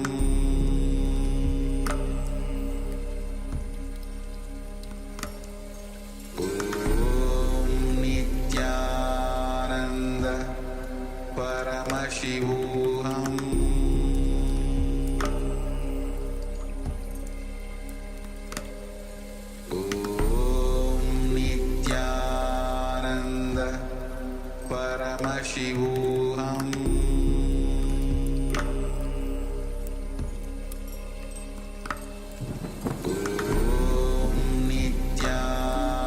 Nithyananda Paramashivoham.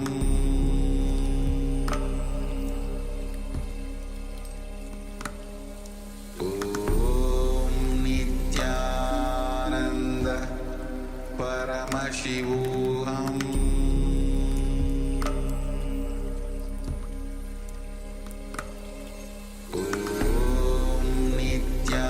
Nithyananda Paramashivoham.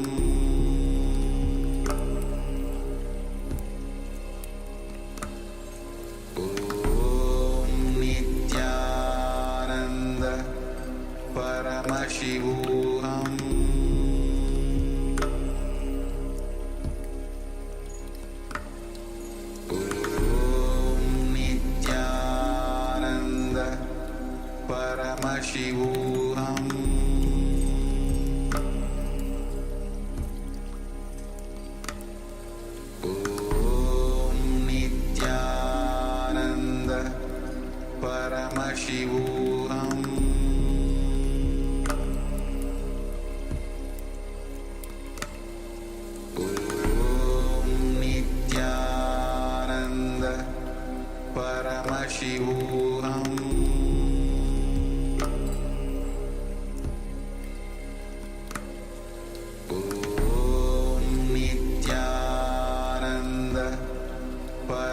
Paramashivoham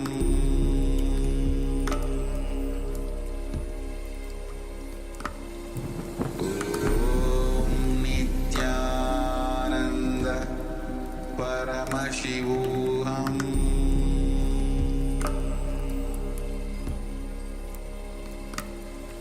Om Nithyananda Paramashivoham Paramashivoham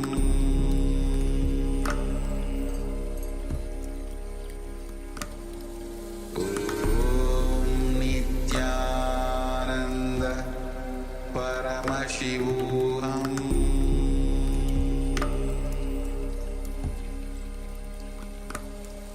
Om Nithyananda Paramashivoham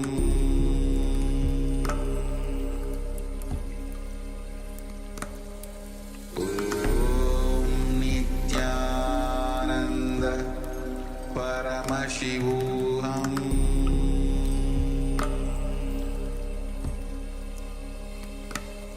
Om Nithyananda Paramashivoham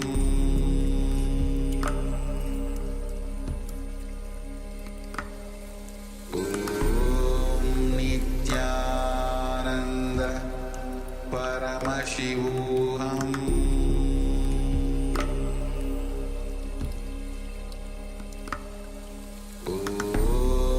Nithyananda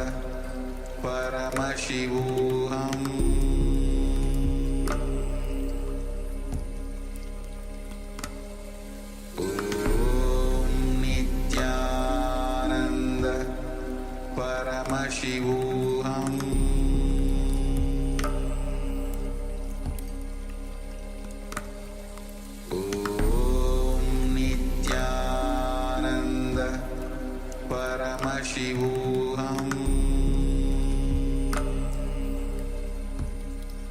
Paramashivoham Om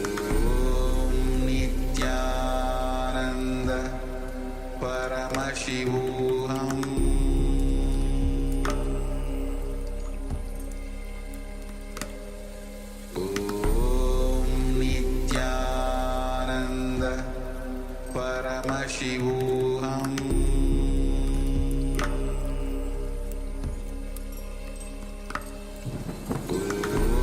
Om Nithyananda Paramashivoham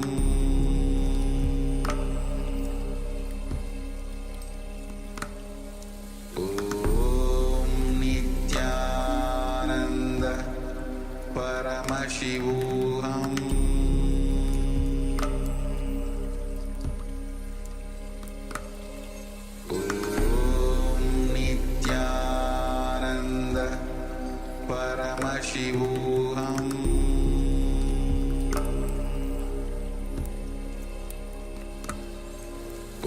Om Nithyananda Paramashivoham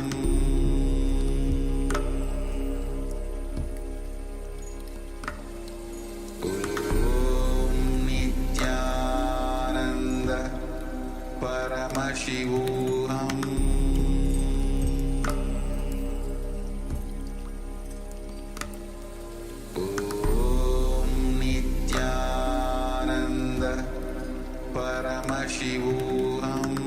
Om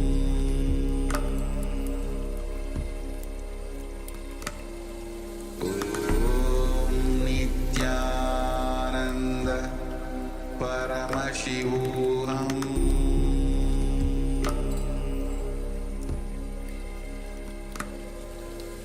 Om Nithyananda Paramashivoham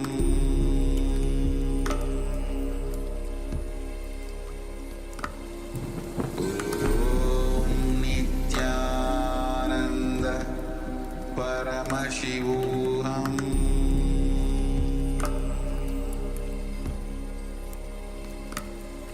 Om Nithyananda Paramashivoham Om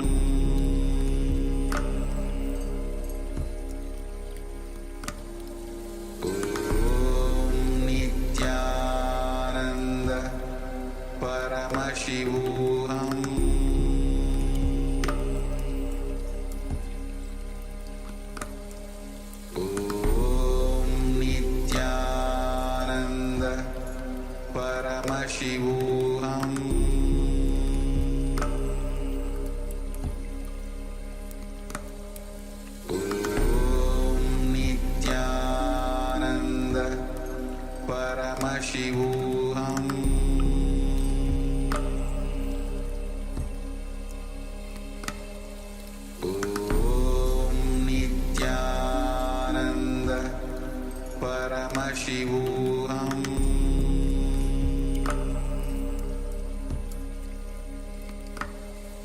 Om Nithyananda Paramashivoham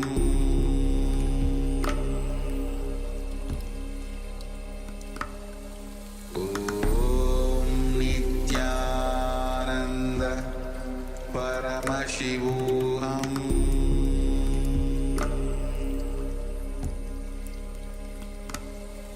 Om Nithyananda Paramashivoham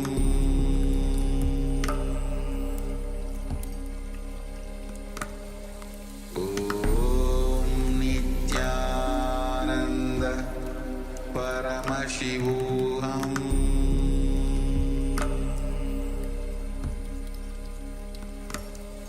Om Nithyananda Paramashivoham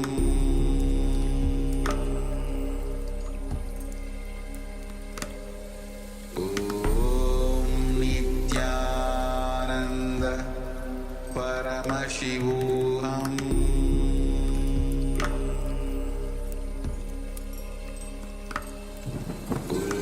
Om Nithyananda Paramashivoham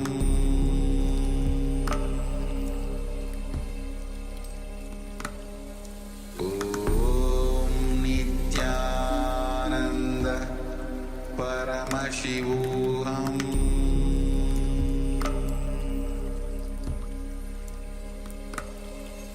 Om Nithyananda Paramashivoham Om Nithyananda Paramashivoham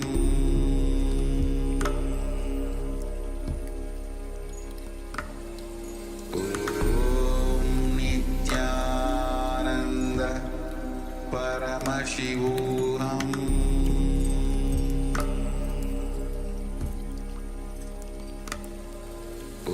Om Nithyananda Paramashivoham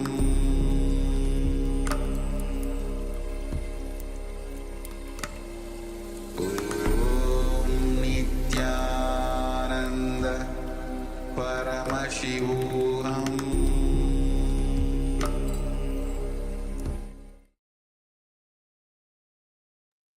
Yes, you can relax now. If you've covered your eyes, then gently remove the eye band, the eye covering, and let the light come back into your eyes. And then take a moment and share with us the details of the objects that the acharyas ourselves have in front of us. So for this power manifestation, power of remote scanning, ourselves, the acharyas, have a number of objects in front of us, and requesting yourselves, the participants, to let us know the details of the objects. So we think we already have a sharing from Anandeshwari, and welcome, Ma. Good to have you with us. Yes, Nithyananda. So Ma Anandeshwari says deity and book, colors, white, brown, and blue. Yes, thank you very much for sharing, Ma. And we have Ma Maria, who has also joined us, Nithyananda. Yes, Ma And- Graziana Maria, Graziana Maria. And she shares the bangle and Rudraksha seed. Yes, thank you, Ma, for sharing. Yes, thank you, Ma.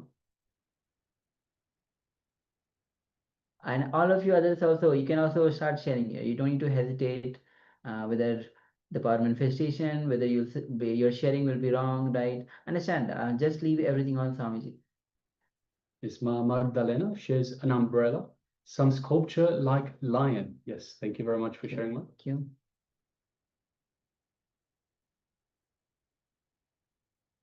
Yes, Ma Parabrahma Swarupini, Yuan, Kevin, Shu Weiping, Zhang Jiho, Gui, Shu Singh, Ma Kanda, Ma Sari Chang, Sharma Moose. All of you can start sharing. Please go ahead and let us share.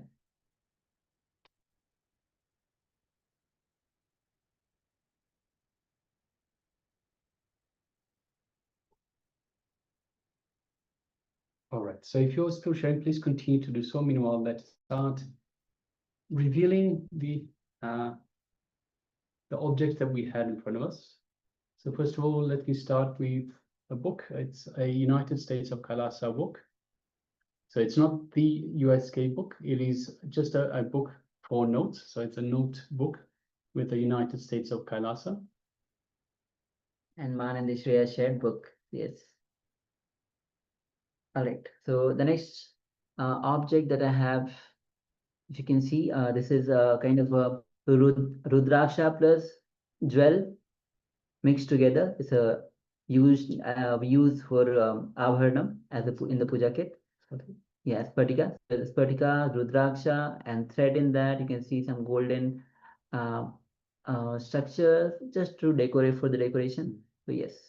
So that is the same material, spatika, as that the Atmalingas are made from. Yes. Yes. So yes. Yeah. I also have a pen, so a green pen. So the color of the pen itself is dark blue, but as in the ink itself is dark blue, but the pen itself is green. So you can see green pen. Okay. So Ma Maria shares about the Rudraksha bit. So definitely we have the Rudraksha in this, and it's kind of a circle, so bangle like. So the next object is, you can see, it's a kind of a tiger skin. So yes, it's a cloth, a tiger skin cloth. And the next item is a Deepa. The Deepa we use for the puja. So these are the objects, the items that we had in front of us. Yes, so definitely I'm going through the sharings. Graziana Maria says the bangle and Rudraksha seed. So you saw the Rudraksha. So it's again the Rudraksha. Where is it here? So that is definitely spot on, Ma. Ma Anandeshwari says deity and book. So we don't have, well, actually we do have Swamiji. So we have Swamiji on there. We do have the book and colors, white, yellow, brown. So we have those colors as well. So actually on this itself, we have all three colors, white, brown, and white and brown. And the pen itself is blue pen, a dark blue pen. And also we have Ma Magdalena that says an umbrella. So I think this sort of looks like an umbrella if you look at it upside down, the Deepa. And also we have a sculpture-like line. Yes, Ma, on the emblem here, there are two lions on either side of the emblem, Ma. So that's very much spot on. So actually there are 4 lines, I lie. So there's 2 lines there and 2 lines there. There are 4 lines altogether on this emblem. So yes, well done, Ma. Congratulations. Congratulations to everyone for manifesting. Yes, Well so it was done. nice sharing. Actually, all of you have successfully manifested. So thank you for sharing. Thank you for manifesting, and thank you for taking part in the power manifestation. Again and again, remember, the more you manifest, the more you share, the more you'll be having oneness. Not only at the spiritual level, you'll be having oneness, Paramadhyata, at the social level, at moral level, at spiritual level, at all the 6 levels that Swamiji mentioned. So that's why it's important not only to manifest, take part, but to share as well. So thank you everyone once again for taking part in the power manifestation. Yes, with this, now we'll be entering into the next revelation by Swamiji, which is going to be on the physical body. The science to make the physical layer strong, and then Swamiji will be leading us on meditation for the physical layer. So let's get ready to enter into these revelations by Swamiji. Let's come to the space of listening and let's begin.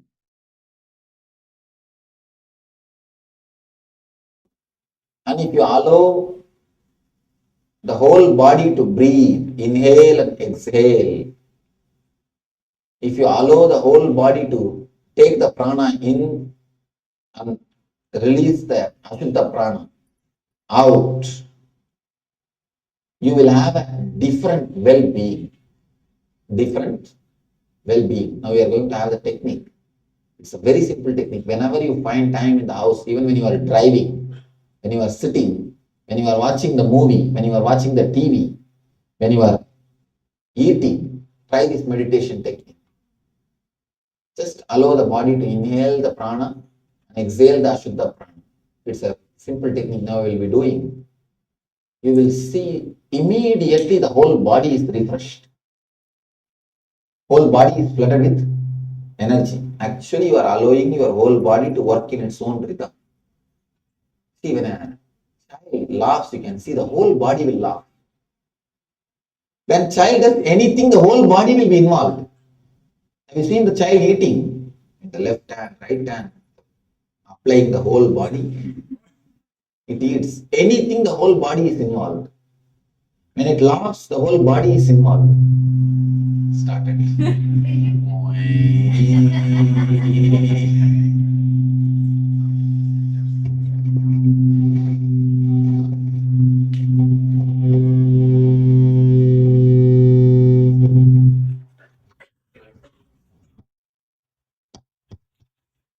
That was problem.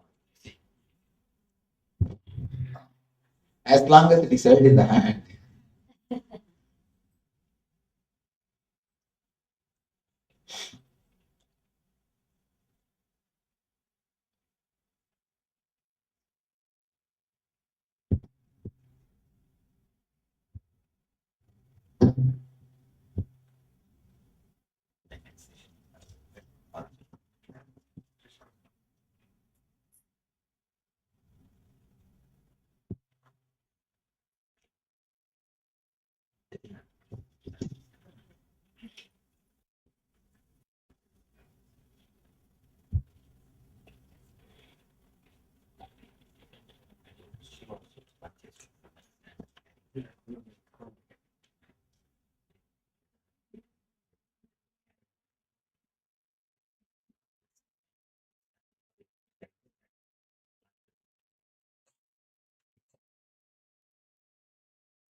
Every inch of your body has got its own wisdom to take the prana shakti in.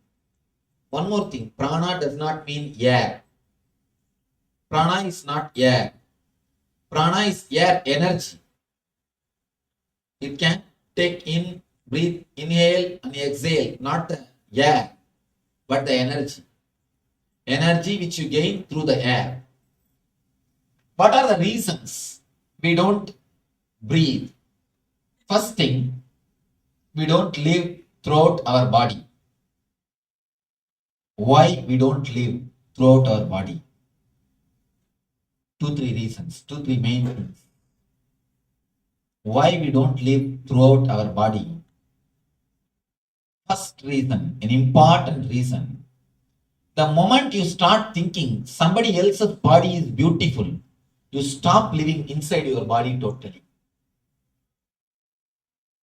The moment you create a supermodel for you, if you are a male, you will have some actor, foolish fellows photograph in your room and go on doing this. And wanted to look just like him. Go on dressing him like him.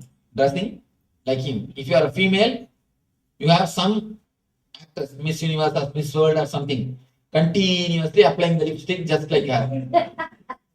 Continuously painting the face like her, or continuously trying to dress like her. The moment you start thinking somebody is beautiful and you want to be that like that person, you stop living inside your body totally. Please understand. One more problem. Unless I move my hands, I don't speak. I speak more with the body language than with the.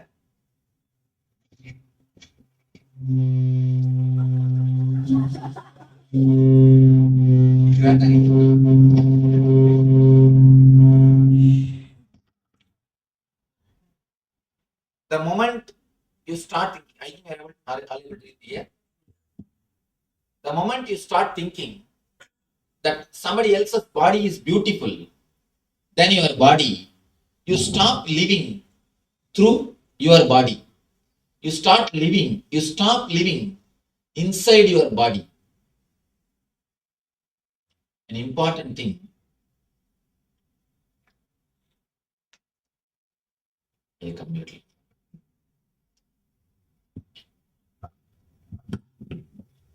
Okay.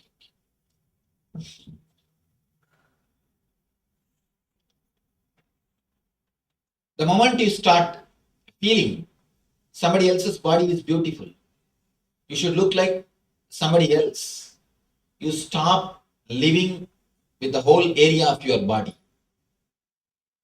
Actually, look deeply. God is not an engineer to do mass production. God is not an engineer to do mass production. He is an artist. He paints every one of you. He carves every one of you. He creates every one of you. If God is the engineer, then we can have mass production. But engineer fools, you can see. Only they can do the mass production. God is not an engineer. He never has got his own mold. Just forge, chop, chop, chop. No. God is a painter. God is an artist. Every one of you are painting from him. That is why you are unique and different. If you try to look like somebody, if you try to be like somebody, what you are trying to do? You try to create a copy. You think God is the fool. That's why he made me like this. He made her beautiful. Let me also look like her. Never think God is the fool. Everybody is unique.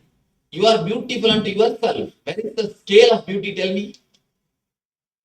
Where is the scale of beauty? No.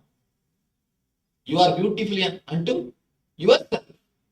Every individual is beautiful unto themselves. God is an artist. You can never improve upon his painting.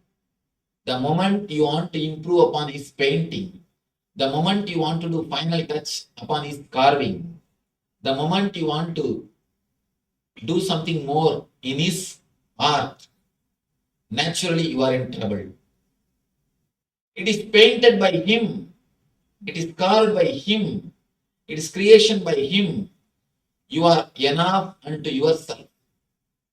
You are beautiful unto yourself. The people who have the idea that I am not beautiful, she is only beautiful or he is only beautiful. I tell you one thing.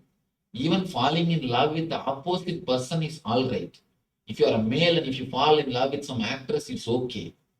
But never fall in love with an actor. Because you will start chiseling your body, seeing him. You will try to have the same type of dress. You will try to have the same type of things which he is having. Never have a role model. Never have a role model body. Please be very clear. If you have the role model body, I can be sure you will never live happily with your body. Even if you have finished after 12 years of all foolish gym, you will find some corner, it's little lacking. You will find in one corner, something is lacking. You will try to chisel that corner. You are enough beautiful unto yourself. See, if you want to do gym and if you want to do yoga, exercise for your own health, that's perfectly all right. There's nothing wrong. But not for the sake of to look like somebody else. As long as you have an idea that somebody else is beautiful, you will never be peaceful inside your body. You will never be happy inside your body. That is why even though you live inside your body, you never have a deep love for your body. You never have deep love for your body. Your body is just a utility for you. Even if that person is happy, even if that person is beautiful, what can you do about it? It's his body. You can't enjoy through his body. Can you enjoy through his body? No. Only he can enjoy the world through his body. You can enjoy only through your body. Understand? God is a painter. God is an artist. God is a creative guy. He is not an engineer. If God is an engineer, then we also can have mass production. No, God is not an engineer. You are beautiful unto yourself. The moment you drop this foolish fighting inside your being, which is continuously happening unconsciously, thinking somebody else is beautiful, somebody else is looking good, I should look like him, I should look like her, I should cut my hair like this, I should. That's what I'm telling. I always tell people, like a hairstyle, we should have a nail style also. We should cut these guys' hands and fingers to look like somebody else. If you cut yourself, if you alter yourself, if you do to look like somebody else continuously, unconsciously, you will start hating your body. You will stop residing inside your body. You will stop residing inside your body. You will not live inside your body. First thing, understand, your body is beautiful unto itself. You are enough unto yourself. You are beautiful for yourself. Where is the scale? Tell me. Where is the scale? In early times in China, they used to believe if your legs are very small, you are very beautiful. So women used to wear the steel shoes. Shoes made out of iron. In the young age itself, at the age of 10, 11, they will put that shoes. And women will have a very small leg. Even if they are 25, their legs will be just 15-year-old, 14-year-old. It's like a bonsai. Have you seen the bonsai banyan tree and bonsai trees? Just like that. Your legs will have only that size. And in the tribal area, people used to believe, in Amazon tribal area, they used to believe the more your lower lips are hanging, the more beautiful you are. And they used to put a big ring on it. Big ring means don't think this size ring. Almost like a car wheel. They will hang on the lower lip. And it will be hanging like a dog. Poor guys. And beauty has got their own, people have got their own ideas about beauty.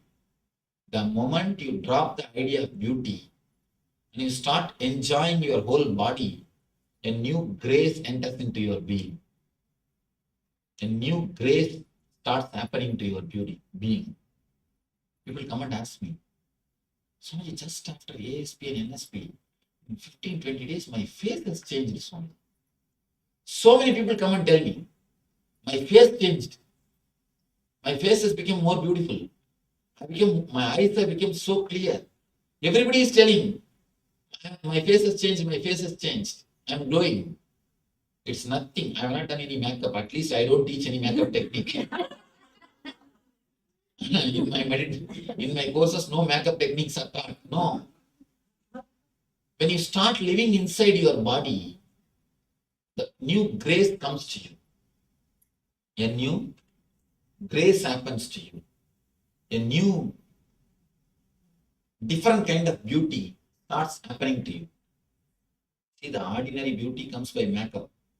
If you put ear black and ear white, then it comes. If you go in the rain place, they will change the place. And that will become white and this will become black. Anyhow, ordinary beauty comes by makeup. I tell you how sometimes you can see so ugly. The makeup will look so ugly on the people. And already they will look. And sometimes you can see people doing some weird makeup. And then, what is the beach? One fat lady with a feather. They decorate and stand there to take photographs. What's that? There is a name? Mohawk. Oh, they are called Mohawk. Now in Santa Cruz Beach, you can see 4 or 5 people with a special kinds of decoration. Makeup walking around. Have you not seen? Is there any technical term? No. 4 or 5 different people having different kinds of dress. Fat and people go and stand and take photographs with them. They give $1 and take photographs. None of you remember. San Francisco. In San Francisco only. In San Francisco, if you go to that beach, Pier 39, people, different kinds of makeups, different kinds of weird makeup. People walk around there. You can go and stand and have photograph with them. Sometimes the people makeup just looks just like that only. It almost looks like that only. See, so-called beauty comes by makeup. The more you do the makeup, the more you hate your body. People always think, I do makeup because I love my body. No, never. Never have that understanding. You hate your body. That is why you want to look like somebody. So when you want to look like somebody, you do all makeup. Maintaining the body is different and doing makeup is different. If you maintain your body, you love your body. The more you do the makeup, more you hate your body. You want to look like somebody else. You want to behave like somebody else. Stop that foolishness, which is in your unconscious mind. The moment you understand that I don't have to look like somebody else, I am enough unto myself, you will have such a deep peace and calmness and relaxed feeling, the easiness inside your mind and inside your body. You will have such a deep, cool feeling flowing all over your body. Continuously, you will have that coolness. The moment you relax into your body, the moment you say, there is no need for me to imitate somebody else's size. My size is enough. This is the way I am. This is the way I am beautiful. What is the wrong? There is no scale. In India, Buddhas are always carved as a very masculine, small hip and the broad chest. In Japan, Buddhas are always carved as a big belly. Because belly is considered to be the beauty in Japan. In Japan, you can see all Buddhas are with big belly, laughing Buddha, all Buddha. But in India, Buddha means very masculine, like an athlete. Understand? It is just social concept. Don't internalize the social concept to destroy your body, your immune system. The more you hate your body, the less is the immune system works. The more you are happy with your body, the more you are relaxed with your body, the more active your immune system. Just for the sake of society's rubber stamp, you are beautiful, you are ugly. Do you want to destroy your health? It is an unconscious process. The more you are away from the body, naturally, more you suffer. What do you think as pain? Understand the pain. If you are not giving enough of your awareness and attention to your knee just begs your attention, begs your awareness, begs your consciousness, begs your energy. That is what is knee pain. Most of you never live with the whole body because of this idea. This idea is a cancer. Understand? The idea that somebody else is beautiful and you are ugly is a cancer in your mind. That is the potential cancer. That is the seed of the cancer. Drop that idea first. Never have model. That is why I always tell people, even if you fall in love with some actress, nothing wrong. You will have at the most only some crazy dreams. You don't disturb your health at least. You may do something, but you will never disturb your health. But falling in love with some male, if you are a male and male, and if you are a female and female, and feeling continuously that person is beautiful, I should look like that person, my body should become like that person, is a cancer for your being.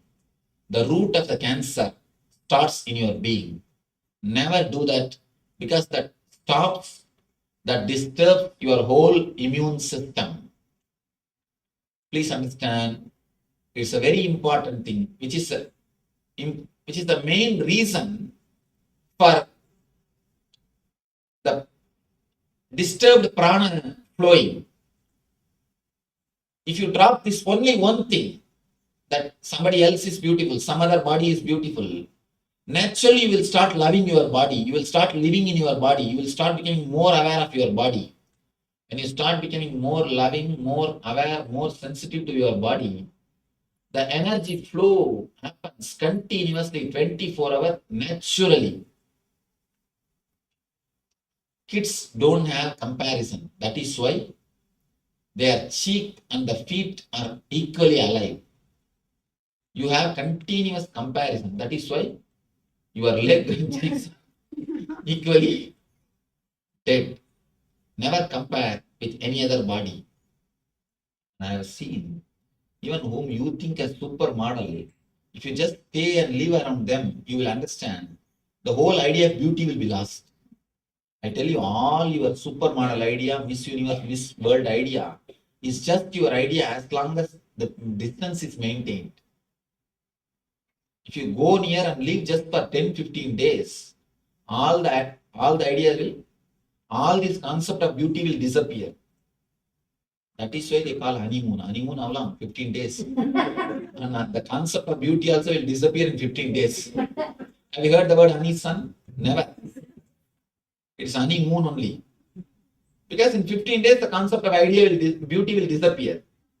With any supermodel, with any Miss Universe, 15 days is maximum if you are intelligent. If you are less intelligent, maybe 1 year. If you are little more dull and dumb, an idiot, maybe 1.5 years. Not more than that. Even for buffalo, in 2 years, they will understand. The whole concept is just a concept, just the idea of beauty. The beauty is just nothing but the idea of beauty.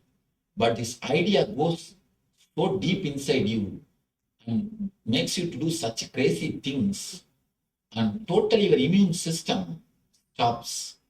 Your prana flowing totally stops. And once in a while, at least half an hour, lie down in the water. Water also gives you energy. At least half an hour. Because from water you can take prana. You are from fish. Understand? You are from fish. Your body has got still the intelligence of the fish taking prana from the water. So that also will help. Once in a while, lie down on the ground. Of course, in the naturopathy they do. They, in a separate room, in a private room, they lock and you are supposed to lie down in the naked body on the floor, on a mud. They call it mud bath. Of course, here you can't lie down in the naked way, but at least. But here, no mud at all. It's a big problem. See, even in your room, if you lie down, you will lie down only on the carpet. Yeah, lying down on the carpet is not going to help. At least in a water. At least in a water. That's the practical thing. At least in a water, lie down. No, grass is not going to help. Bathtub is okay. Bathtub will help. Bathtub will help to observe the water energy, but grass is not a earth energy. No, itself is a different kind of thing. See, when I say mud, just totally the naked body, the whole body should touch the mud and you should have the mud all over your body. Beach. No, even beach is not mud, it's a sand. It's sand. What about the marble or granite floor? No? Yeah, but we don't know. But Swamiji, here they have some kind of thing. You get it in the bottle. You put it in the bathtub and you. One thing, no artificial things. It should be totally natural, especially the snake hole. That mud is the best, but not with snake. Just no. They put in the pot. No, not anything artificial will not work. Anyhow, at least have these two. Have at least lie down in the water so that your body can take the water energy. These 2-3 tips. First thing, mentally relaxing, mentally falling into your body. Again and again emphasize, falling in love with your own body, falling in tune with your own body, not continuously working on somebody's sizes or somebody's beauty. These 2 things. First, stop interfering your pains, your reequipping process, regeneration process, and start encouraging your innate immune system, innate immune healing capacity.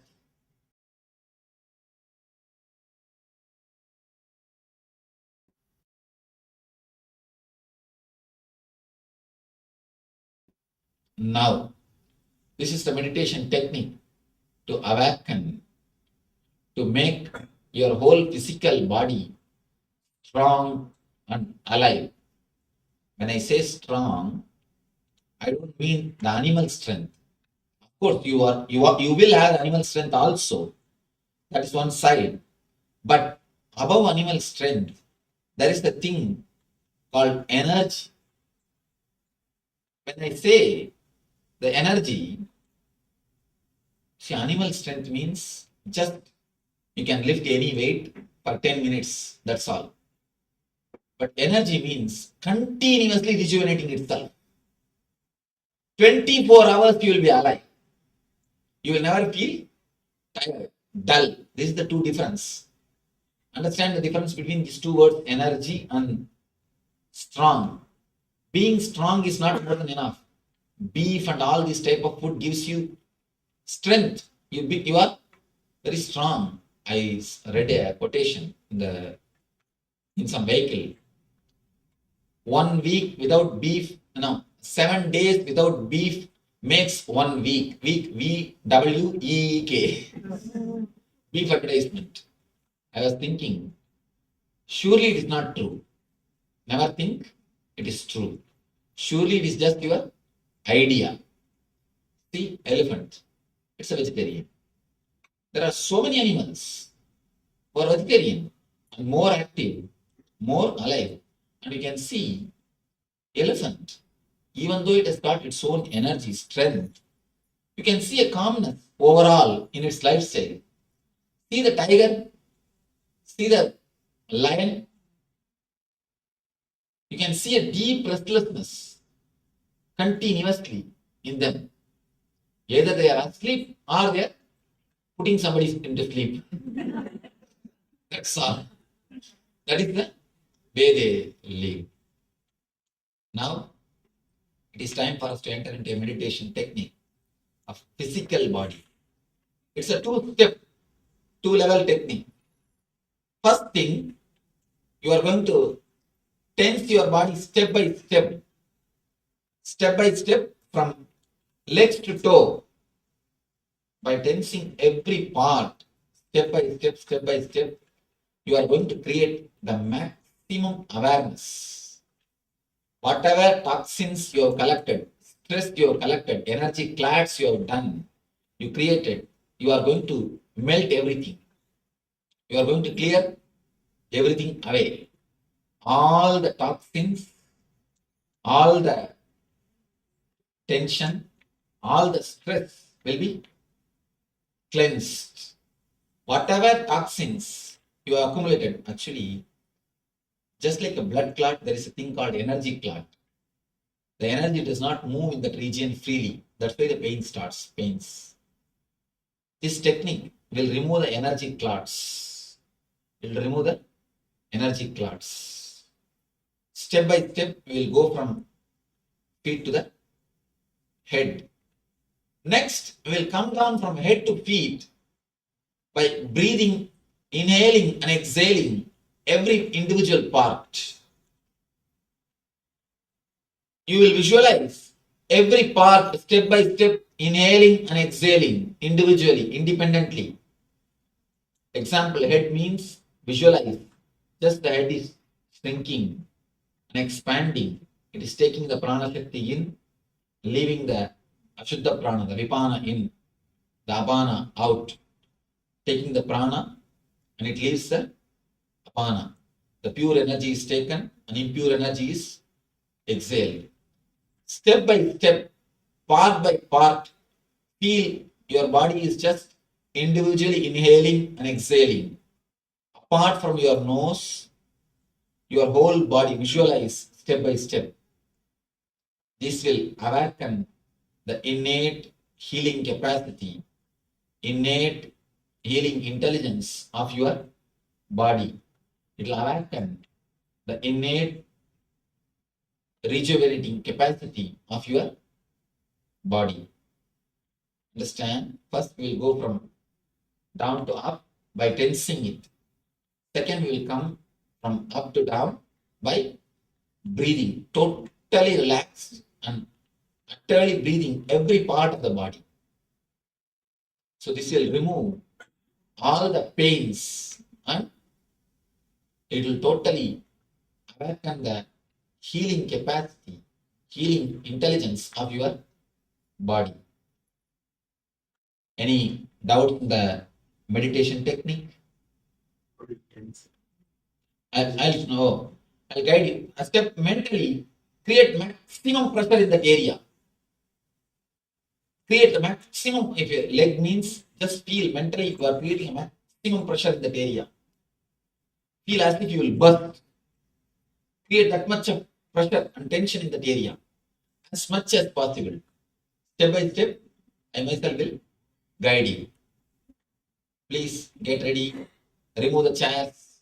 You are supposed to lie down, so make enough space now itself to lie down. Tie the ribbon.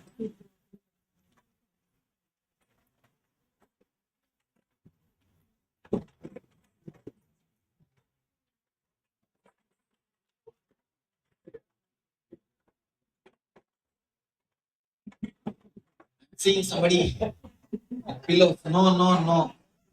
Flat. No pillow, no bed.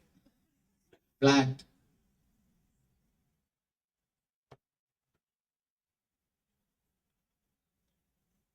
Somebody is getting ready to sleep.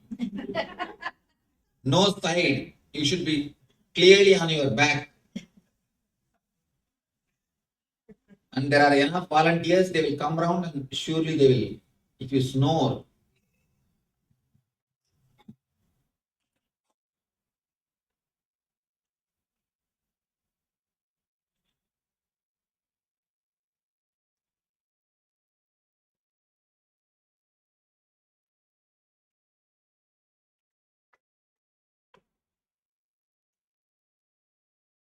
Start inhaling and exhaling as slowly but as deeply as possible. Hands should be in a relaxed position. The side.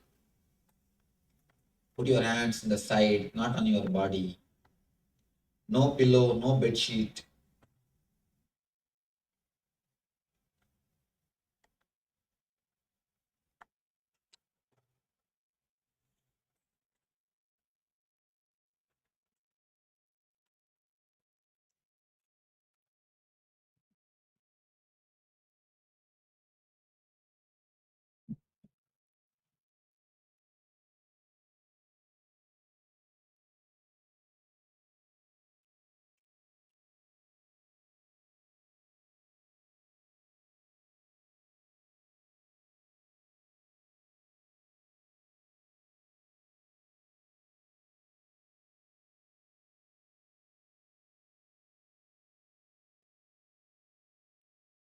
Inhale, exhale as slowly, as deeply as possible.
start traveling towards your feet.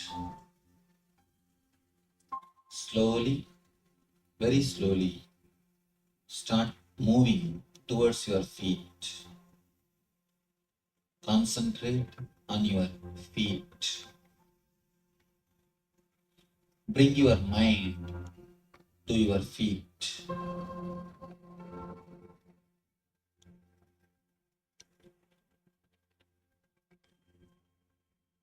Centralize yourself totally in your feet.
Start tensing your feet. Tense your feet as much as possible. Maximum possible. Give the maximum possible pressure to your feet.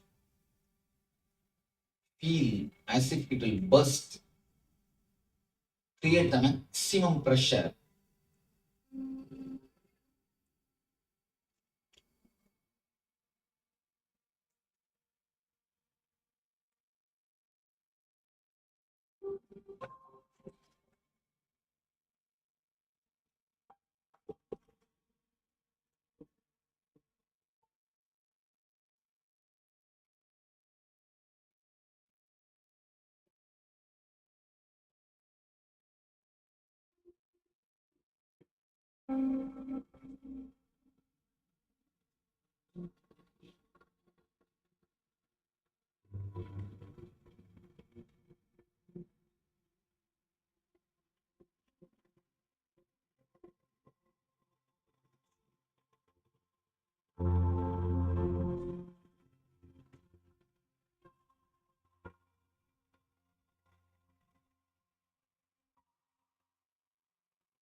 Tense your feet as much as possible.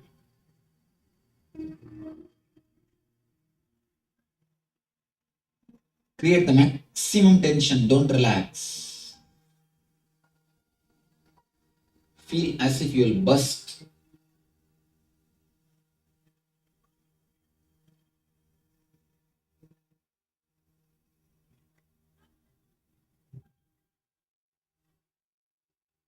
to your ankles. Start tensing your ankles.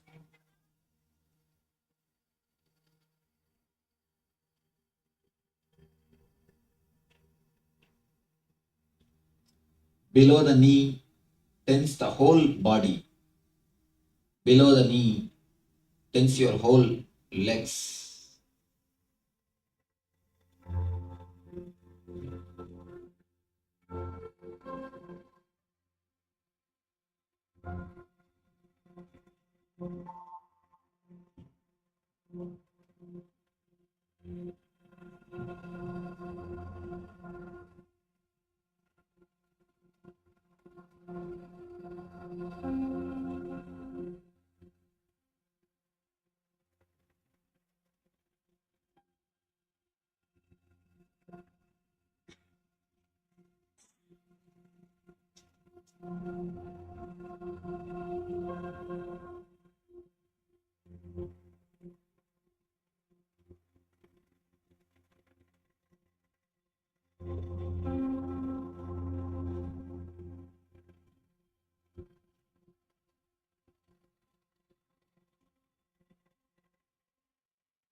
Tense your knees. Tense as much as possible. Feel as if you will burst. Create the maximum possible pressure in the knees.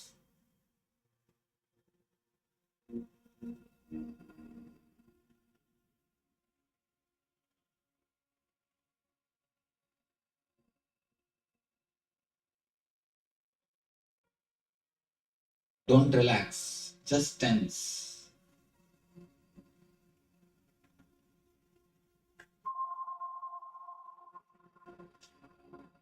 Now come to the thighs.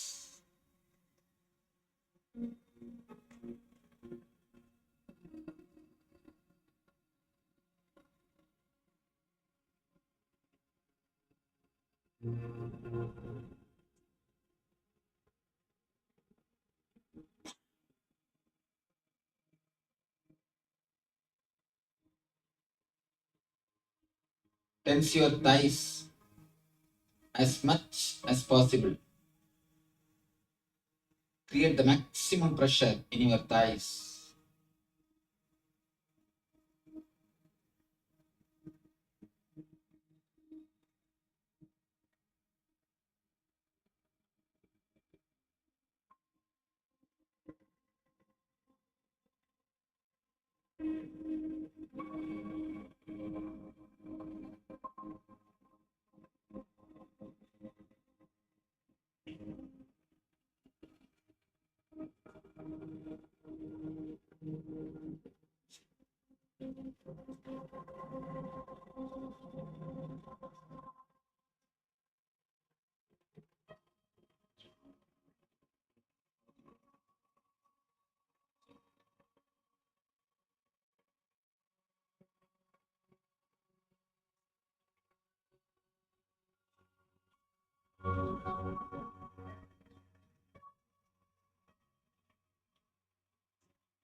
Tense your hip portion as much as possible.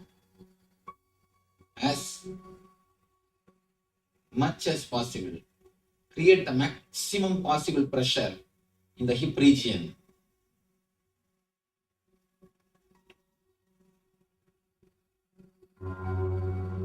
Feel as if you will burst. Create the maximum pressure.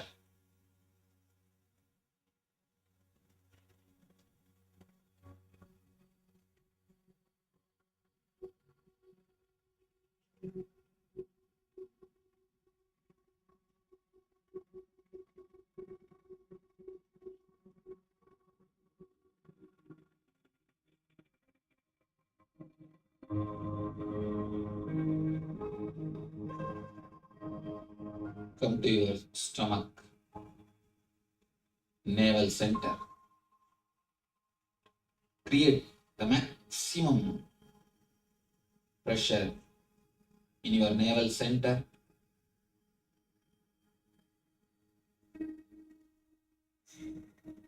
Don't let your navel to relax.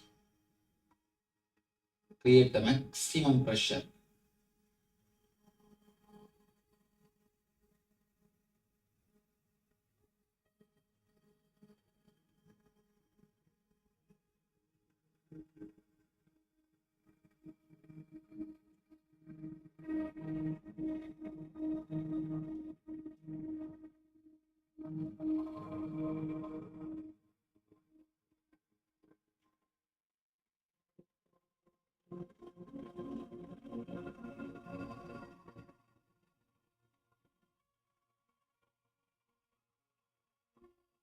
Create more and more pressure. Don't allow your body to rest. No movements.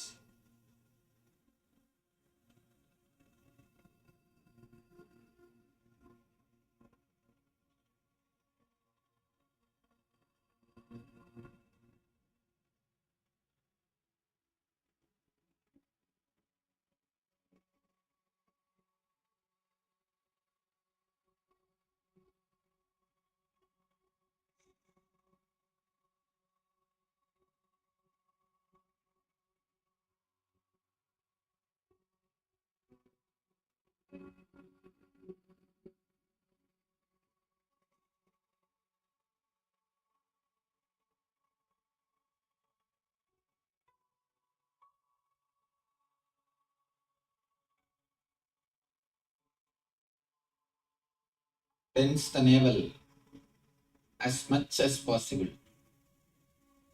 Create maximum pressure inside the navel. Now come up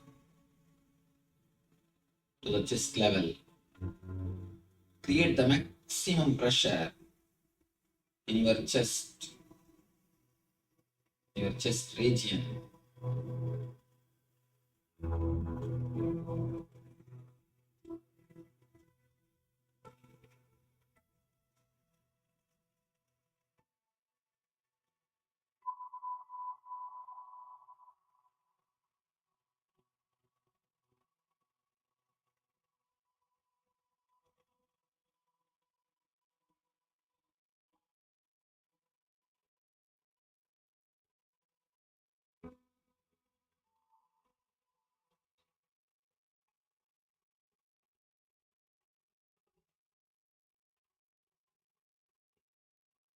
Create the maximum pressure, maximum tension in your chest region.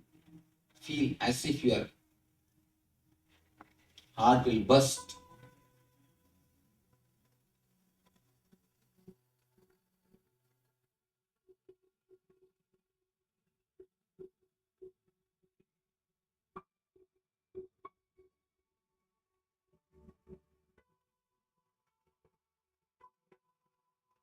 Tense your shoulders and hands. Tense your shoulder region and hands. Create the maximum pressure in the hands.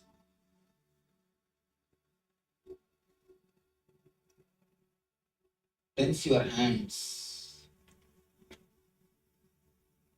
to the extreme level. Don't relax. Continue to tense.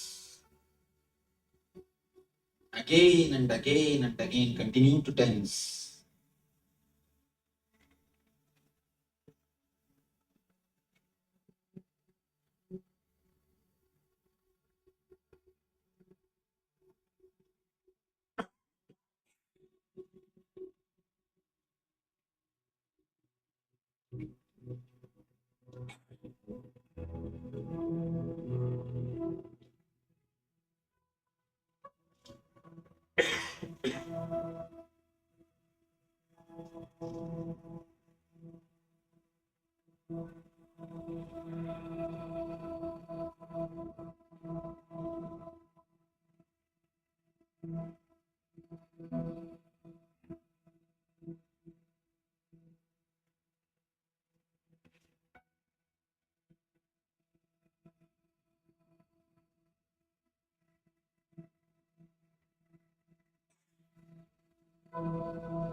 Tense the neck area, the neck region.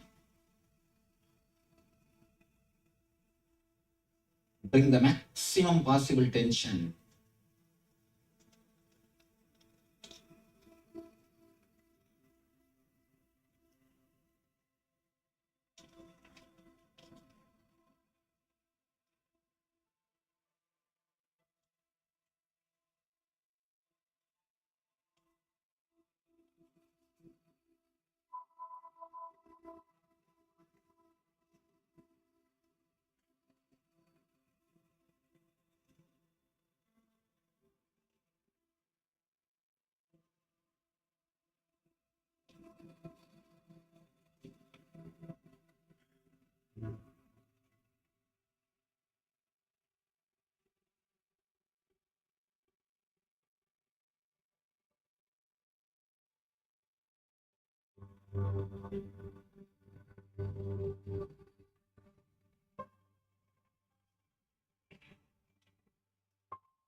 Tense the face. Tense the whole face. Eyes, ears, mouth, cheek. Tense the whole face.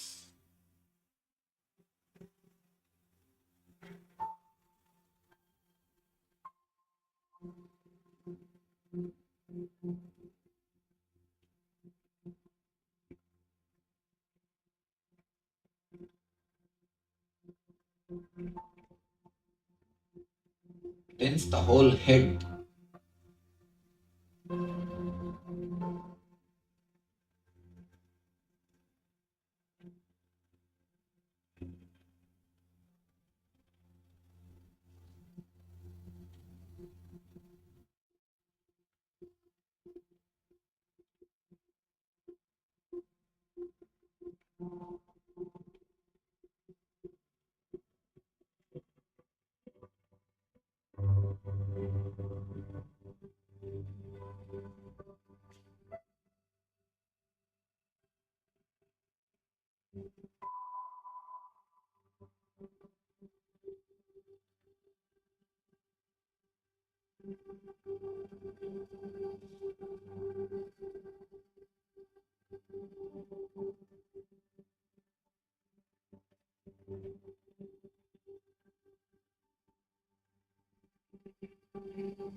for one moment.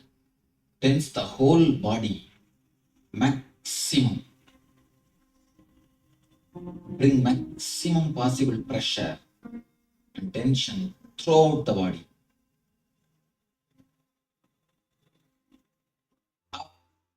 Up, up. Relax.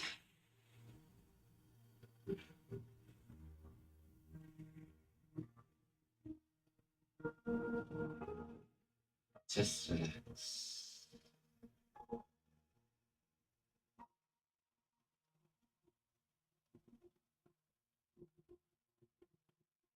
Just relax.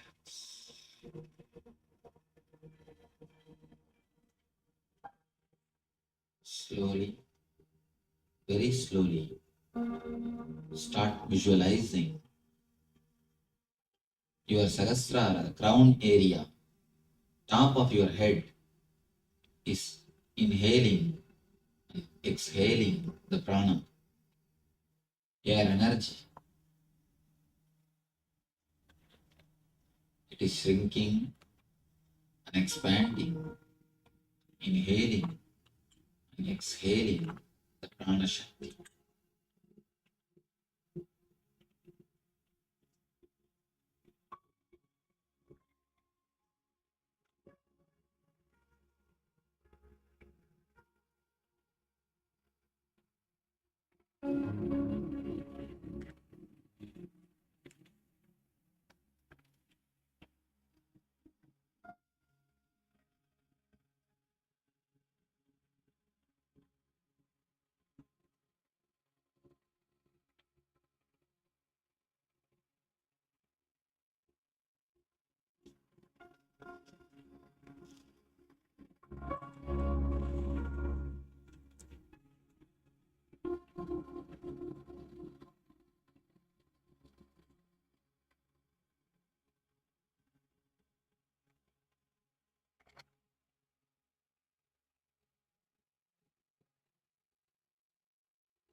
Visualize clearly.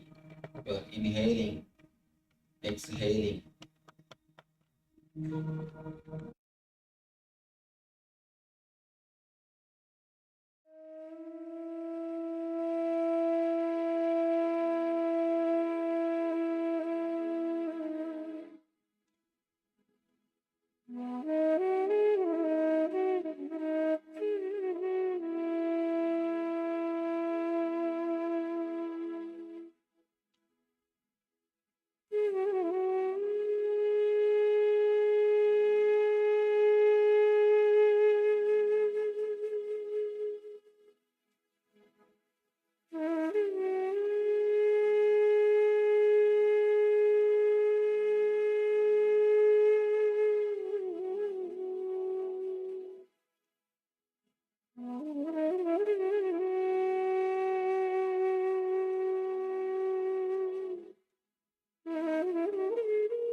Around 5,000 years ago, at the end of Mahabharat War, the ancient enlightened Hindu civilization consisted of 10,000 Hindu traditions, or sampradayas, that existed in 56 Hindu nations, 200 Hindu kingdoms, 1,700 Hindu provinces that covered more than 6 million kilometers square of Asia.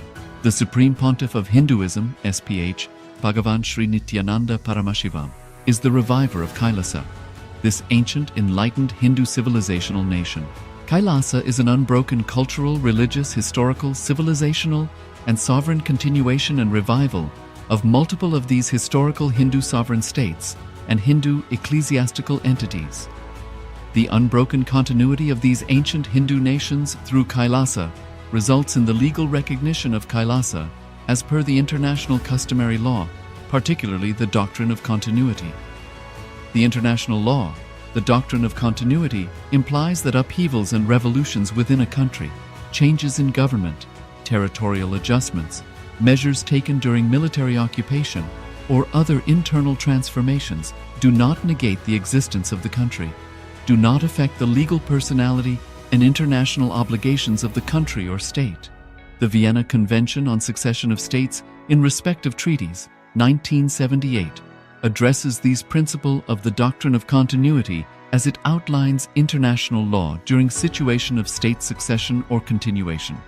International law recognizes a state's legal personality by recognizing its identity. This perspective extends even during the period when the given state or country is annexed or occupied by a foreign power. Even in such cases, the legal personality of the state is considered to persist, enabling its subsequent re-establishment. Historical examples dating back to the 18th century include cases like Portugal and Genoa that were re-established after the Vienna Congress of 1815. More recent examples include countries such as Poland, Ethiopia, Czechoslovakia, Albania, and Austria that were re-established after World War II. Even when a nation is deprived of its territory, the nation continues to exist. Its sovereignty and international legal personality continues to persist. The Dalai Lama, as the spiritual and temporal leader of Tibet, exemplifies this principle. In 1959, the Dalai Lama was exiled and forced to flee. Despite the challenges faced, the Dalai Lama continues to advocate for the preservation of Tibetan culture and garners worldwide support for Tibetan autonomy on the global stage. Similarly, from 1309 to 1376, the Pope of Catholicism had been in exile in Avignon. Despite this, he was recognized as the head of state as well as head of the church and given full privileges of the position after their return to Rome. Even in 1861, much of the papal territories had been lost, leaving the Pope with no sovereign territory other than the papal residence and related buildings. Yet his temporal powers were still acknowledged. He was recognized as a head of state, and later, the Lateran Treaty of 1929 formally re-established papal sovereignty over the Vatican City. The Sovereign Order of Malta further exemplifies this principle, retaining international recognition as a sovereign entity despite the permanent loss of their territory upon Napoleon's invasion in June 1798. Despite such permanent loss of territory, the sovereignty and the international legal personality of the Sovereign Order of Malta continued to persist. Much later in 1894, the order settled in Rome and acquired two properties, the Magistral Palace and the Magistral Villa that received extraterritorial status. Today, the order maintains diplomatic relations with 112 countries, issues its own diplomatic passports, currency, stamps, and vehicle registration plates, and has been granted observer status in the United Nations. All these examples of state re-establishment illustrate the principle of continuity of states as per international law, that a state's legal personality persists over time. A nation continues to exist even after a complete loss of territory. A far more striking example is of the oceanic countries, which are under the threat of their entire nation being drowned and submerged due to rising sea levels owing to global warming. In response to such existential threat of climate change, Pacific Island nations, including Tuvalu, have enacted constitutional amendments and made international declarations affirming that their nation and their sovereign rights will continue to persist, despite their entire territory being lost to the sea. This proactive stance is highlighted in the Constitution of Tuvalu Act 2023 and the Pacific Islands Forum Declaration of 2021. The Supreme Pontiff of Hinduism, Bhagavan Sri Nithyananda Paramashivoham, through the line of succession is the present 203rd Emperor of the Hindu Sovereign Kingdom of Surangi Samrajya. He was crowned on the 31st of December 2004 at the age of 26. Thus, by very same principles of the doctrine of continuity, through which the international legal personality of Portugal, Genoa, Poland, Ethiopia, Czechoslovakia, Albania, Austria, Vatican, Tibet, Sovereign Order of Malta, and several other nations has been recognized despite having undergone a period of exile, annexation, occupation by a foreign power, or despite loss of territory. The SPH Nithyananda Paramashivoham, through well-established legal and historical facts about the Hindu sovereign state of the Surangi Samrajyam, derives all sovereign rights and powers of the royal lineage of the Surangi Samrajyam as its 203rd sovereign emperor, from his inheritance and continuation of the unbroken succession of the kingdom of Surya Vamsa Surangi Samrajyam Sarvanapitha. Surya Vamsa Surangi Samrajyam, through unification with 20 other sovereign Hindu states and sovereign ecclesiastical, historical entities, became part of the United States of Kailasa, which thus became a sovereign, independent juridical state, with the SPH Nithyananda Paramashivoham as the sovereign. Just as how the oceanic nations like Tuvalu have safeguarded their sovereignty from the existential threat of total submersion by amending their constitution and asserting that their sovereignty will persist regardless of the loss of their territory, Kailasa, which is a sovereign continuation of 21 sovereign Hindu states and sovereign ecclesiastical historical entities, is also reviving and continuing the Kumari Kandam Hindu nations that got submerged. As per the doctrine of continuity, these facts imply that the Kailasa's statehood is recognized by international law and manifests as a natural outcome of well-established historical legal facts. Share your time, talent, and treasure. Become part of Kailasa. Sign up as an eCitizen https://kailasa.ecitizen.info.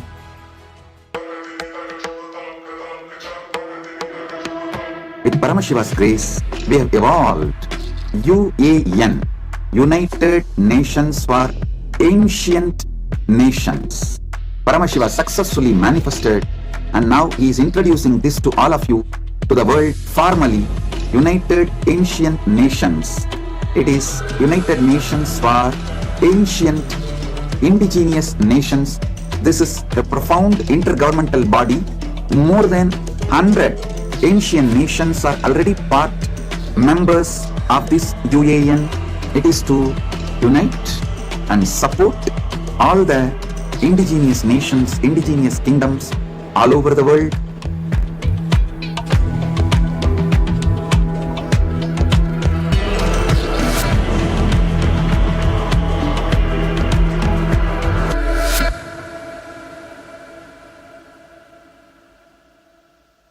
Around 5,000 years ago, at the end of Mahabharat War, the ancient enlightened Hindu civilization consisted of 10,000 Hindu traditions, or sampradayas, that existed in 56 Hindu nations, 200 Hindu kingdoms, 1,700 Hindu provinces that covered more than 6 million kilometers square of Asia. The Supreme Pontiff of Hinduism, SPH, Bhagavan Sri Nithyananda Paramashivoham, is the reviver of Kailasa, this ancient, enlightened Hindu civilizational nation. Kailasa is an unbroken cultural, religious, historical, civilizational, and sovereign continuation and revival of multiple of these historical Hindu sovereign states and Hindu ecclesiastical entities. The unbroken continuity of these ancient Hindu nations through Kailasa results in the legal recognition of Kailasa as per the international customary law, particularly the doctrine of continuity. The international law, The doctrine of continuity implies that upheavals and revolutions within a country, changes in government, territorial adjustments, measures taken during military occupation, or other internal transformations do not negate the existence of the country, do not affect the legal personality and international obligations of the country or state. The Vienna Convention on Succession of States in Respect of Treaties, 1978, addresses these principles of the doctrine of continuity as it outlines international law during situation of state succession or continuation. International law recognizes a state's legal personality by recognizing its identity. This perspective extends even during the period when the given state or country is annexed or occupied by a foreign power. Even in such cases, the legal personality of the state is considered to persist, enabling its subsequent re-establishment. Historical examples dating back to the 18th century include cases like Portugal and Genoa that were re-established after the Vienna Congress of 1815.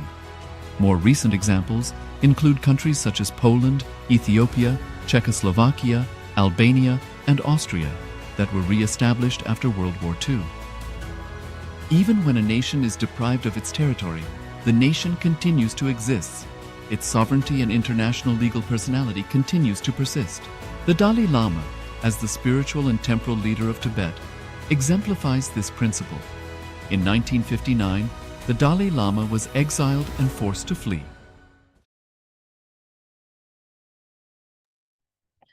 Yes, Nitya and all of you.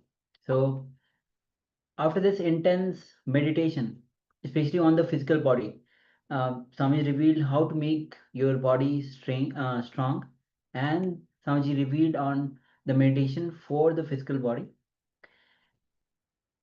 And right now, this is the time that we start manifesting the powers. And today we are doing the power of remote scanning. So this is one of the exciting powers that Paramashiva has revealed. So once again, we the acharyas are having few items, few objects in front of us. So through the power of third eye, see what is being revealed to you. So what you have to do is just sit with your head, neck, spine in a straight line.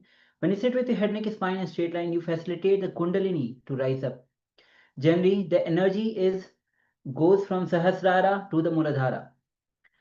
When you sit with the head and spine in a straight line, you energize the body, the kundalini to raise up instead of going down. So just sit and connect with Swamiji. That's all. Just simply connect with Swamiji. Remember any sweet moment that you cherish with Swamiji.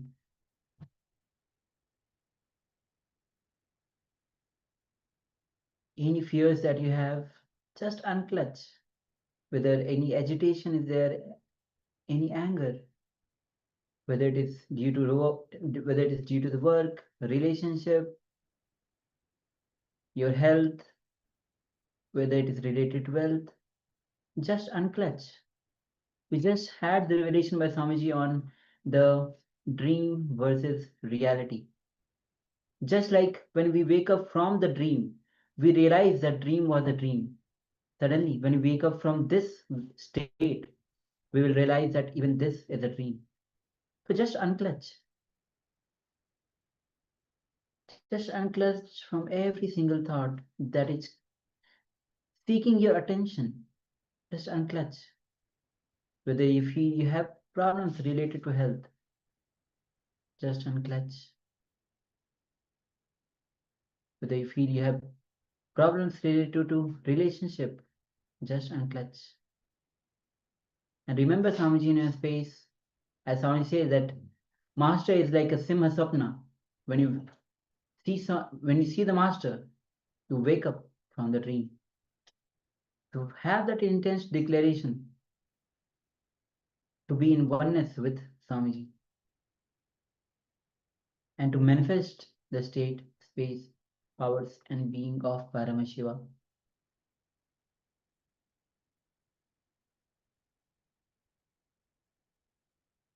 Now let's start chanting the Mahavakya. Mahavakya is the cosmic code that Swamiji has given us to connect with him. Om